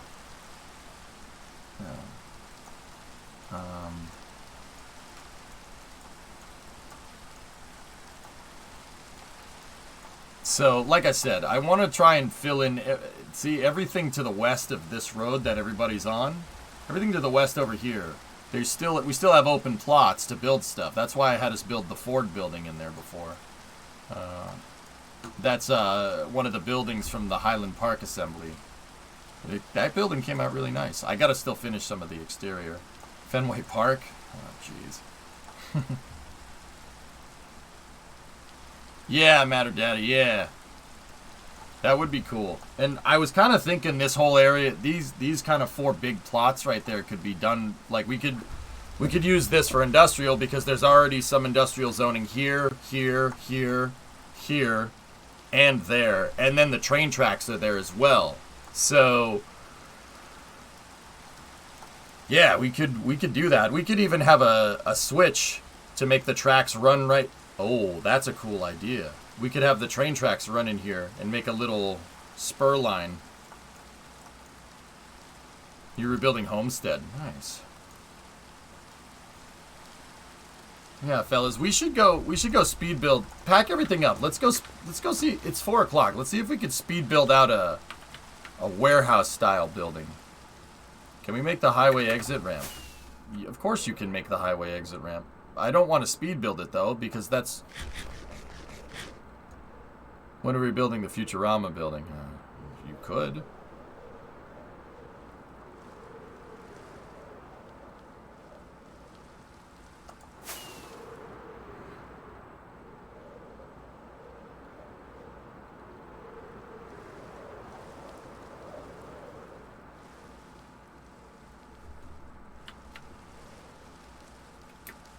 Yeah, see, I was trying to see if there was a heliport here, but okay.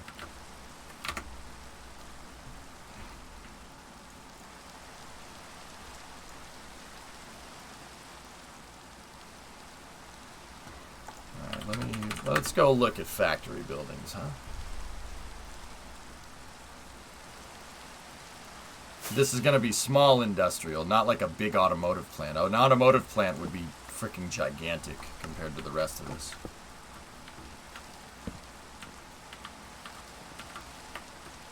Panta and username are my resource guys. If you guys want to bring the resources down here, you can.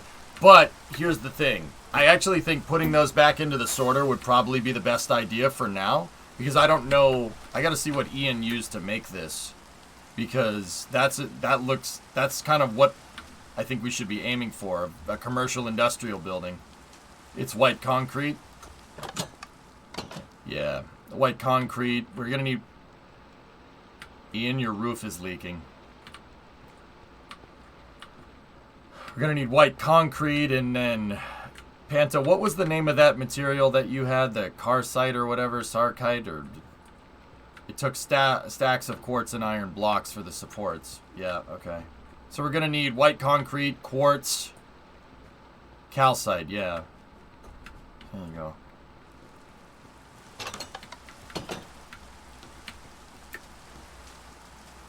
Don't dump all the shulkers at once, yeah.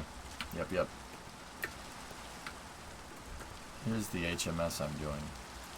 Oh, wow! Man, 48, that's awesome. If we're ever gonna build the track, you're the one that's gonna do it.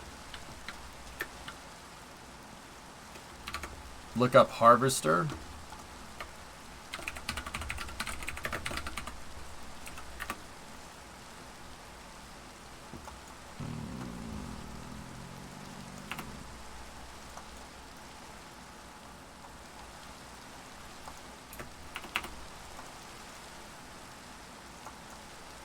Nope.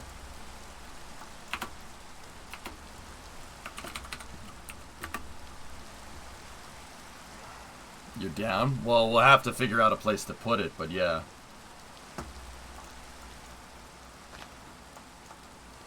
Golly, this looks like it was an ex-industrial plant.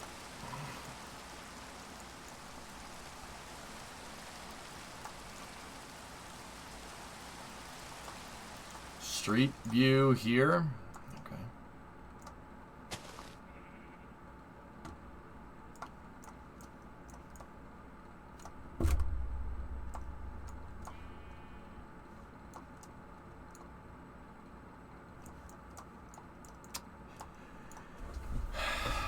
Goalie, why are you showing me this? I don't like this. This does not make me happy. Yeah, International Harvester. And yeah, till the bonehead CEO tried to beat the union in the 80s, and then they were just like, yeah, never mind. Make a Pierce fire truck factory. I don't know how big it is, DV. Yeah.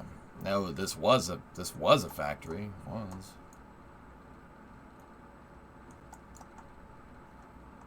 Yeah. Harvester, they screwed up. The CEO tried to strong arm the union, and the union told him to go frick himself and tank the business, and then yeah, he said frick me, no frick you, and then ceased operations like a dick.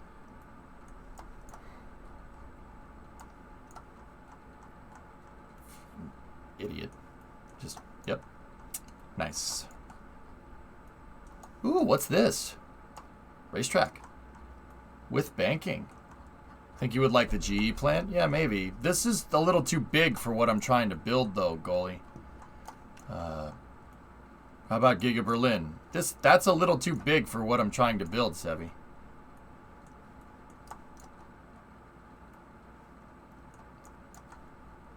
What about like a little guy like this?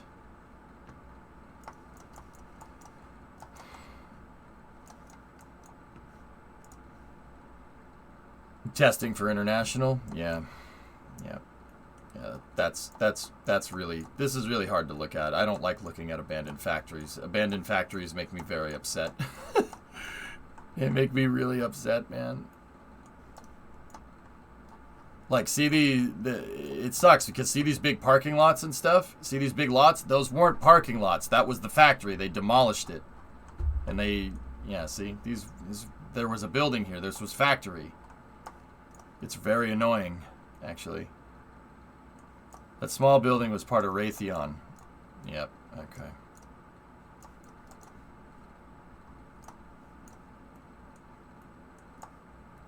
Yeah, I don't like seeing abandoned factories. It pisses me off. I'm trying to think of a good industrial building that we can make, but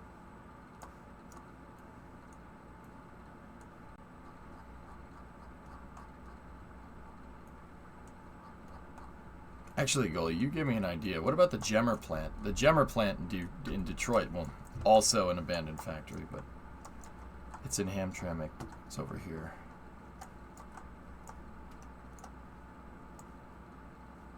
It's the Detroit River. Yeah, right there.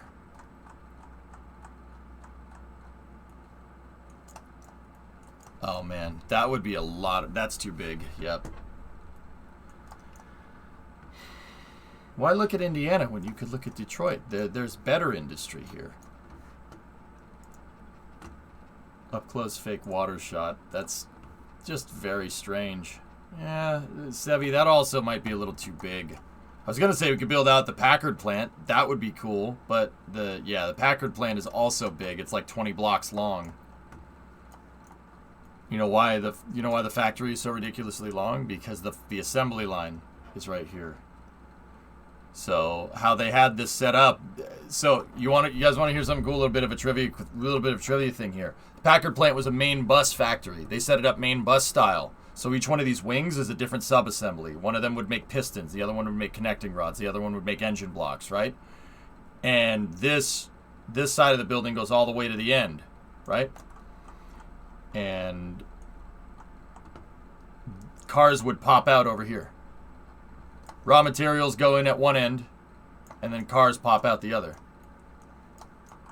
Yeah, see? Each one of these was a wing. The assembly line and the main assembly line went right down here. It's a main bus. It's like Factorio.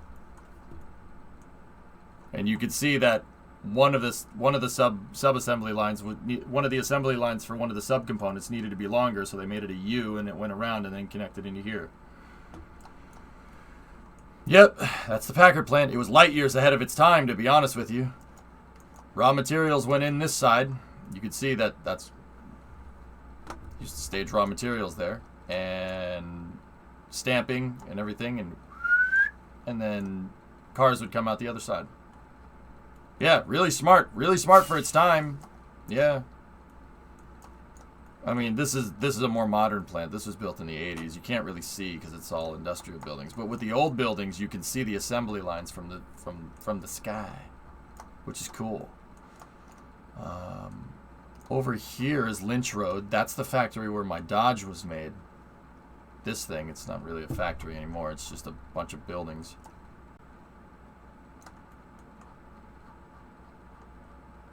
Hey, have you seen this for Dream Chaser? Yeah. Yeah, the new photo drop? Oh yeah, I've seen it. I'm trying to think what would be good here, man. There's that building. That's a big one, though. That's like LA subway terminal complicated. I don't think we should make that. Trying to think we can do something quick. I don't know. Something like this also would be complicated, but that's these like smaller industrial buildings is kind of what I'm looking for. What about a Ford building? I already built a Ford building.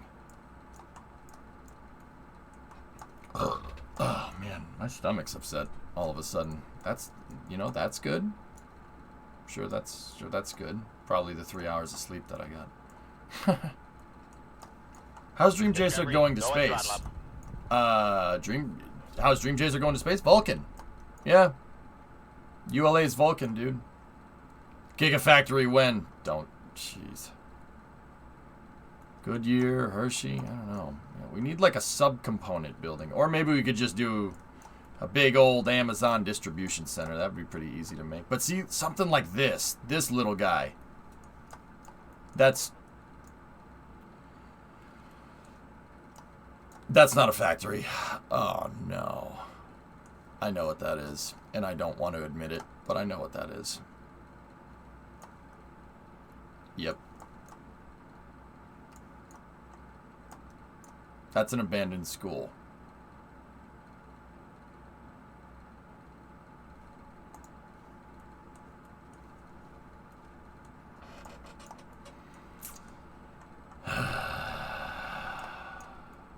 At least I'm pretty sure it's an abandoned school. Why would the big field be behind it with a basketball court? Unless it's a prison or a jail. Could be a jail too. School, jail, same thing. It's got a basketball court that someone's been doing donuts in. Crematorium? I don't know, Vasia, maybe. Random thought. Industrial more like this given the size of the area.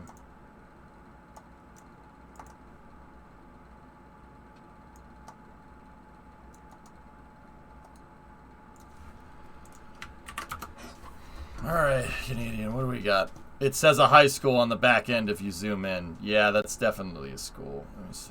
Yeah, we need to do, Canadian, yeah, we need to do some small stuff like this. This is over in the UK. Where are we?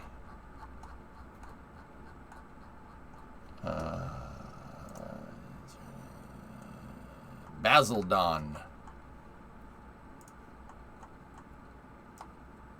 Oh, there's a Tesco and a Mickey D's.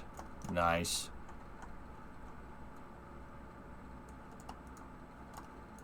That's Essex, bud. Yeah, we need. Yeah, see, like we need buildings like this. Just a. Yeah, easy one to make. Like you know what? It's 4 o'clock, so maybe I'll scout around for some types of buildings, dudes. I'll scout around for the types of buildings that we want to make, and we'll go from there. My stomach's starting to hurt. I want to do another speed build, but I might need to take a break here for a second.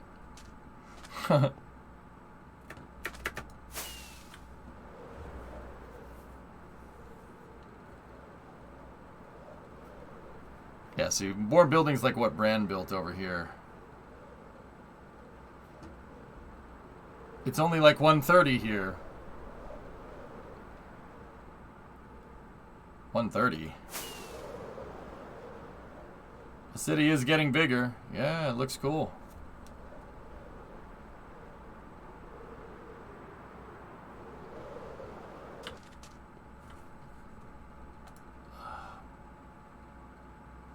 Yeah, I see it, 70. West Coast? Yeah, it's 20 past, though. But, yeah, there's my dunks. Forget who built it.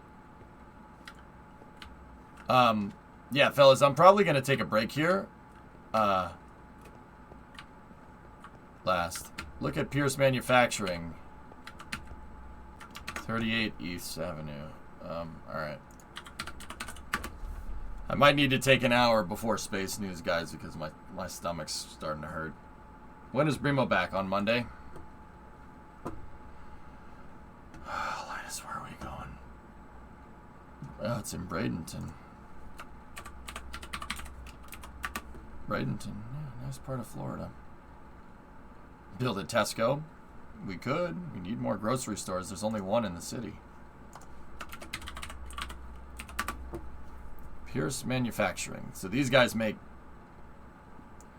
fire trucks. Yeah, DV, something like this. What? Yeah, see, with like a loading dock, and I mean, Linus, if you wanted to make the interior of it, that would be cool. But like, yeah, I don't know. Let's see. Let's give me meters here. What are we looking at for the length of this building? Yeah, 186 meters. So if you look here, you see this line right here? That's 160. So that building would be like from where you're standing to this road, probably a little bit further. What we also could do is get rid of this road right here, and we could make an industrial building a lot bigger here. But yeah.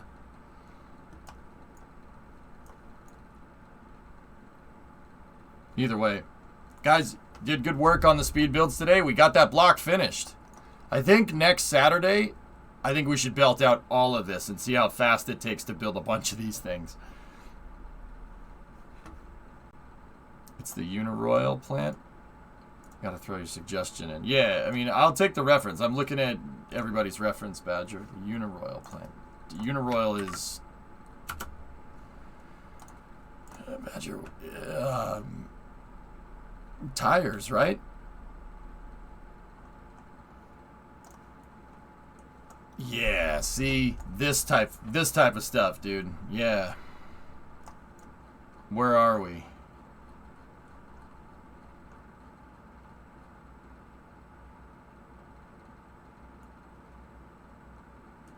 We're in Eclair.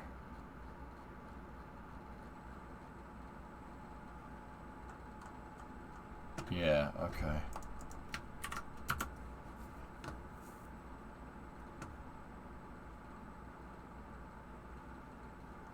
Yeah. Now it's Banbury Place. Yeah, see, I like these brick buildings. I think would be cool. For this industrial sector, it'd be nice because we already kind of have like a like a 1950s industrial motif going on here, with the exception of Pineapple and Astrotech. I think that's the kind of buildings we should build in here. Brick industrial buildings. In fact, guys, if people want to build out a couple of brick buildings here, just do it. Build out a couple of buildings like that. Just do it. We'll speed build other places, but yeah, side projects, we could do that. Here's the power station. Yep. That's cool. Very cool. But abandoned. A warehouse turned into a loft building would be cool too. Yeah. Yeah. You've been making progress on the aquarium. Alright. That's cool. Yeah. There's that you know what that place reminds me of, Badger? It reminds me. Oh, okay. Yep. Alright. I should probably stop in a second. Yeah, up here. This is the old maintenance depot for the Boston and Maine Railroad. Yeah. It's hard to look at.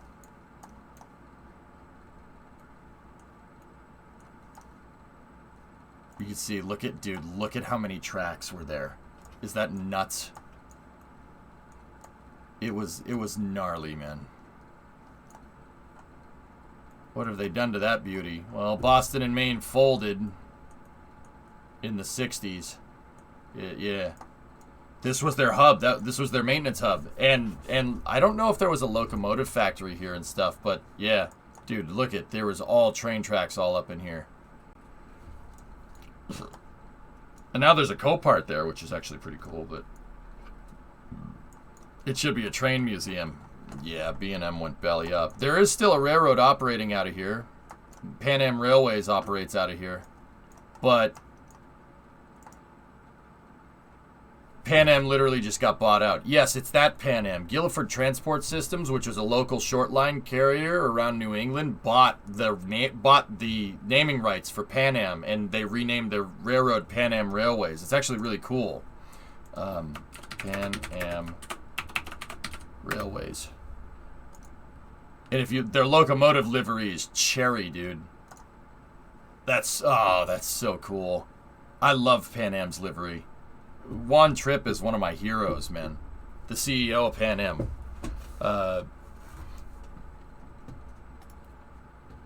Can we do this? Yeah, absolutely. Serious? Yeah, you can do that. Set up the zoning for it, dude. Absolutely. Yeah, the livery was sweet. The reason why I like Juan Tripp, Juan Tripp was the CEO of Pan Am, and the reason why I like him is because he's the guy that pushed for the 747. Yeah, this was back when airlines would go to, like, aviation builders. Like, nowadays, Boeing or Airbus builds a plane and then they sell it to people, right? Juan Tripp, and that kind of was the norm. What Juan Tripp did is he went to Boeing and said, look, you guys build the best planes. You guys build the best passenger planes. I want you to build me something like the 747.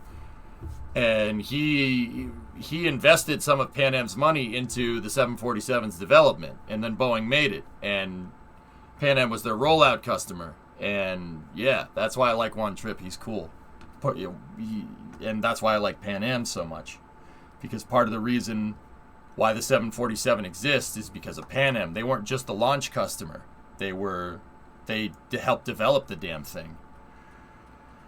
Did MassDOT get... Oh, man, my voice is cracking. My stomach's starting to hurt, dude. I have to go use the restroom. I'm probably going to do that. Did MassDOT maintain passenger rights for the Pan Am tracks? I don't know. Pan Am just got bought out by CSX. Yeah. Pan Am got bought out by CSX. Yeah, Ian, you're not wrong. Forget it, Ian. You're just about to move the toilet. Yeah. You know, CSX. Right. Is there any Boston locomotives still active?